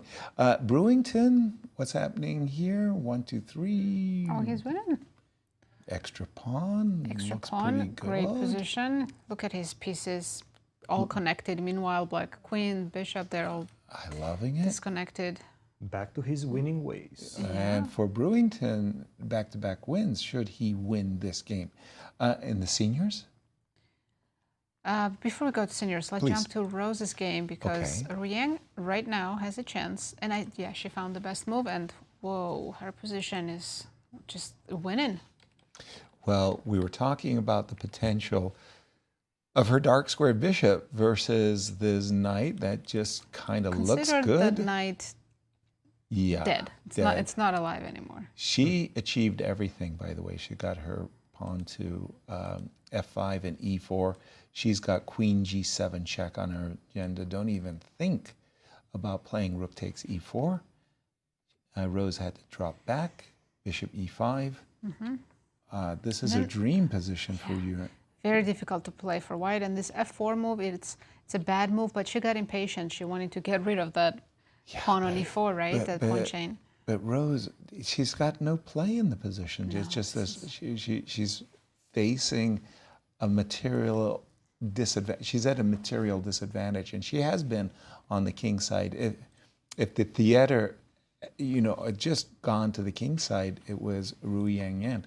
And for those of you joining late, essentially it was a Philidor becomes Sveshnikov, and it was one of those things where white had a majority on the queen side, Rose had a majority on the queen side, Ru Yang Yang majority on the king side. The queen side majority got jammed, as you can see right now. The pawns on A4, B3, C4. This minority of pawns are keeping the majority in check. On the other side, Ru Yang used her advantage. And we got this case of great bishop and really bad knight. Wow. And that bishop is really lording the position, isn't it? Is it time to just bring the rooks to the G file? Rook G8 looks very good, and Ru Yang is on her way to winning this game. Wow. And for Rose, setback. 2 wonderful wins to begin the event. Yesterday she was winning against Zoe. Had she won, she would have been in clear first. She's currently tied for first. A loss in this game drops her back. And Ru Yang, by the way, she becomes the leader. Clear first. We'll be playing Zoe Tank tomorrow. And Zoe is starting to fine-tune her game as well. Okay, so give me a variation that you like. Shall we go Rook G8? It looks good. Rook takes F3 just to stop Rook F3. No, I was thinking, Mishra has won his game, defeated Nico Chasin with a very brilliant important win for attack. Mishra. Yeah, it worked out really well. Congratulations. And for Nico, he's just ruining. Why didn't I take the draw? I could have just repeated. The chance to repeat. Yeah. Crucial victory for Mishra to keep contact with the leader, Andy Woodward. Absolutely. So Rook takes F3. Give me your main line. I was thinking to play F4 and still play Rook G3 next move. I know that you want to play Rook G4 and double the rooks. Now you're going to play Rook to G3, yeah? And open up the F file. Yikes. 5 minutes for Ru Yang, but they're very close to the time control. 3 moves left. And not so hard to find 3 moves here for black. Just to point out that she can't play Rook G4 because of Queen takes G4. Oh yeah, let me mention that because that is a very desirable move. If you could play Rook here, followed by Rook G8 and Queen G6, that would be scrumptious. Queen takes G4, however, I will hurt your feelings. That would be a big gift Yes. for Rose. That was why we were looking at f4. By the way, rook g8 on the board. Clock times? 5 minutes for Wang, 9 minutes for Rose, but 2 moves left until the time control. That's not doing anything. Big Christian, developments in please. the game of our leader, Andy Woodward and Justin Wang. Andy just made a pretty significant mistake. What? Which allows Justin to get back in the game, not with an easy idea. He played the move f6. It looks great at the beginning, because you take on f6, I go rook to f3. I pick up one of your bishops, right? Fair. But apparently, Black has enough compensation after taking on g4, rook to f6, and bishop to d5, defending strong the bishop. complex of pawns on the queen side, as well as supporting this attack. Rook to h1 followed by bishop to f3. Those are ideas that you don't want to see in the position. If he finds this, White still has an advantage. Bishop h6, look, you have an extra piece, right, for 3 pawns. But it does seem like objectively Black has enough. Black has enough for perhaps even equality at this point, full equality after a4. I have a bunch of passed pawns, the g, the a pawn, the e pawn as well. And it seems like the king, surprisingly so, is quite safe right now on c8, protected by this rook on h8. Incredible turn of events. And if he manages to save this one, Justin Wang, that allows Mishra as well to get closer and closer to our leader, Andy Woodward. Wow. Well, let's take a look at those junior results just to see why this game is absolutely so crucial. Right, most of the games are still going on, but Mishra is the only player who won so far against Nico Chasin. And as Cristian was saying, if Andy doesn't convert his advantage, then Mishra's much closer to Andy. Point. Kirk, when we left it, Also- Kirk was doing incredibly well. There you see, at the board, it's bishop takes f6, and of course, rook f3. I think Andy's a little bit confused. They might not win in a piece. Right, easy to be confused. But we're going to pause our analysis because we have a very special guest in our studio, Mishra. Welcome. Hi. Thank you. Congrats on your win. Thank you. Well, frankly speaking, this was a horrible game from my side. I'm sorry you guys had to witness that. I hope to play better in upcoming rounds. What happened here was, I think when I played g4 was a very critical moment. Okay. Because the thing was, overall, I felt like the structure, if I get g4, h3 in, it's unpleasant for Black because his bishop on e6 is a bit it's just very stuck. And somewhere I can go queen g3, h4, g5, and I have a bunch of play. What happened was when I played g4, g5, my first intention was to go rook f5. Right. And this is the position that I misevaluated. Like bishop takes f5. Yep. Now there's 2 moves. Like let's say bishop takes f5. And now Black goes knight f6. Yep. And I thought in the long run, if I'm able to bring my knight to g3 and put like a knight on f5, then I should be doing very well. Okay. But the main problem is if anything I play, like if I go h3 or queen f3, this was my first intention, but now he goes c5. And this c5 is very annoying. He just plays this against everything, and I just don't have enough time to do anything. You don't get your beautiful setup with your knight coming to f5. So, oops. So it meant you had to drop back with your rook after he played g5, which was not your intention. Yeah, but at the same time, like this is not, I mean, it's not a, I wouldn't have voluntarily went for this, but at the same time, it's not a complete disaster. Like I still have a lot of play due to his king. Now this e4 takes. Can we show the variation instead of e4? Did you consider rook f1 here? Yeah, rook f1, I thought king g7 looked fine, and I was calculating some stuff whether I can go like h4. That was our main G move. takes h4, Yep. queen takes f6. This was our main line. Queen takes f6, rook takes g4, queen g5, rook takes g5, h takes g5, e4. Here we were looking at either king f2 or knight d1, and White has a tiny bit of an advantage. That e4 was your move. Yeah, I was wondering about this. I wasn't sure like if Black goes, let's say f6, how good this would be, because if the position opens up, even if he gives back 1 or 2 pawns, or actually maybe even a better demonstration of this is just say d takes e4, knight takes e4 and rook a d8. Yep. And then knight takes g5, rook takes d4, and things open up, and this is not, I wasn't entirely sure on how this would go. But yeah, maybe I should just play without e4. I wasn't sure because he had 2 pawns overall, but Right. maybe it's so. I didn't think it was that favorable for you. And the way the game went, excuse me, you didn't play h4. You went e4. No rook f1. Yeah. No rook f1, excuse me. So you went e4. Yeah, I right? didn't. And then came this really salient moment right I think he should have here. probably forced to draw. Also, like bishop g6 is very playable.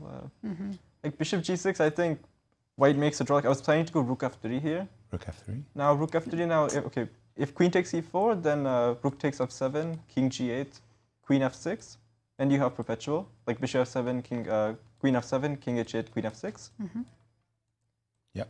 So, I mean, if black wants to win, he can't really play queen takes e4. He has to go rook f8, I thought. Yep. And okay, like bishop takes g6, f takes g6, d5. Like rook takes f3. So you're eyeballing this? Yeah. Queen d4 check? Or? No, rook f6, rook f6. Ah, pardon me. You have to go queen takes f3, c takes d5, queen takes d5, like rook d8, and I thought even like rook f7 check here. And you're a pawn down. I'm down a pawn, but at the same, like, yeah, it's... good chances of draw. Yeah, because it's a double g pawn, and if the pawn was on g7 and g6, this could be even more unpleasant because his king is a bit, is safer, but yeah, here it's, I didn't think I would have too many problems trying to hold the draw. Exactly.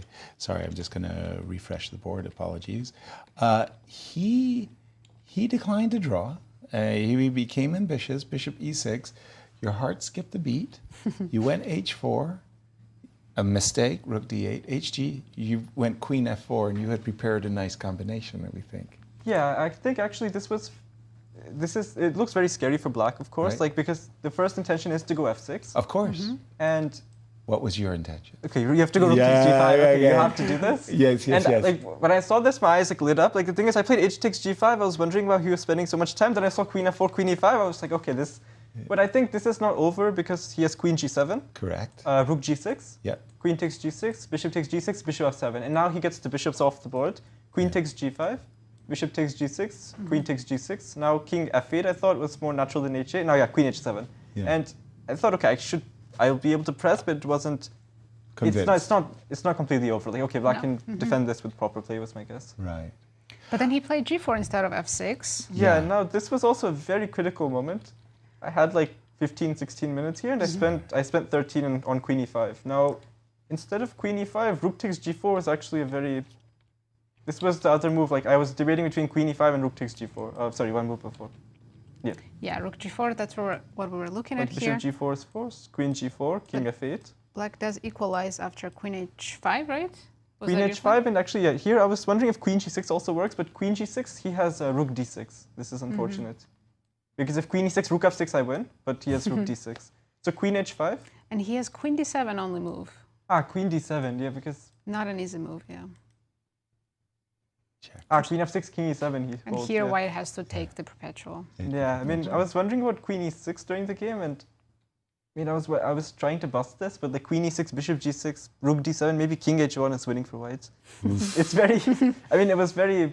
Mishra, we've got some very, very exciting games going on, including Andy Woodward. Quick last question for you. You're chasing Andy. He's been on a tear. A lot of pressure on your shoulders right now. You feeling it? Yeah, I mean, okay, after yesterday's draw, like yesterday I hoped to surprise him in the opening and get a very fighting game, but I got this g3 Grunfeld, and like, frankly, like that position was just so dry I couldn't get myself to play it. Very good. But the good thing actually for me is that I still have to face Andy, and I think I play him on round 6 after the break day. All right. So, and I'll give it my best, and okay, if I win, then all of a sudden we have the same score. All right. Best of luck. Thank you so much. As we're going to go to that game of Andy, did he win the piece, by the way, in that? Let's jump into Andy's game. Yeah, Justin played all the correct moves, and looks like Andy has including that bishop d5. Ooh, he did sacrifice the piece. Nicely done by Justin. Whoa. Okay.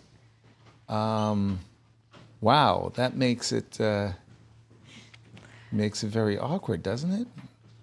Yeah. Quick question. So, if we start with bishop check, where does the king go? Where does the king go? I'm still trying to figure this out. King C. I'm so confused with the king on c8. Exactly. Me too. I guess you got to go king c7. Okay. I Let's go to b7.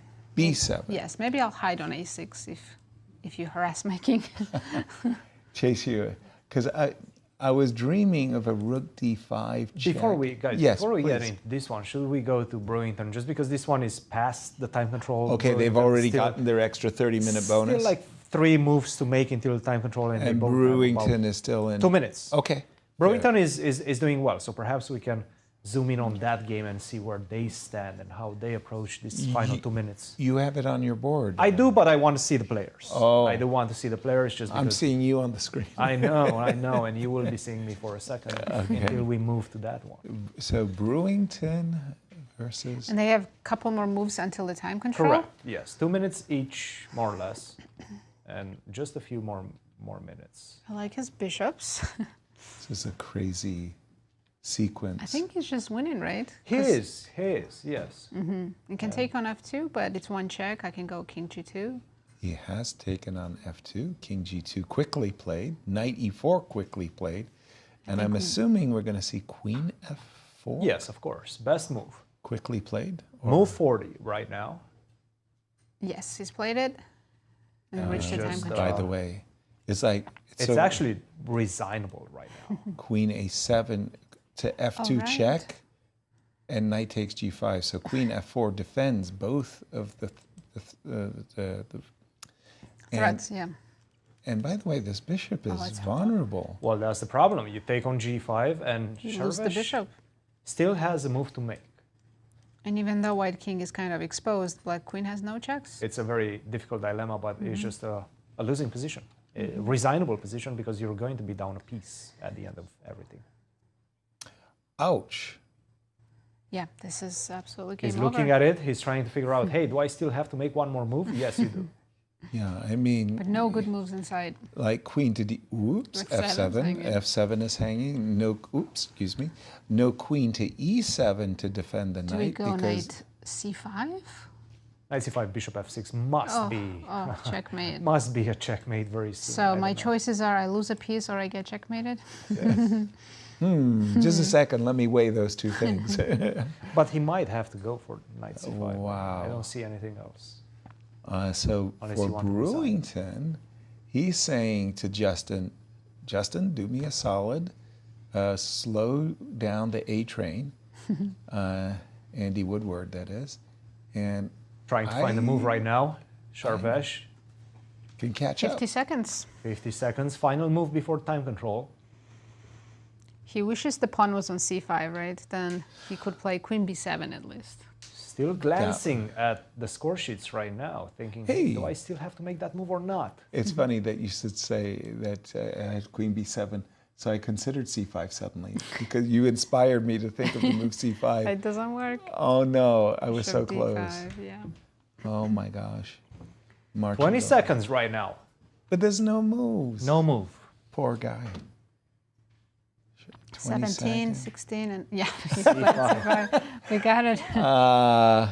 But the last grade and Brewington saying, wait a minute, I'm taking your knight. I'll take the knight. Yes, thank you very much. You go ahead and play bishop b7. I've got a defense to bishop b7. And yes, he does. And Sharvesh is like, oh, you could take that. Oh, that hurt. I guess. I think he knew there was just nothing he could do. The position was lost. Yeah. Clearly lost. And bishop b7, bishop d5. Brewington about to win his second game on the trot. Yeah, and that takes him to 3 out of 4. Which is a Abhi very decent score. Very decent score. It was just that Andy is doing horrifying things, winning every game. And that was the resignation. Brewington looks quite happy. Yeah. Very he's nice going to be pleased with this. Sorry, I wanted to go win, but even better when you win 2 games in a row. Yeah, you kind of feeling that. Let's go to Evan Park right now. Oh, Evan Park? 2 more moves to go into time control, 30 seconds each. Grayson? No, Evan?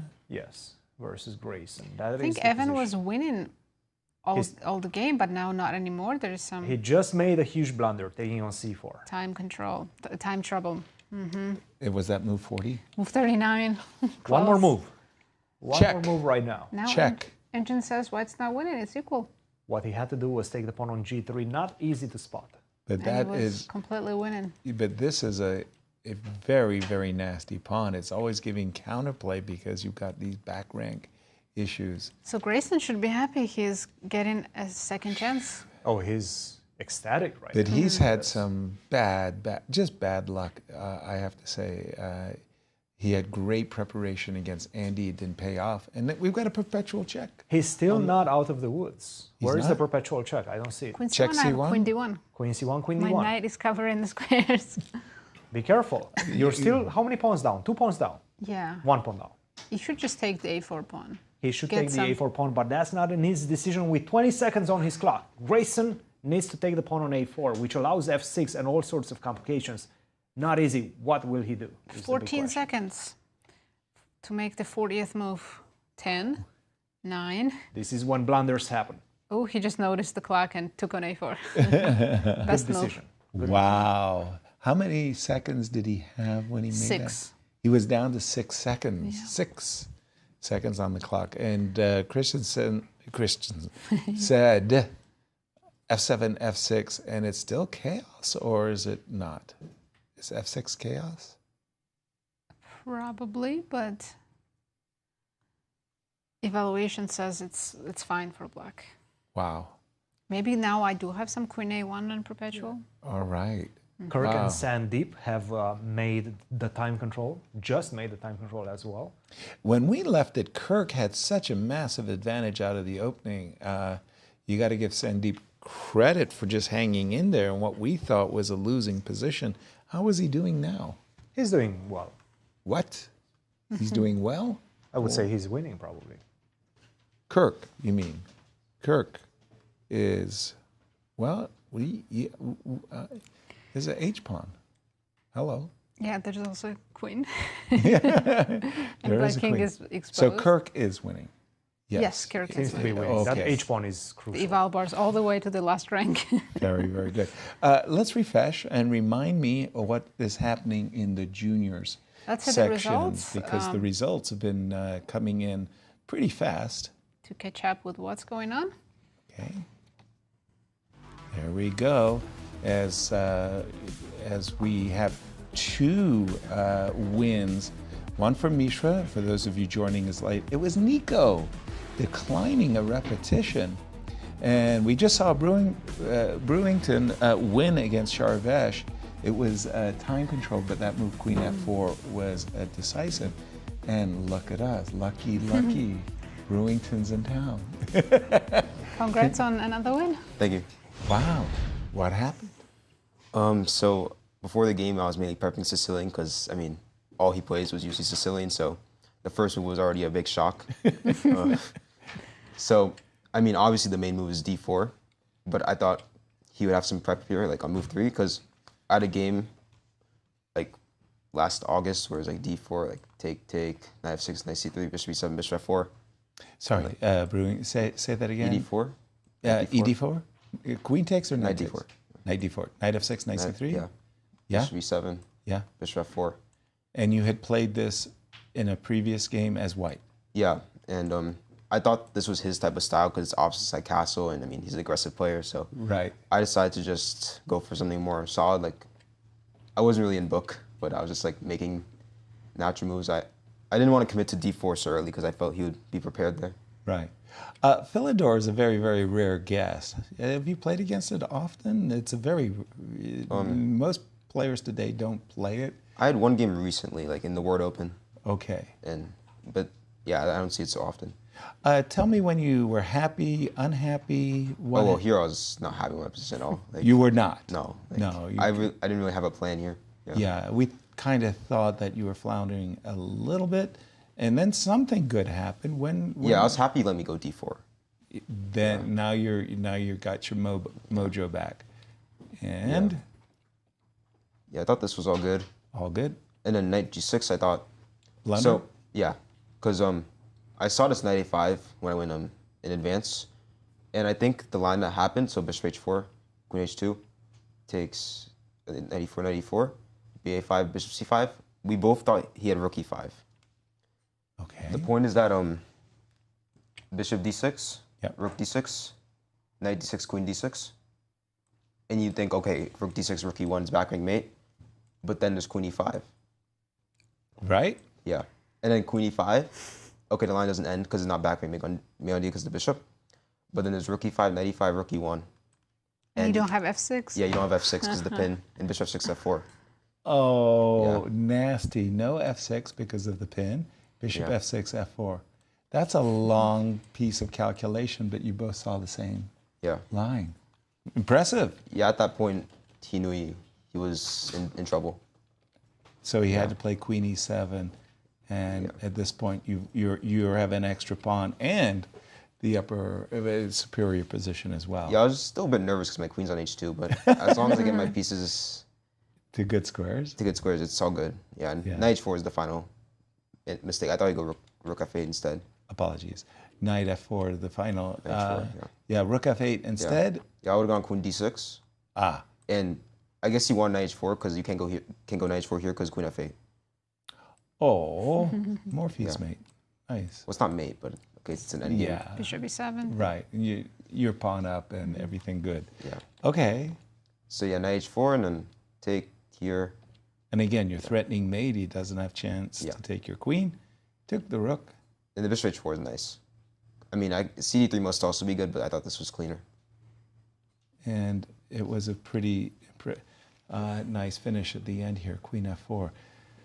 How's it feel? Back-to-back victories, getting the momentum going. Yeah, it's good to get back-to-back wins. I mean, yeah, enjoying yourself. Yeah, I mean, I think I'm playing decently so far. Not too many big mistakes, I would say. So yeah, I'm pretty happy with how I'm playing. But okay, still 5 more games, so we'll see how it goes.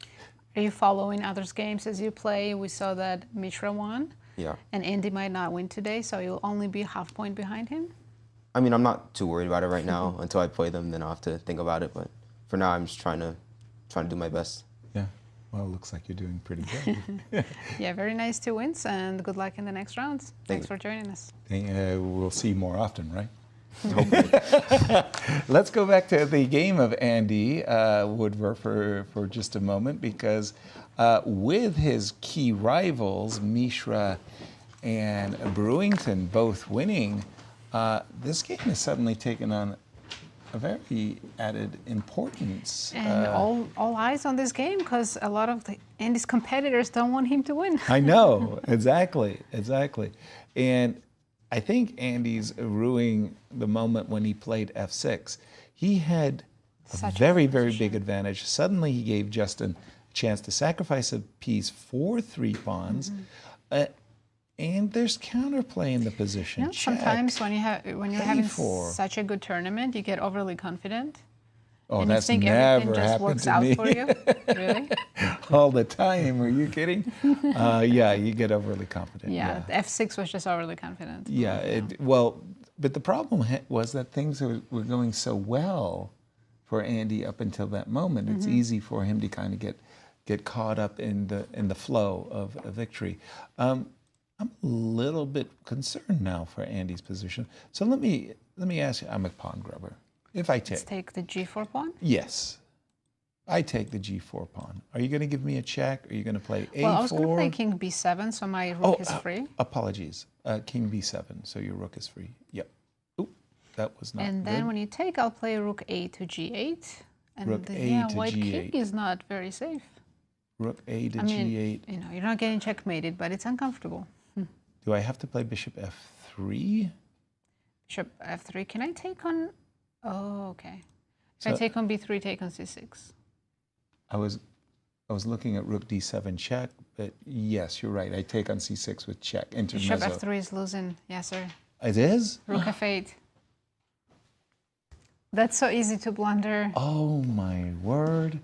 It certainly Rook f8. Rook f8. Did not see. Oh, that means my whole concept is wrong with bishop f5. And that's why Andy is taking such a length of time, because... Yeah, he's down to 14 minutes, and wow, we just passed move 40, so... by the way, he had some issues in the first time control in terms of using a lot of clock. Those issues have not gone away. He's still burning a lot of clock. Our tournament leader... Not the position of superiority as before. He's under pressure. We'll keep an eye on this, Cristian. Let's move to I'm the gonna seniors throw it section back to for just a you. second. We did have a result. We did? Yes, Joel, Benjamin, and Goldin made a draw. Okay. Quite a fighting draw in that one. So that was a good result for Goldin because he's keeping his lead. And he was in very he big was on the back trouble. foot. Yeah. Yes, in that one. Larry Christiansen seemed to be bouncing back after his defeat yesterday against Alex Fishbein. This is what we have right now. Extra pawn. But more importantly, I can perhaps just simply go, let's say, queen to d8, king to h7. I picked up that pawn on h4. I'll just go bishop to f3. Hold on, you're giving up e3. That's fine. Well, first of all, you have a huge problem, right? Bishop to d5, and this is the idea of getting the bishop to f3. Now, if I get here, you're busted, right? Agreed. In fact, Agreed. you're just checkmated. Checkmated. I'm not taking your knight.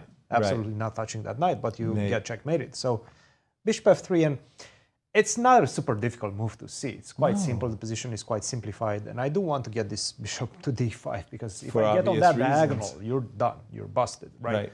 No time to pick up this pawn, no time to pick up this pawn. So this is what we have. You probably have to defend like this. But I have a lot of ways to try to win in this one. b5 seems to be a good one. Maybe I should... you know what? Maybe I should start like this. Bishop f3, right. Yes, maybe I should start with the check first so that you don't get your queen on the d5. The difference is queen e3, knight h5? Yeah, but that's fine. That's completely Oh, we just take losing all the endgame. pawns. Yes. Everything we check, yes. I like the way you think. You have to hide all the way to h8. No, I'm not. And then I just take on. I'm not defending this. I don't know why it says. I what? think you should start with b5. Apparently, this is Not winning. survivable for black. You see, Alekhine. I'm somewhat shocked because, like, This is a draw, well-known how is draw. this a draw? I This is a well-known draw. Yes, yes, but not really. John I mean, maybe will I can explain it to you. Yes, right. Well known. Well-known draw. Well known by I couldn't believe it when he did that article No, in sorry New guys, I Chess. think we should jump to Rose's Please. game because I think she's about to lose. Ru Yang is very close to Ooh. finishing the game. And that's a huge result for the junior huge. girls. There's just Rook g4 in this current position. When we left it, Ru Yang had She's just... about to make it. Whoa, nasty move. The white's king side is just torn apart. Exactly. Rook g4 and... Well, it's this dominating bishop and the extra pawn and the weak king. You know, put the pawn back on h2. I wouldn't even say you have survival chances there, but better than having the pawn on h4. What do I have to do? Rook h2? I guess, but I can go rook f to g8. Followed by queen g6. I think you're in like followed by- you don't even have moves. I know. You're in Followed by Sethuraman. rook g1 mate. Oh. It all went At this wrong. point, I feel like there's like mate is 7 or something. Yeah, it all went horrifyingly wrong for Rose Atwell. Yeah, it's one of those things. I'm just going to make a bad move. Apologies, right? It's just one of those things that you go like this, you go like this, you go like this, I go like this, you go like this. I wanted to say What the a power beautiful of the finish. bishop. The power of the bishop. Very nice. Ooh. Ouch. Yeah, this is... She's played rook g4 and this is just game over. Impressive. The mate is Impressive win. coming or we have to lose all our major pieces. Very, very grim moment for Rose Atwell's fans here. That's such a turnaround, right? We did not see this coming. Rose started with 2 out of 2. Yeah, Almost glowing 3 with out of 3. glowing with self-confidence, cruising, if you would. Maybe she didn't recover from yesterday when she gave up that half point. You know, she was fighting to the bitter end there, even in that queen ending when it was absolutely ridiculously drawn. It was like she didn't want it to get it away. And also, if you remember, her games were the last to finish every Yes. day. Yes. So maybe it's finally getting to her as well. Right. She needs a rest day. Yeah. And just to update our viewers, Jasmine Su won her game against Chloe Go. Yes. Let me go. Let me see. I had briefly checked into that game out of the opening. It didn't seem that it was Yes, it was it was the Grunfeld with knight a4. I remember Victor Korchnoi being so intolerant. Let's waste our time looking at something else. And okay, sorry.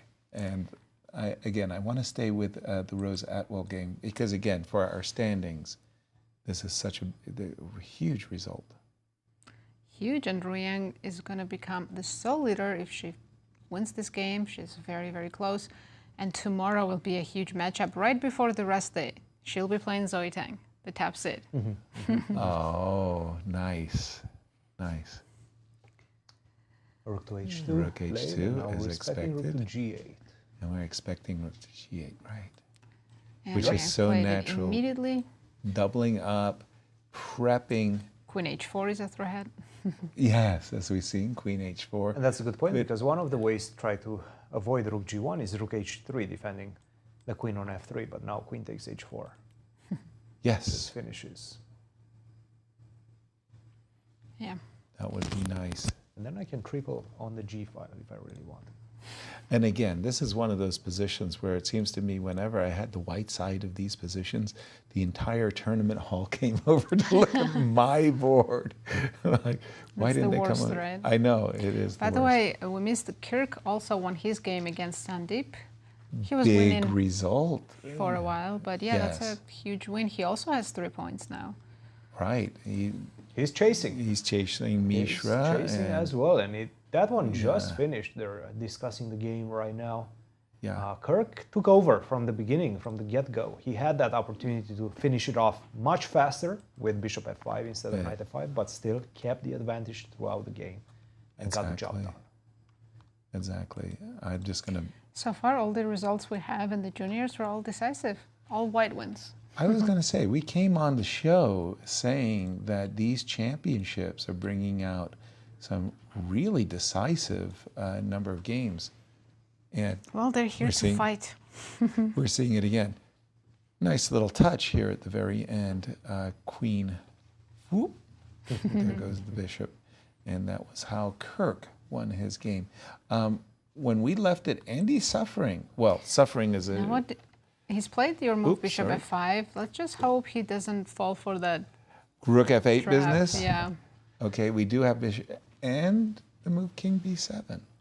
If he takes on g4, rook g8 will come automatically, and then don't play bishop f3. This is when things become a little bit dicey. So he's down to 7 minutes. He only has 7 minutes, and it's not an easy position. A position that could potentially go yes. opponent's way as well. Yes, easily. This is game for 3 results. Anything can happen here. Is it completely ridiculous to just say, let me make a draw? Takes, I takes, check. I would do that with such little time on the clock. You know what I mean? I don't think you can avoid the draw. Maybe I'm wrong. I don't want to avoid the draw. Like if you go back, C6, I don't want this. This is pretty nasty, right? As well as you don't C7. have rook a7 either. And you don't even have rook a7. So I think it's time to bail out. Yeah. Andy could just force the draw and say, yeah. From your mouth to his ears. I think Andy got the memo. Think Andy, we're going to see the perpetual. Let's not push. You missed your chance with your f6. Okay. What? King a6 he went. King a6. Well, still checks, right? Doesn't change much if you want to go for the perpetual. Well, just my heart skipped a beat there. Just a second. Hold on. If I'm insane. Well, now I go d4. And king b6. I think this is what he wants. Because I am making a queen, but yeah, he's going to go and make the perpetual objectively. And again, sometimes when you've missed a win, you lose your objectivity. And Andy said, okay, I spoiled my position a bit. I don't want to lose the game by overpressing. Let me make a draw. But you can see he's shaking his head. He's disappointed that he spoiled such a good position earlier. We have another result, a draw between Gregory Kaidanov and Tim Taylor. I thought Tim actually had the better chances in this one. We're still staying with Andy and Justin. because we're expecting a perpetual and a handshake. That it still means that Andy will remain in the lead, but now only a half-point lead instead Right. of a full point. Exactly. Yeah, he seems very disappointed. I mean, as he should be, as he had a fantastic position. With those 2 pawns, F5 and G5, I know. it's a dream. Of course. Yes. He Of just course. rushed a little bit with F6, thought he was winning a piece, but turned out down a piece, Justin had more than enough compensation. The cruelty of chess is that you could play 39 beautiful moves and you've done everything really perfect and you can spoil everything. It's like in golf, you can spoil everything with one bad shot. And then it ruins, like all your previous... All your work. Yeah, there is the repetition, I think. Arbiter. Just writing down the move and saying King B7 to remove repetition. I am claiming a draw. Have a look. Grant is going to say King B7. Let's go, guys. And this is great news for everybody that has been winning, chasing him. Kirk, Brewington, and Abhi. Mishra, yeah. They're all only half a point And behind. it's a draw. Now this tournament is wide open. Well, wide open is one perspective, but it does make it more competitive. Oh, There's no question about that. Yep. By the way, just going back to Rose for just a moment, because, again, that game is so crucial. I feel somehow... She didn't take on H4, but... I like Queen G6 as well, because you've got this Rook G1 business that looks I think it's a force awesome. mate. Just force mate coming. But why not Queen H4? I still don't understand why. Because she didn't this play wins faster. That's true. He was winning too. Yeah. But If we could play Rook, she's got Rook G1. Okay, just in case, right? We go Rook G1 check, King H2. This is a kind of a pretty mate with, the two Rook mate, right? yeah, it's very nice. That's what Ru Yang is dreaming to do with this move, Queen G6. Yeah, I think Rose's only move is Queen D1, but she's not going to be able to survive that position. We have a special guest in the studio. We do. Kirk, welcome back and congrats on your win. Thank you. So how did your game go today? It was an interesting game. I think I played well for the most part, but my conversion was probably not the best.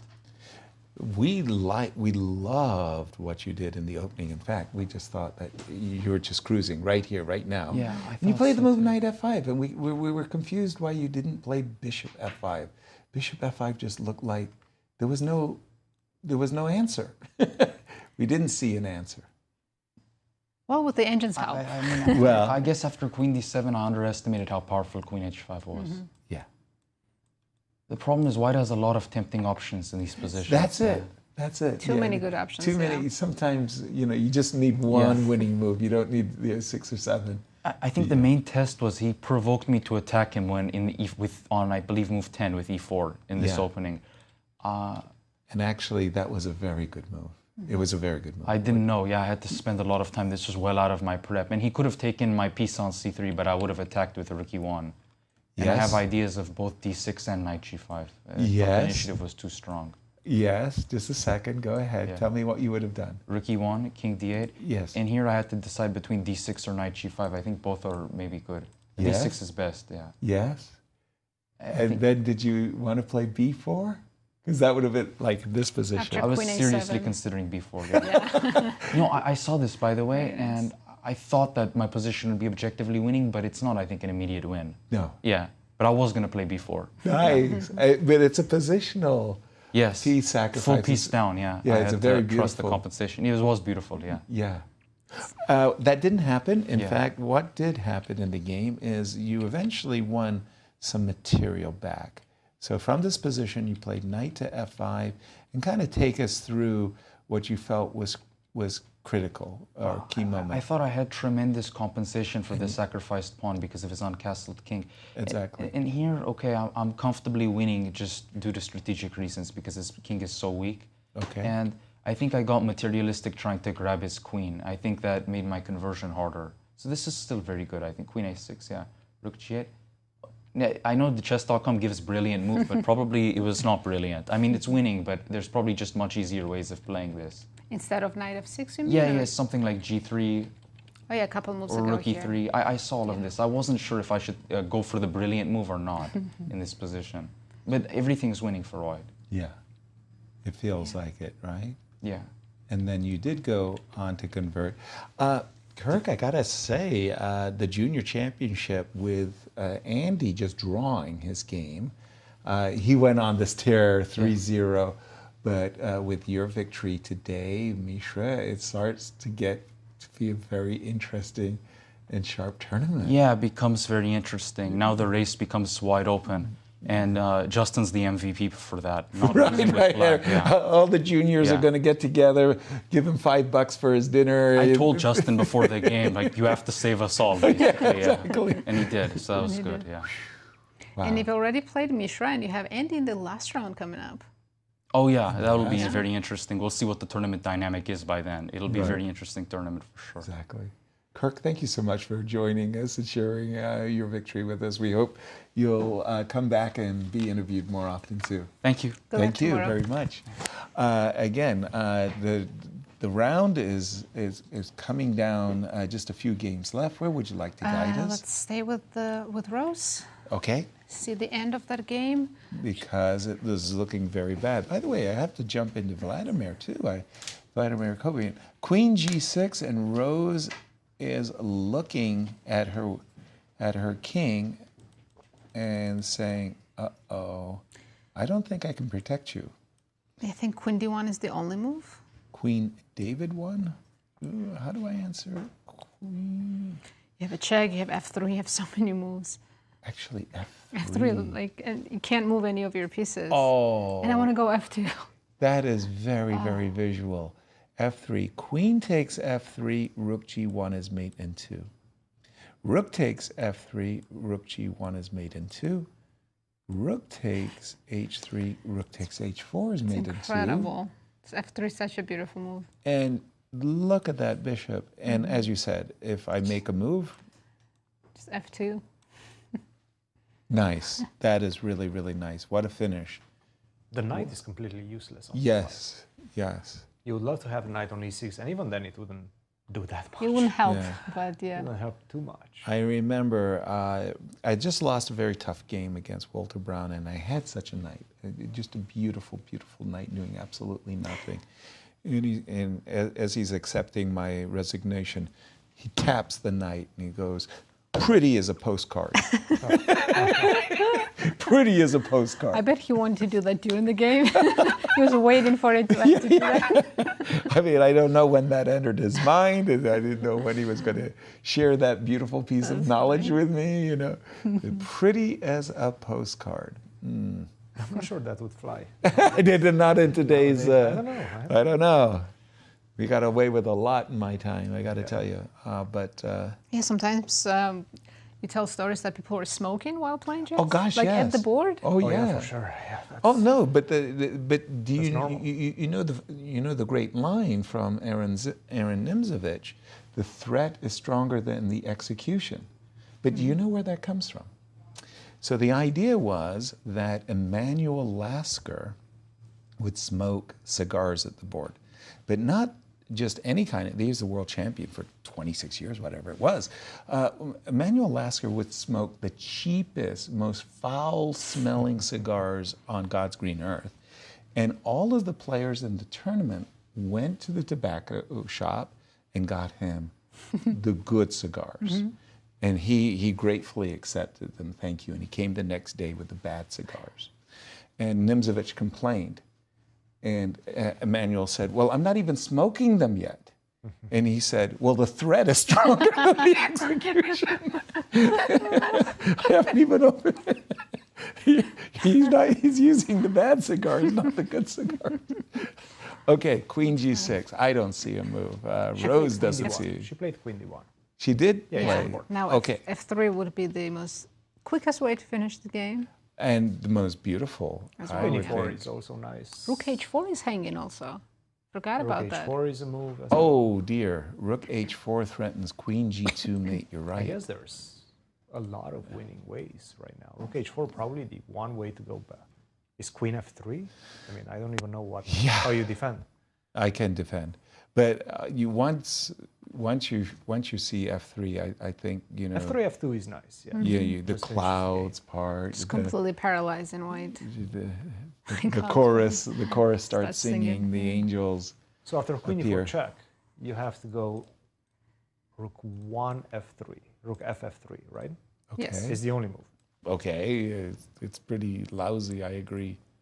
And if I go rook g3 now, what's your defense? I'm crying. Queen f1, but yeah, I'm losing the rook. Oh no, that's a mate in 2. That's a mate in 2. In 1. Rook h3. Mate in 1. I might have that was my threat. Okay, nice. So, okay. I think king h2 might be the even only way. Wow. But why aren't you playing f3 and just putting f3 my misery? That's the thing. You have so many options. But this one, f3, just, I mean, it's that eternal conundrum, which is better, the bishop or a knight. In this one, once you play f3, the definition of a strong bishop is radiant on e5. Do you think Wang is just enjoying her position and choosing between all the winning moves? Exactly. Think she's going to take on h4. Well, then she's going to join the Pawn Grubbers Association, a gold card. I'll make sure that we immediately send out her gold membership. And if she does win, she will be the new leader. Look at that. The best move, f3. Ooh, f3. Winning in style. Definitely. Yeah. Oh, the confidence she's going to have after this game. Soaring. It's a nice game. Yeah, truly. It's a beautiful game and beautiful way to win it. And just to be clear, she'll be the clear first, clear right? First, yes. Yes. Half point ahead of Zoe. Yeah. Yeah. And again, one of the beautiful themes, the domination of the bishop over the knight. We've seen a couple of games already with the good knight versus the bad bishop. Mostly in the end games. This is in the middle game with all the major pieces still on the board. Oh, the last great act of defiance, h5. Okay, let's find the fastest checkmate. What, queen? Boy, we didn't even get a chance to grab our breath. Well, the thing is, the difference is with the bishop open right now, you don't have the h2 square. So right now, rook ff3 is met by queen takes f3. And rook h4 is also a threat. Yes. Yeah. She's played rook. Queen takes f3. It just begs to be played. Checkmate. And she's reaching for the rook. Yep. Yes, she's calculated this. Mate in 2 on the board. Well, just double checking. Mate in 3, right? Mate in 3, sorry. Queen takes.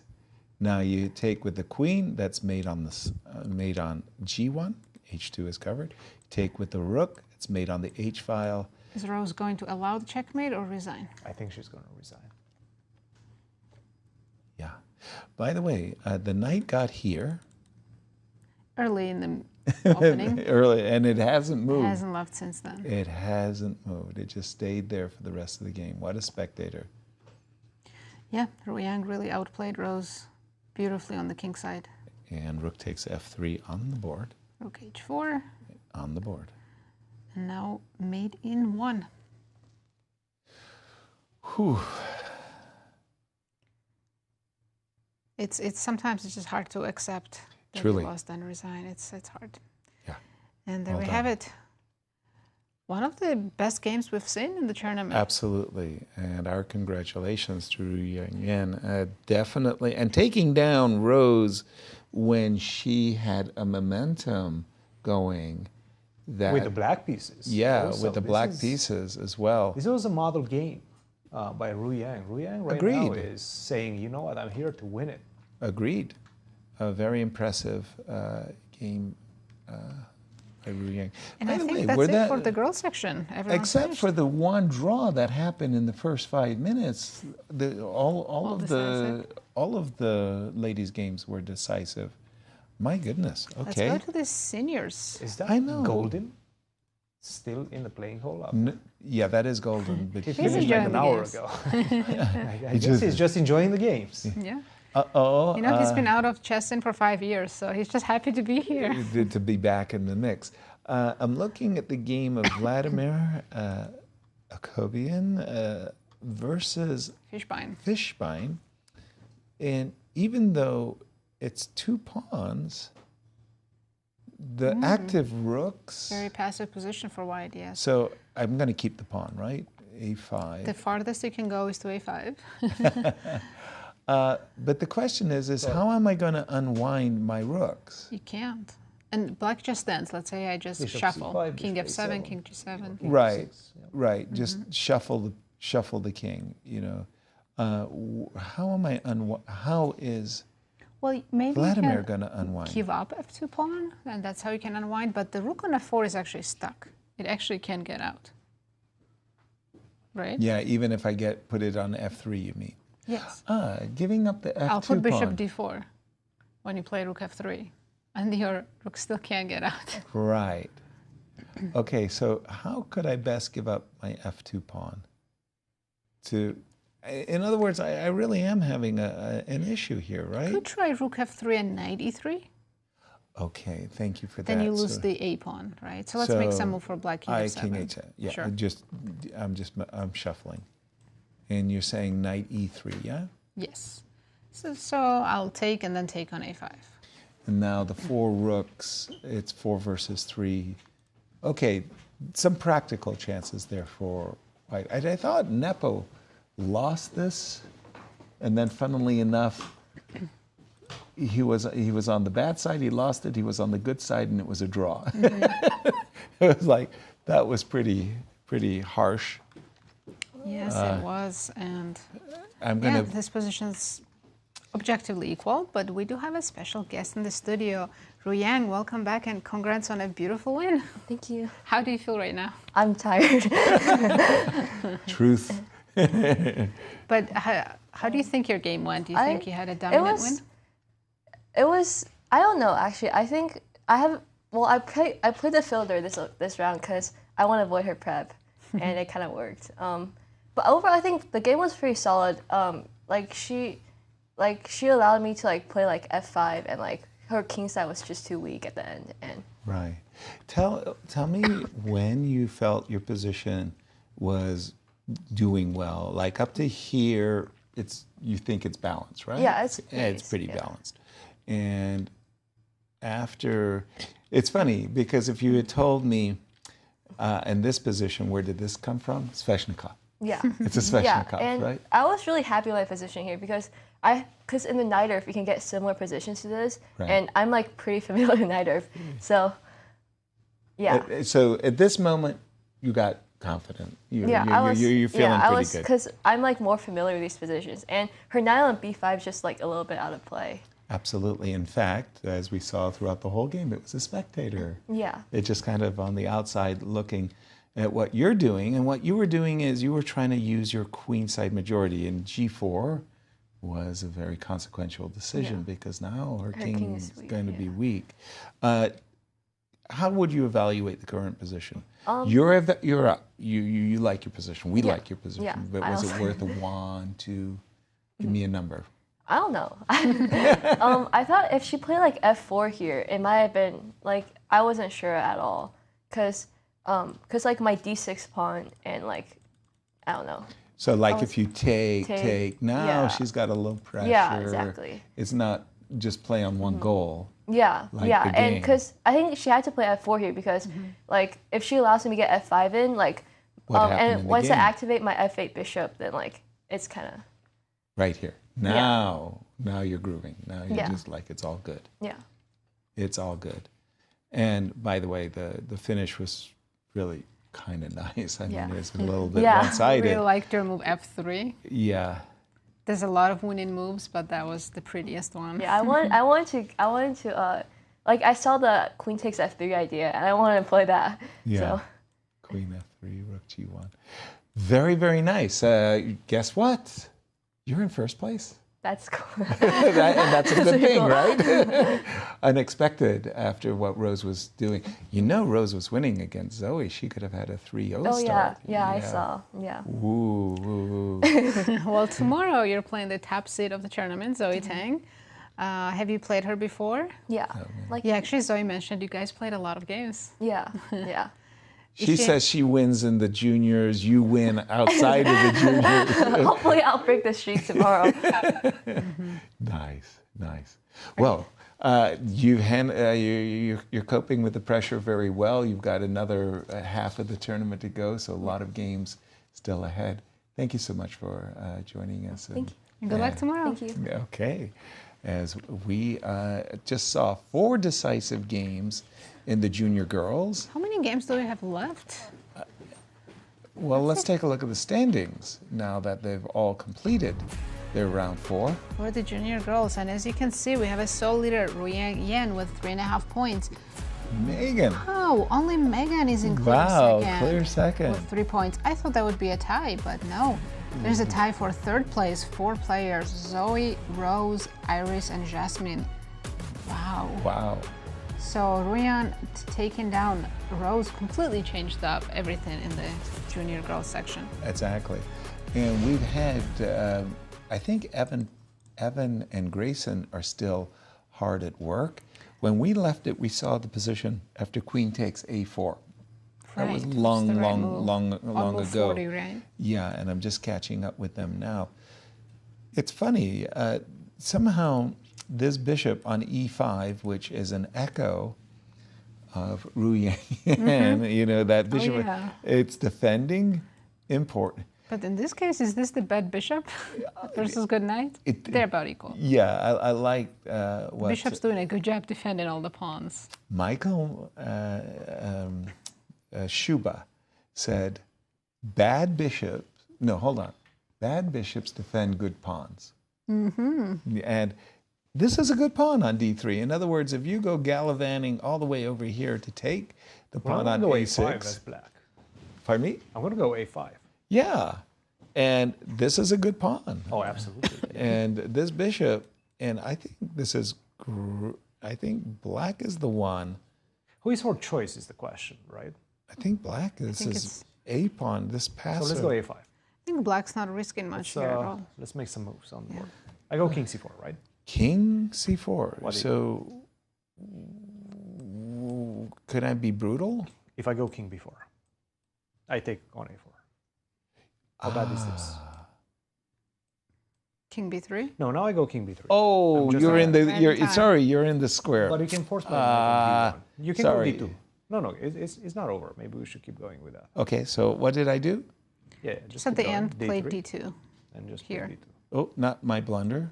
D2. I have to come back. Yeah, and bishop. Force that knight on D1.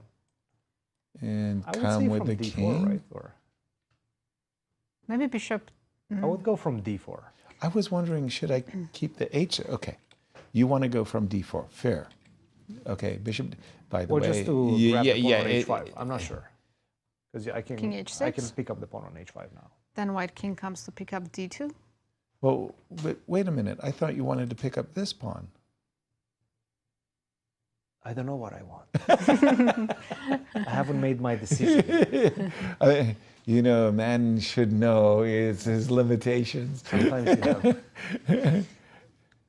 Yeah, but I think this one has a long story still to be told. Let's take a break. Right, let's sneak in a short break. Do we have anything prepared for our viewership? We'll find out. Just a break. So we'll go on a short break. We'll be right back.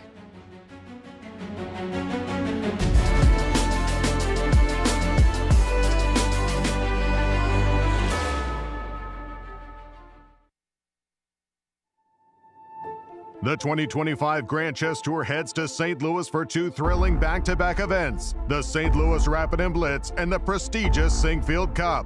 Watch top grandmasters battle in fast-paced time controls and intense classical matches as they fight for points in the race for the GCT title. It's a chess showdown you won't want to miss. Be there to witness the drama unfold live from the chess capital of America, St. Louis, Missouri. Ladies, are you looking for something fun to do? Do you want to make new friends and broaden your horizons? Ladies' Night is the premier all-female chess event in St. Louis. Every Wednesday night, you can meet and play with new people while learning one of the world's most popular games from a certified woman grandmaster. Plus, St. Louis Chess Club members can attend for free. Whatever your age or skill level, you're welcome at Ladies' Night. You know Q Boutique at the World Chess Hall of Fame has the region's best selection of chess sets. But this store is so much more. Discover our masterfully curated selection of unique jewelry, clever kids games that nurture critical thinking and creativity, quirky greeting cards, books for all ages, and a wide variety of locally made goods. Find just what you're looking for at Q Boutique at the World Chess Hall of Fame. The St. Louis Chess Club's WGM All-Girls Summer Camp is August 4th through 8th at Live for Life Academy.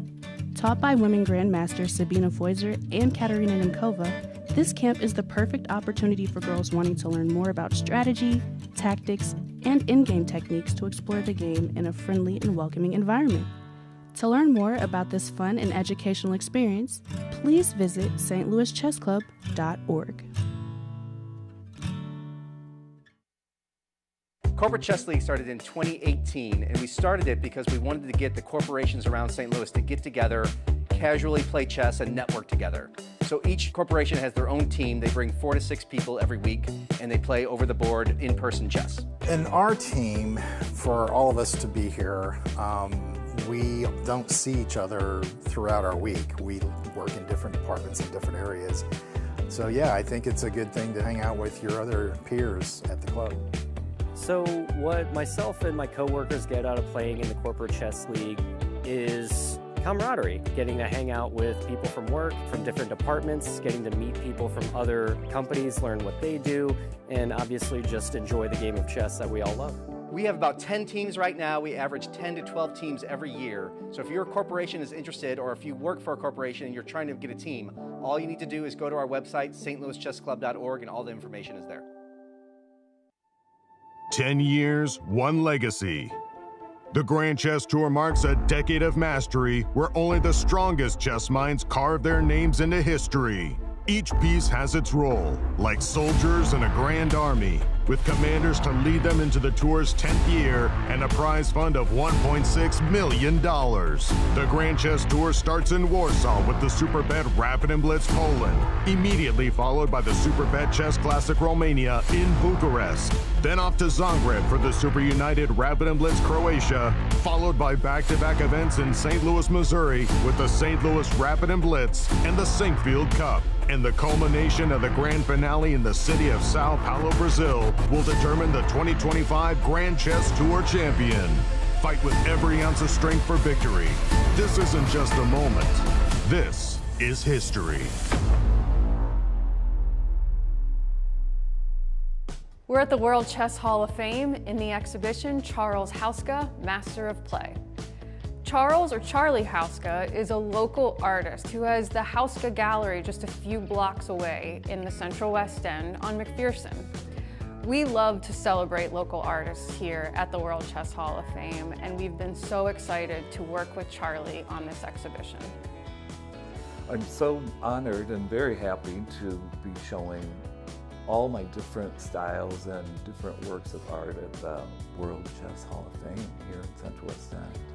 They definitely are my neighbor, but it is another way of showing people really how great Central West End and St. Louis is, because we can collaborate and we have a lot of exciting things. So my studio is here in Central West End, my art gallery where I represent other artists, and the Chess Hall of Fame shows world-renowned artists, and for them to recognize my art and wanting to show it, it really is a big honor. Charlie has a huge fan base in St. Louis, and so many people collect his work, and they were so generous to lend some of those to this exhibition.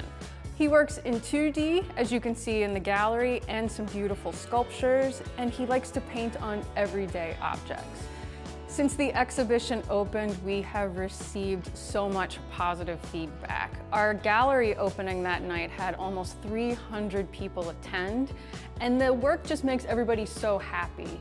It spills out of the gallery, it's in our hallways, it's outside on our patio. We have a beautiful new chessboard designed by Charlie, and it just is making everybody so happy. Some people will say, oh my God, that's such happy art, and then they'll apologize saying, I'm sorry, I don't mean to call it happy art, but it is happy art. So I've never been bothered by it. There's a lot of dark and depressing art out there already, and so I just always felt like it was okay to make happy pop art.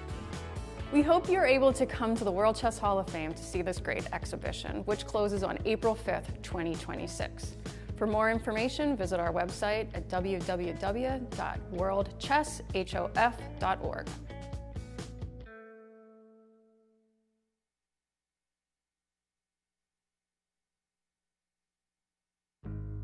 If you're new to chess or have just started learning the game, Beginner's Night at the St. Louis Chess Club is right for you. Mondays from 5:30 to 8:30, you can learn the basics of the game in a friendly, judgment-free zone from experienced instructors, and get valuable practice going head-to-head with other players who are also starting their chess journeys.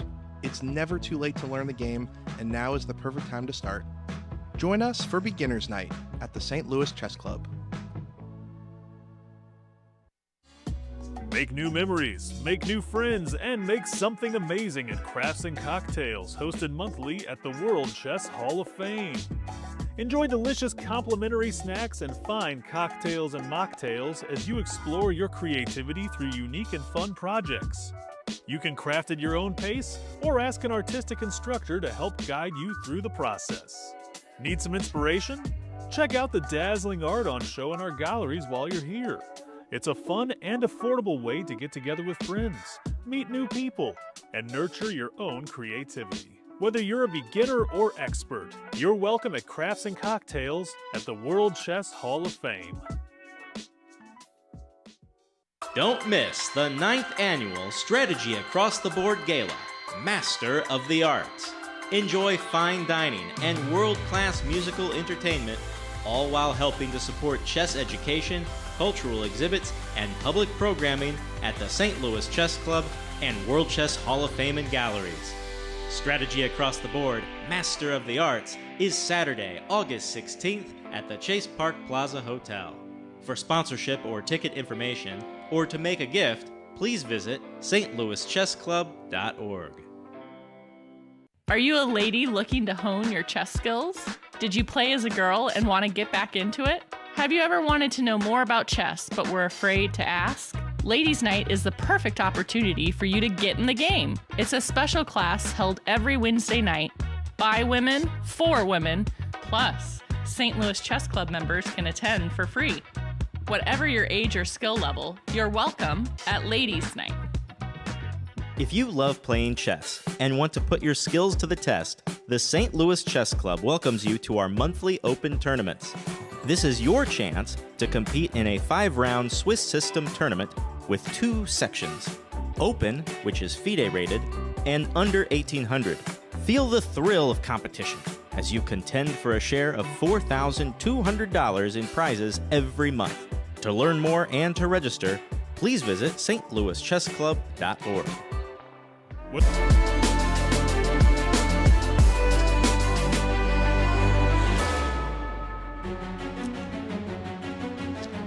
Welcome back everyone to our round 4. It's almost over, there's only 4 games left, so let's take a look at the current results. I think we start with the junior girls, the standings. All of their games have finished, so we have a sole leader, Ruyang Ian with 3.5 points. And now in a clear second, it's Megan Paragua with 3 points. And there is a big tie for third. As you can see, only 1 draw out of the 5 games that the ladies played. How about in the junior section? We have... Well, we already have 4 results, and 3 of them were decisive. Wow. Mishra won his game, Brewington, Kirk.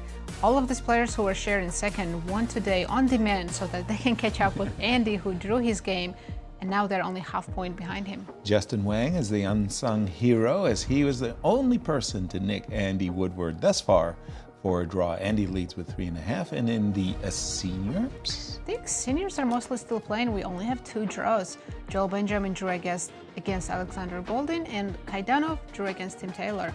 For me, that game between Joel and Alexander Goldin was a big save by Alexander. He comes in a tie for first, so he's happy to escape with a draw against Joel. Where would you like to go? Should we check? I wanted to check the seniors because Larry I Christiansen? haven't. Yeah, big C. I thought he was winning earlier. He was completely winning. He messed it up. I Did see. he? Well, Completely. If you have it, well, this was the Bishop F3 business that you were showing us. The crucial idea behind it was that you need to maintain the control occupation of this square D3, Yeah. right, with a queen on D8. Right. And you do that by just starting with bishop to F3. Right. He played queen E7.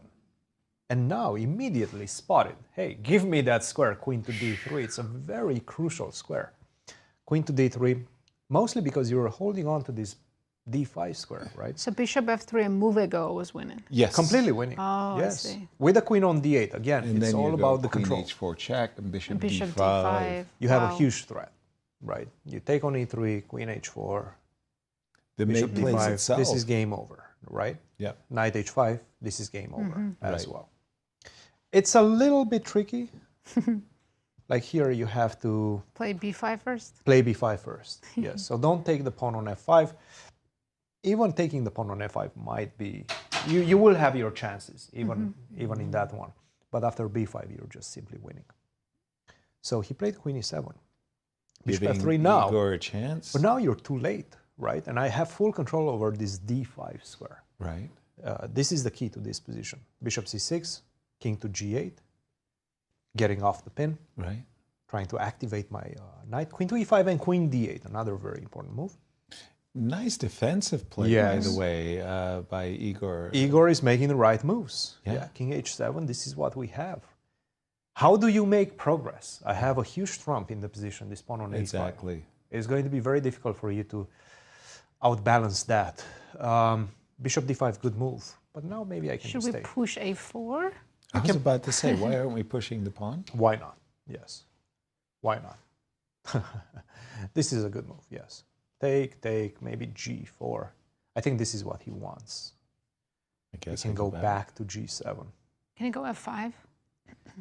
You can, but once you do this, your king gets open as well. Hold on. It's very double-edged. First of all, I can go here. Maybe I can try to exchange like this. Also, without the pawns being connected to each other, any sort of endgame is not going to be that easily winning anymore. Right. Yeah, I was just hoping to get F6 in real quick. And Yes, yes. If you let me. So let's control Yeah, I this was about to F-square. say, Why not? Why stop her. Yeah. Stop her. That's it, The thing is, once you move the bishop, I go with the check on D2, right? So there's a lot of things you have to consider as well. Right. Yeah, A4 is a perfectly fine move. I'm worried about the time. Larry with 5 minutes 40, 11 and 30 seconds for Igor. Definitely looking good right now for Igor. I mean, this would be A great save. a brilliant escape Yeah. for Igor. And Larry was looking primed to take the victory, bounce back victory after he lost against Fishbein the round before. But right now, seems like Larry's struggling. A4 on the board. On the board. I'm going to switch to the game of Vladimir Akopian versus Alexander Fishbein because in that game, Vladimir's was 2 pawns up. Ooh, He gave one back to entangle from F2 pawn, right? Yeah. Check this out. He gave up the A pawn for a very crafty I like the way knight on H3. of defends bringing the his pawn. knight around to defend the pawn. And now we can trade and go rook F4, and finally the rook is free. Except, Almost. You go back rook to 2? Yes. But rook A4 with a tempo and rook A3 maybe? Okay, let's take a look. It's Let's- definitely an improvement for Okay, sure. so we take. So now F4. we're fine. And by the way, the dream, of course, is to one day go after the G6 pawn, right? But we were looking at this and we're saying, oh no, oh Maybe no. rook A4? Oh, but we do have rook A4 at Rook tempo. C2 is on the board. Okay, okay. We do Bishop have, C5. and then we do have another tempo. So you And can't then- take on D3. So if you go back, let's say. I think And we get a Vladimir is position starting like to dream this. right now. And perhaps for good reason. I've got chances. I feel that, give Vladimir another couple of moves and he'll at last feel like he's got a material advantage. Also, his opponent's down to his last 3 minutes. And that's the thing, the pressure is piling up, and Fishbein right now with a difficult defense after allowing the exchange of one pair of rooks. Why would you do that? The rooks were very, very nice. The rooks were so nicely placed. Don't exchange them. Exactly. So are there only 2 remaining games in the seniors then? I believe 3. There's one more. Max and Dlugy is still playing. Oh. That was the game that Chabala was up a pawn. Well, he's still up a pawn, but it looks like... When we left it, he had pawn and position, so we really thought that he would cruise to a victory. The current position, 3 versus 2, that's just looks like a dead draw. There's nothing really to play for. I mean, if I manage f5, e4, and if you trade, 2 versus 1 can be a little bit tricky, f and e against g. Yeah, I wouldn't want to do that. But can I get that? Yeah, exactly. I wanted to ask. You have to really let me play everything I want. Right, and well, this looks like it's going to go on a long while. So 2 games remaining in the seniors, and 3 and 1 in the juniors. 1 in juniors, yeah, that's it. Okay, and that was the Evan Park. Let's check Evan versus Grayson game. Is Grayson playing for a win? If anybody is, I feel like the side with the bishop should be. Let's see. Okay, so when we left it, we just kind of around these parts, and king c4, a5. Very similar position to what we were looking at. Yeah, I mean, okay, hold on. It's king so G7, weird. right? It's so weird to have pass pawn, pass pawn, pass pawn, pass pawn. None of them are promoting. Also, the main important aspect of this game is the fact that Evan has 33 seconds on his clock. Ooh. He's playing on increment. He made his last move with 3 seconds on his clock. Whoa. What was his last move with 3 seconds? F7. Good move. F7? Well, isn't it time to take something? Or can you play bishop to d4? Knight e3. Yeah, now I can play bishop d4. So. So that was why he did play knight e3. Yes. Giving Grayson... Time to take that f7 pawn. Well, then I'll take the pawn on it. Yeah, it's still equal. Who's playing for the win?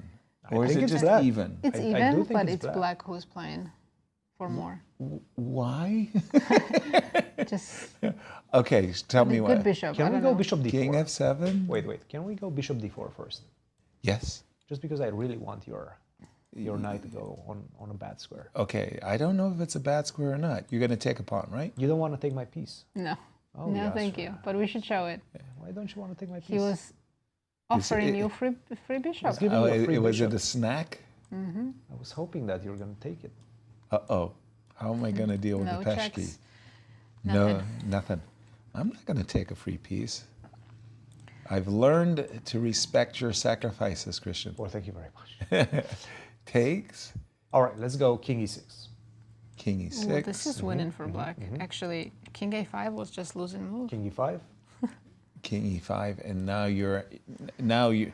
It's funny. A moment ago, I had it in my mind. I was going to be we took the winning wrong pawn. After tempo. Instead of king a5, okay, you gotta play king c4. Just a Bishop second. d4. So this is the current position. King g7, knight e3, bishop d4. Yes. Yeah, our line knight d1 takes on f7, and we go king c4. And take the pawn on d3. Yes. So we have to. Something like this. Right. Wait, just 1 second. You got an a pawn, right? Keep going. Go back for a second. Don't take on f7. After king c4. Oh, sorry. Apologies. We might be seeing that position, by the way. King c4, bishop Can e4. I go a4 now? Now? Yes. Now? No, Yes. I take on d4. No, you lose. I'm in time. King c3. Go king c3. Yeah. I mean, you've got to deal with this guy. You've got to deal with this guy. It's too much. It's too much. These are doubled. These aren't the most friendly pawns for black. It's too much. Okay. I'm just going to refresh my board, catch up with the players. The players have just played bishop Knight d4. d1. Don't tell me Evan... following our line? Yeah, but did he play that with 3 seconds on his clock? No. 18 at this time. Oh. A lot better. All the time in the world. But one more look. King f7. King c4. King c4. I put my bishop on e5. I have no idea why, but I did it. King takes here. Pawn here. King c4. King c4. King f6. King b4. But then I shouldn't push my pawn. If I'm going to play the same thing, King c4, right? But I would play maybe knight e3. No. Once you get the king towards f4, I want to put the knight on d5. Let's go knight e3. That's going to create a nice clamp on your Very position. nice, yeah. So then the idea is that the knight shields the king away from all of the entry squares. So you have to go king g6, f7, e6, then liberate that e5 square. That's a long way. Which makes me think from the starting position, knight d1, king takes, king here, bishop h8, double exclamation This is mark. the crucial move right now, king c4. He finds it. Instantly, by the way. Bishop h8, king takes d3, king here. You're going to go after my pawn, but I need to keep all the squares available for my king, right? Knight e3, king g6. And then knight d5 just shuts everything down. Wait a minute, but I was trying to come around the... you notice I didn't occupy e5 square. You know, I think even if you win that pawn, it's a draw. But it's still progress. The disdainful way. But even if you were to win the pawn, which is not a given, if this is the best, I agree. I think the chances of a draw are exceptionally high, I must say. Oops. In all the 4 games we have left, except for Vladimir Akopian, let's go back there. It looks like he is much better now. Is he? Yes. And for those of you who are joining us late, it's been quite an epic struggle here between Vladimir and Alex Fishbein. Vladimir had a 2-pawn advantage, and Alex had doubled his rooks on the 7th rank or on the 2nd rank, and had great counterplay. But now he's been chased back. I was going to say the trade of rooks has given Vladimir a chance to use his extra pawn. I would probably be inspired to play rook here and maybe, okay, here, this is what I want to achieve. I'll show you what I want to achieve. I want to go here. I want you to play a bad move. And I want to go here so that I can go king here, right? I think knight g5 is also good. Also good? Yes. From the start? From the get-go? Yes. Like just here. Thump. But we will cut the king off on the 7th, yeah. And if you take? If I take, and I feel I'm more or less, and if I go here... Yeah, rook d6. And you're just going to cut me off. Yeah. Your next move is king here, and maybe this could be... This is one in. Yeah, again, I'm thinking about Nepo as being the one who was being victimized with this rook and pawn endgame. Tournament, right? Yes. Oh. It was pretty... I mean, he started laughing about it at the board, too, because he had exactly the same ending. It was he, right, at Single Cup last year, I believe. Yeah. Yep. Yeah. Because he lost it and drew it. And then Ding had it the next day. Exactly the same ending. Right. And he managed to save it. Exactly. It was pretty humorous. Fishbein is also playing with 1 minute and 38 seconds on his clock. So feeling the pressure right now. And Vladimir Akopian might be getting another victory. Back-to-back victories, that would be for him. And that would propel him into clear first place because the colleagues whom he is currently tied with, Alexander Goldin, Igor Novikov, are, drawing, certainly not winning.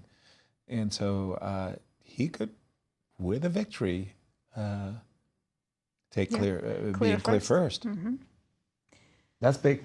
Yeah. That is big, especially after a somewhat of a shaky start. Yes. Drawing the first one. Losing position against Shabalov. Completely losing position. And he didn't show the quality that he is known for. The game with Tim Taylor, he really righted the ship because Yes. I thought that was a good game Oh, it was a great on game. his side. Great game. Yeah. He understood the position better. Very and this well. is what we've come Yeah. accustomed to see from him. He just understands the positions better than his opponents. He's Well- showing a lot of class in these events. As you showed in one of your graphics, he's been a world-class player in the world's top 100 for 27 I think it was 27 years. Wow. Very impressive. Very impressive. Which is a lot. That is a lot. Yeah. Okay. So there's this one. Yes. There's and- Shabalov. Yeah, Shabalov hasn't made any progress because There's it's no very progress to be difficult to made. make any progress. Yes. Exactly. No, I think we should. I think we should stay with this And one. yeah, and I remember it was at. Oh, let me go back. Sorry, I was. Back to his position. Yeah. Yeah, 95 was played. Yep. And this is where he shows his class. When he's given opportunities, which this is one of them, he spots it and he takes advantage of it. Yeah. Wanted to say in 1999, Larry Christiansen and I were in Las Vegas for what was then the Knockout World Cup. But at the time, it was for the World Championship. And it was Alexander Halifman versus Akopian in the finals. And he was one game away from becoming world champion. Wow. Alexander Halifman won that match. It was very, very, very close. And it was it was like a $3 million tournament. It's one of the biggest tournaments in the history of chess. I am not joking, 5 weeks at Caesar's Palace. Were you playing or were you seconding somebody? No, I was a commentator along with Larry Christiansen. Okay. Because Nisipanu, my countryman, Yes. he stopped in the semifinals. Yes. Lost against Halifman, but had a good event. Oh, fantastic event. Defeated, He went Ivanchuk deep. on the way. Yeah. 5 weeks at Caesars and you made it out alive. Yeah, well, it helps when you hold the dice for 45 minutes. That was fun. That was great fun. Oh yeah, now Alexander's king is going to be stuck on the 8th rank, so this is very easy win, I believe. No, just simply push the pawn. Yeah. Or, yeah, push the pawn, and then when you have the chance, bring the king over. Now see, what do you do with passed pawns? Push them. Push 'em, baby. Push them, baby. There we go. And I like it very much. D4, you don't have to ask twice. King E3, F3, King F4, D5, bring the king to E. ABCs of chess, as Victor Korchnoi would like to say. No counterplay. No. Just simply no counterplay for black. Passive king, black pawns don't move. Right. Yeah. Not all rook endings are drawn. Not all of them. Yeah, you know, did that ever impact you? It really upset me that there was this expression, all rook and pawn endgames were drawn. And it seemed like whenever I had the advantage, that was true. The rook endings were drawn. Whenever I had a disadvantage, I couldn't save them to, save my life. There we have it. Rook d2. I'm expecting king e3, just tickling the rook. So you can play f3. So you can play king f4. And so you can play d5 and king e5. And again, a lot of happy moves for Vladimir. Yeah, I think at this point we could even give up the f2 pawn and get to the f6. We don't have to at all. Right. But I hear you loud and clear. But yeah, I think we will go king f4 and just keep the f pawn in the pocket. King f4, f3, king e5. Yeah. Let's go. Pretty straightforward. I'm going to go, if you don't mind, back to the junior game between Evan and Grayson, because I just want to. This is really one of the strange endings that I've come across.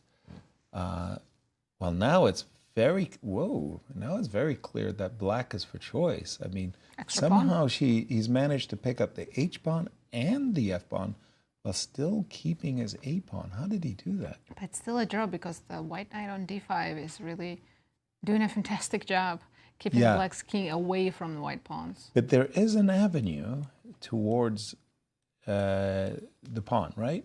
So let's say I don't lose my bishop. Let's say, he played bishop b4. The moment I was just making a move. I can't take it. I can't take it. Can you?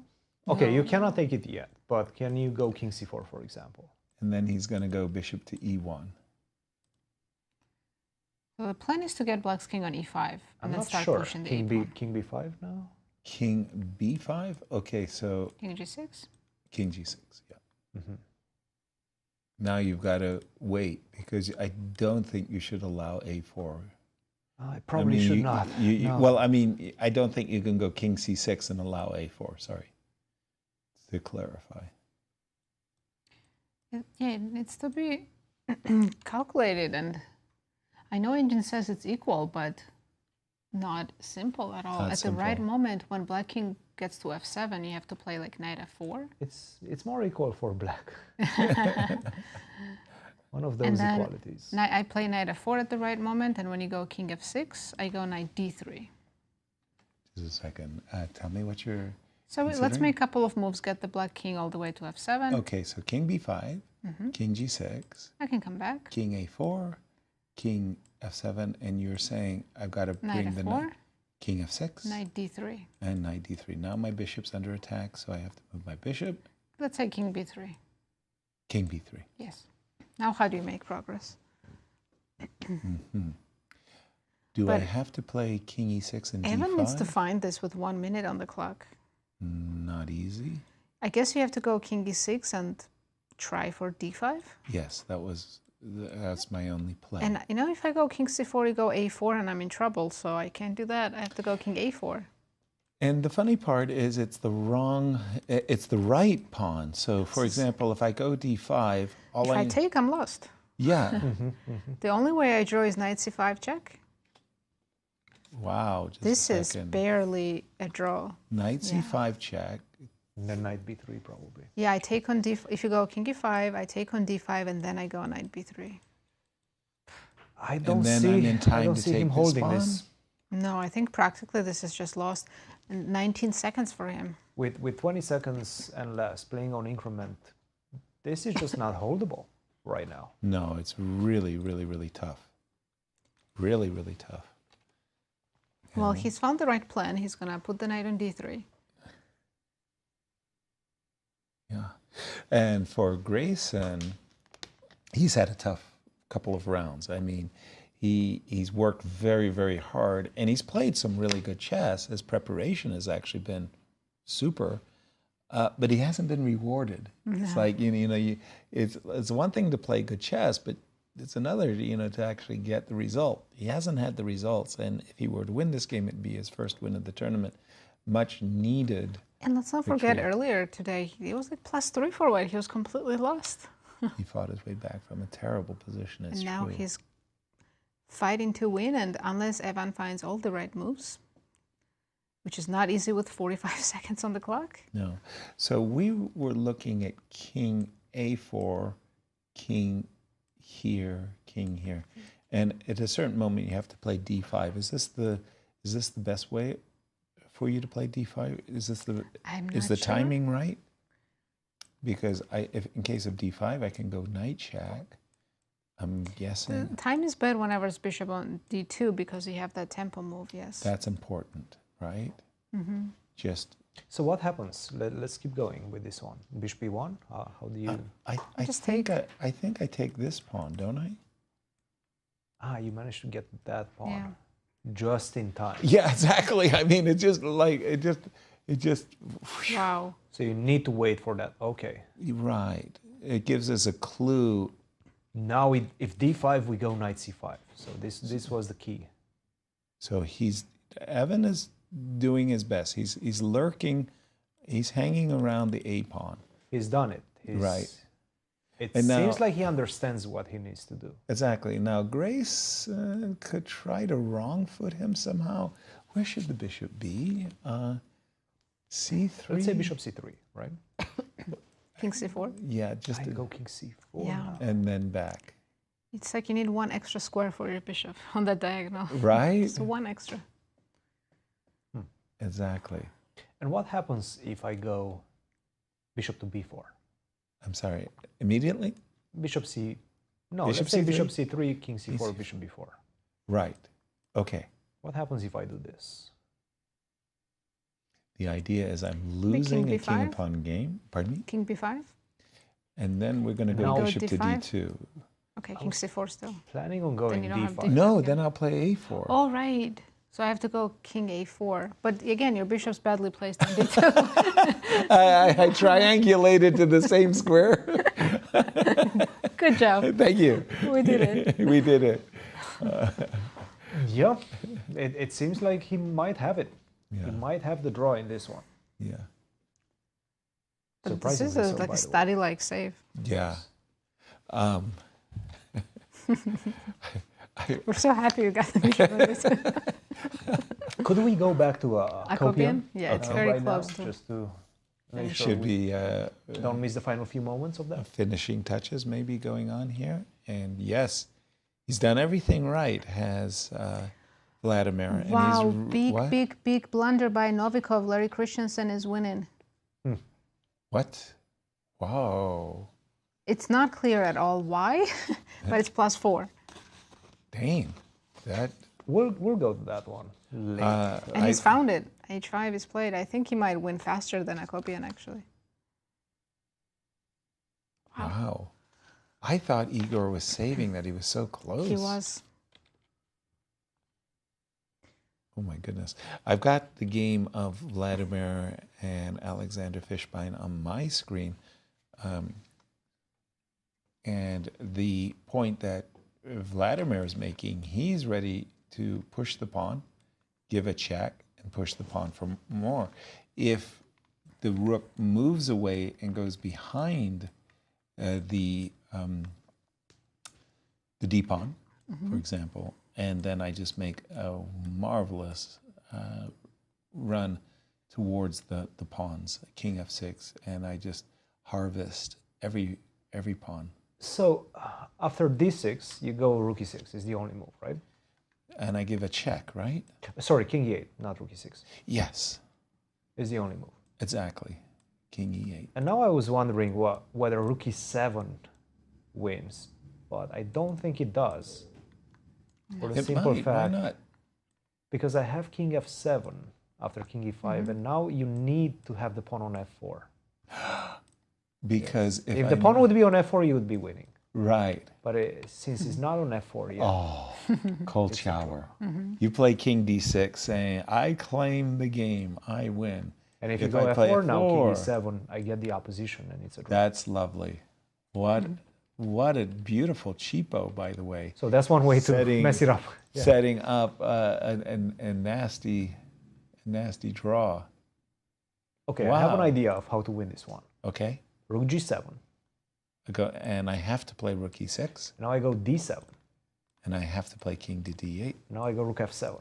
And now you want to bring your rook to f6. Correct. Munch this pawn. Correct. Can I wait? Can I hang around? Let's see. Rook f6. And munch. Yeah. You can munch there. That's Shoot. annoying. Yes, shoot. That's maybe that's the trick that Alex wants, and we do have d6 on the board. Play king e8, provoke rook e7. Yes. He has to. Yeah, there's no other move. Yeah. He's done it. No, just d7 and rook c6 and would pick up the pawns on the king side. Yeah, that's the most direct, right? Mm-hmm. Yes, that seems to be it. Yeah. He's Didn't done it. even consider rook e7. No. No. Once the g. Well, he thought about d6 from a long way. Like Yeah. he stopped before playing d6. He calculated everything. Yeah.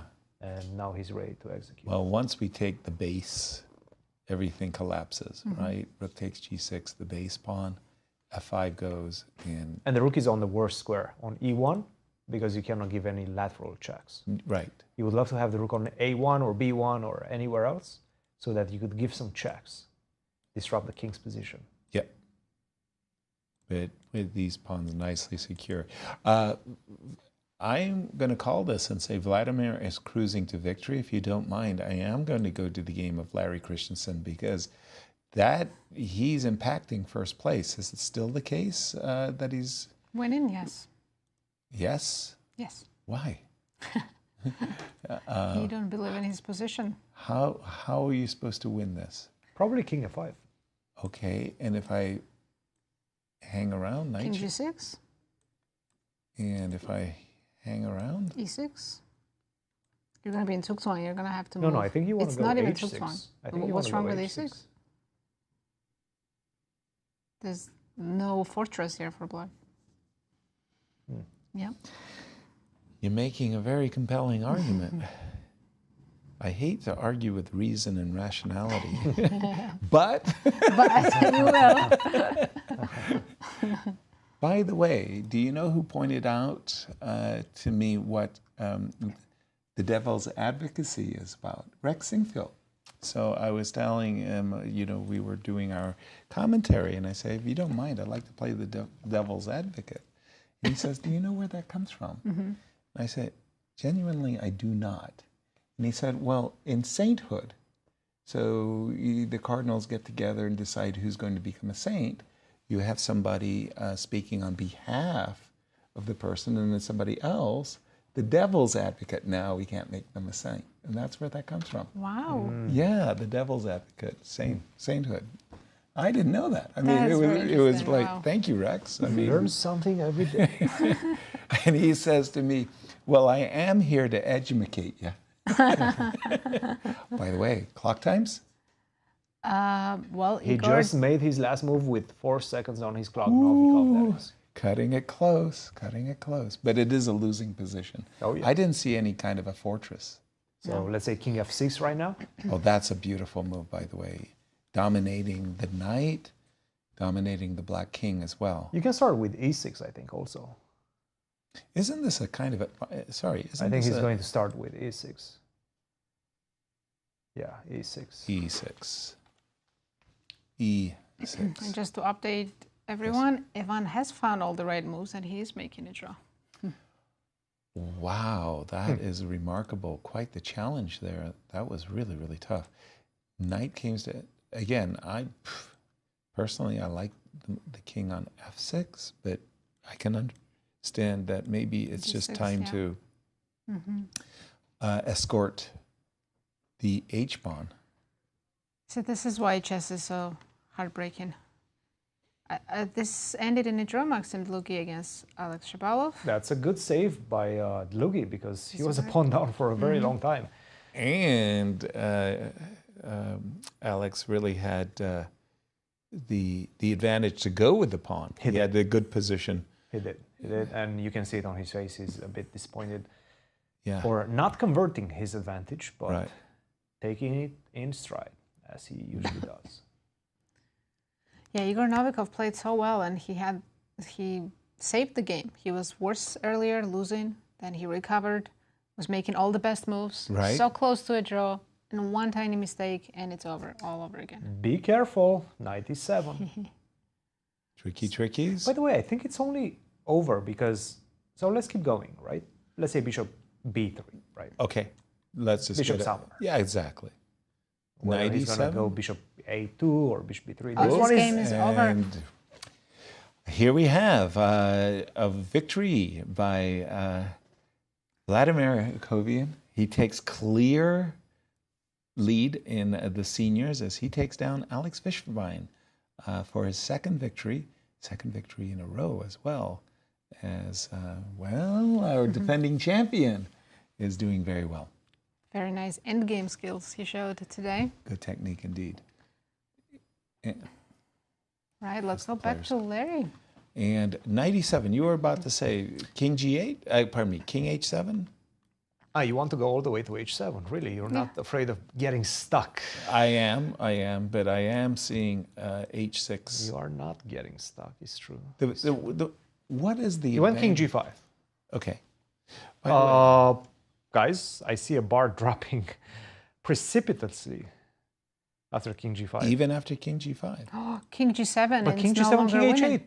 King g7, king h8. And then I Yes. sacrificed Oh no, that's why you had to play king h7 and stay there. king g7, king h8, and the knight sacrifices itself for the e pawn. And I saw how Igor looked at his opponent. It's like, what did he just play? Right? I was thinking the only way I don't win is if I allow the black king to get in front of... This is the wrong pawn. We all know about bishops and wrong What pawns. an absolute turn of events, and he finds king g7.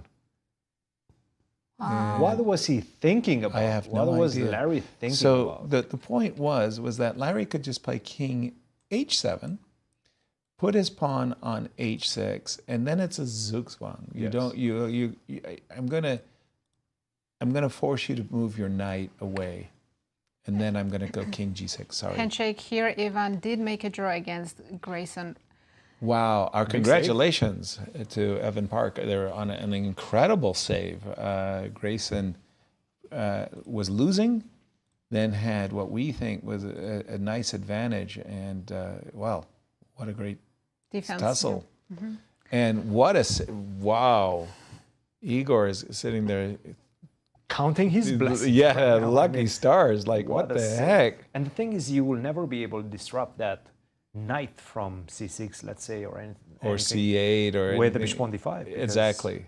If Well, you you- take that knight, I go a2. You have to Exactly. be careful though. If king's on the 8th rank, then Well, of let's course- take a look. I'm yeah, going to play still have king, to. I don't know, h7 or h8. I would Let's say say 8. Okay. h7. Fair. King h8. What are we going to do? King f6. And we're going to go, let's say knight c8. We just hang. c8 is much better. Yes. Okay, so... Knight c8, okay. I can't get to it. Yeah, Let's try king f7. King f7. Okay, I'm going to go king h7. King e8. Can I kick your No. knight? Now I go knight d6. No, go knight d6, knight f5, right?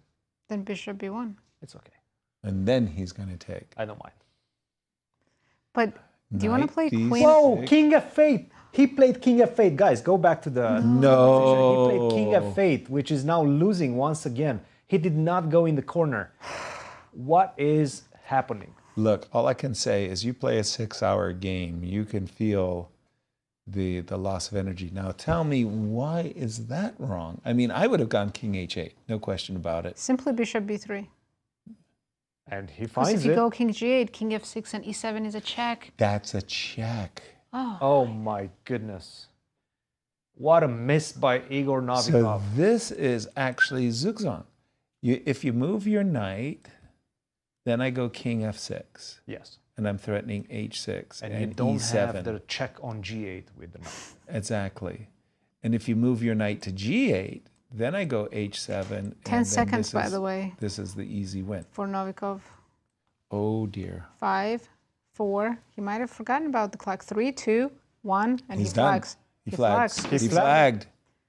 The game is over. Larry Christiansen wins his game. Wow. Against Igor Novikov after an absolute roller coaster in the last 10 moves, going from winning to a drawing position back to winning. Wow. And with that victory, they switch seats. Mm-hmm.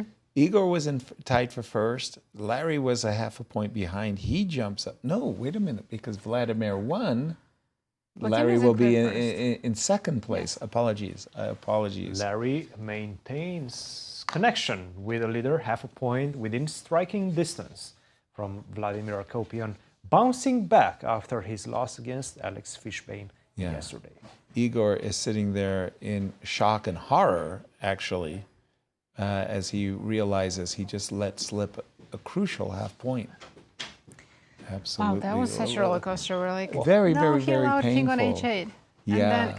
then he goes for it, and then he changes his mind. He is still at the and he's board, looking at it, and he's thinking saying- about the position. Can I save this one? I just lost on time. Exactly.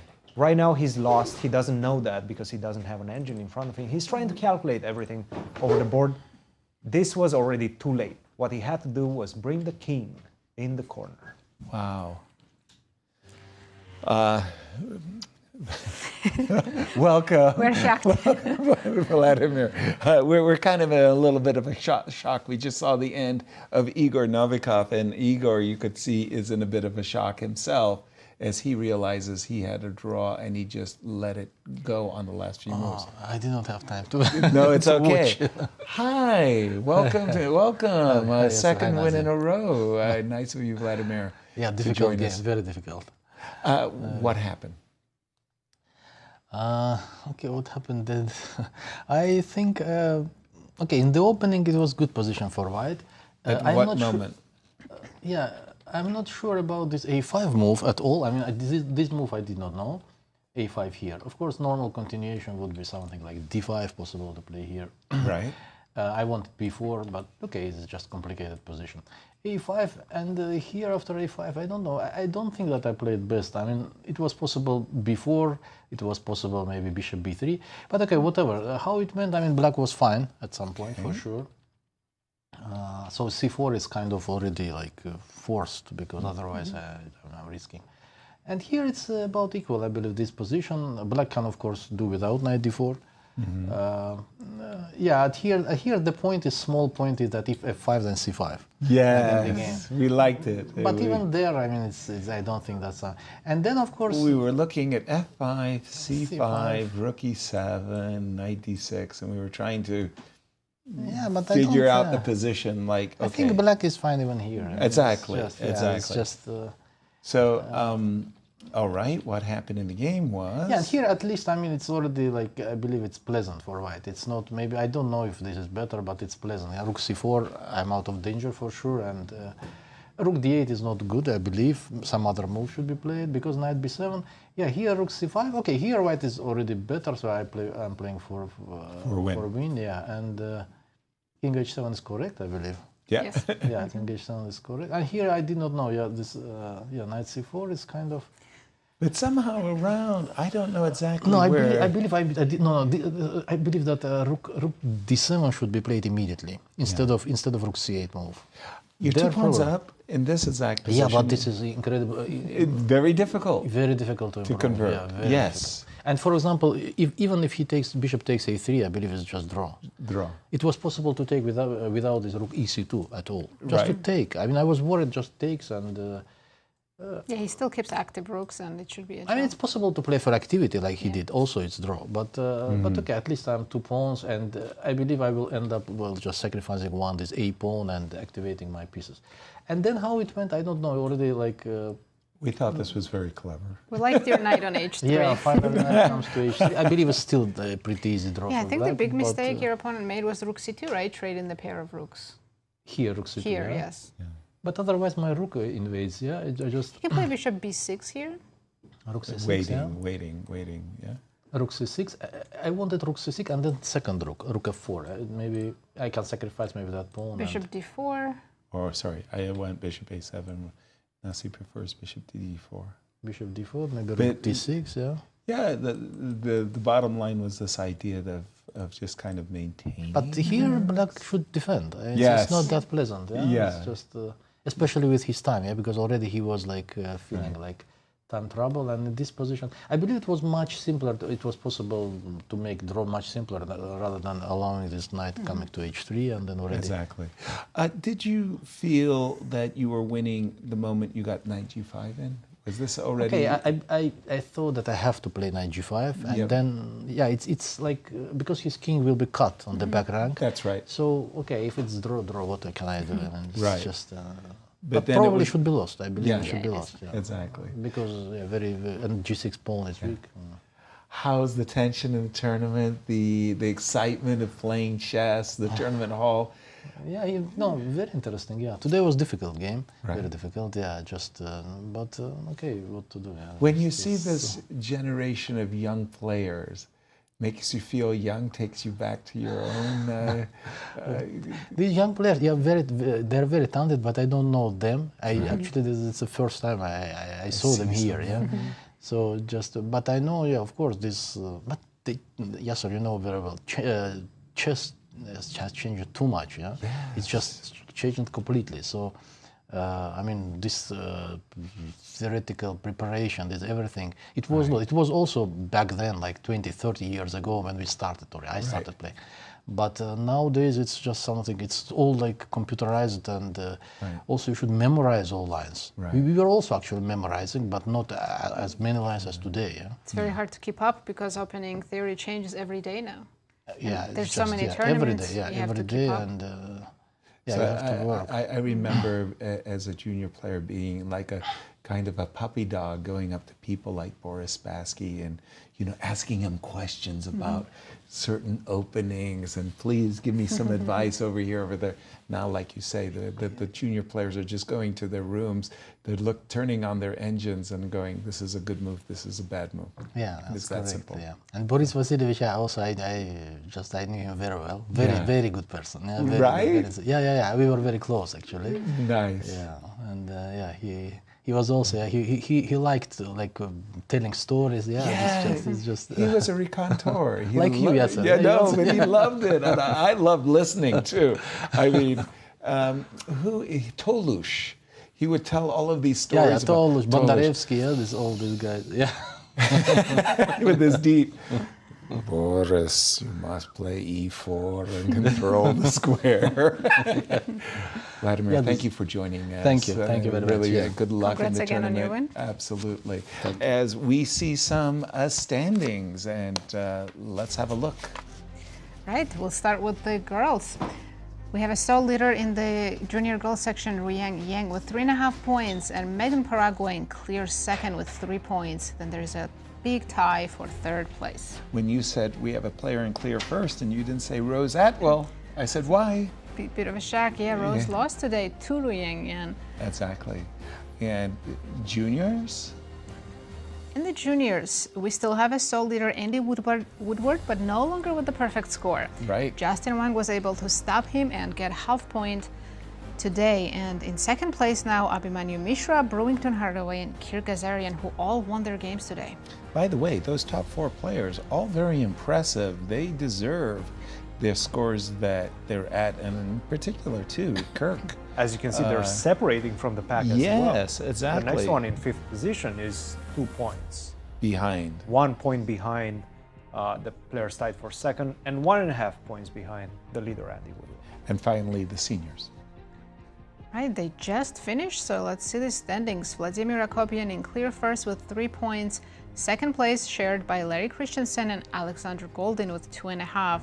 And then there's a big tie for the 4th. Joel Benjamin, Igor Novikov leaving some points on the table. I was going to say this at the very end, big miss by Igor. He could have saved the position. Nonetheless, Larry Christiansen takes a share of second place. Wow, eventful round, lots of decisive games once more. Christian, you get to say the final words. Absolutely, and we start feeling that the players are a bit tired as well. They're missing some tactics, right, that we haven't seen in the first few rounds. But this is precisely what we expect whenever we have this type of very taxing competitions. You have to spend so much energy trying to calculate everything. And the tension is so high, right, because it's high consequence. Every single move is high consequence, and it could cost you the whole title. This is what we want to see. This is the national championships. And we're having a lot of fun. And the games and the players are not disappointing. Exactly. Well, let's just remind everybody who we predicted. Well, tough game for me. Zoe, she's coming back. She's in there. She has momentum. Exactly. Everyone's doing well here. Everyone's doing well. Wow. Yes. But today was a good your day for insight is fantastic, fantastic. And once again, that was close. VAR is a wise man. That was very close. That was close today. Yes, I was falling behind. Nice. So tomorrow is day 5. Right. Last round before the rest day. Don't forget to join us tomorrow. The rest day is on Sunday. If I, as a commentator, have been looking at the rest day and marking my calendar, I wonder what the players are thinking too. Just one more day, I get that rest day, and then it's a sprint. Well, thank you everyone for watching and joining us, and join us again tomorrow. See you soon. Thank you. Good night from St. Louis.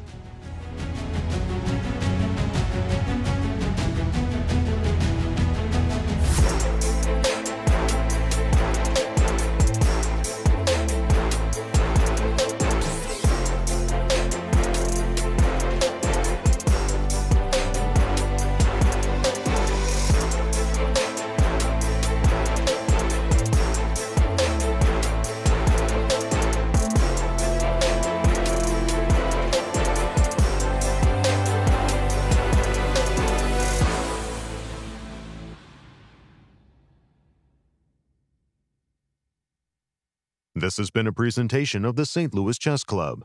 Any reproduction or distribution of this content without the express written consent of the St. Louis Chess Club is prohibited.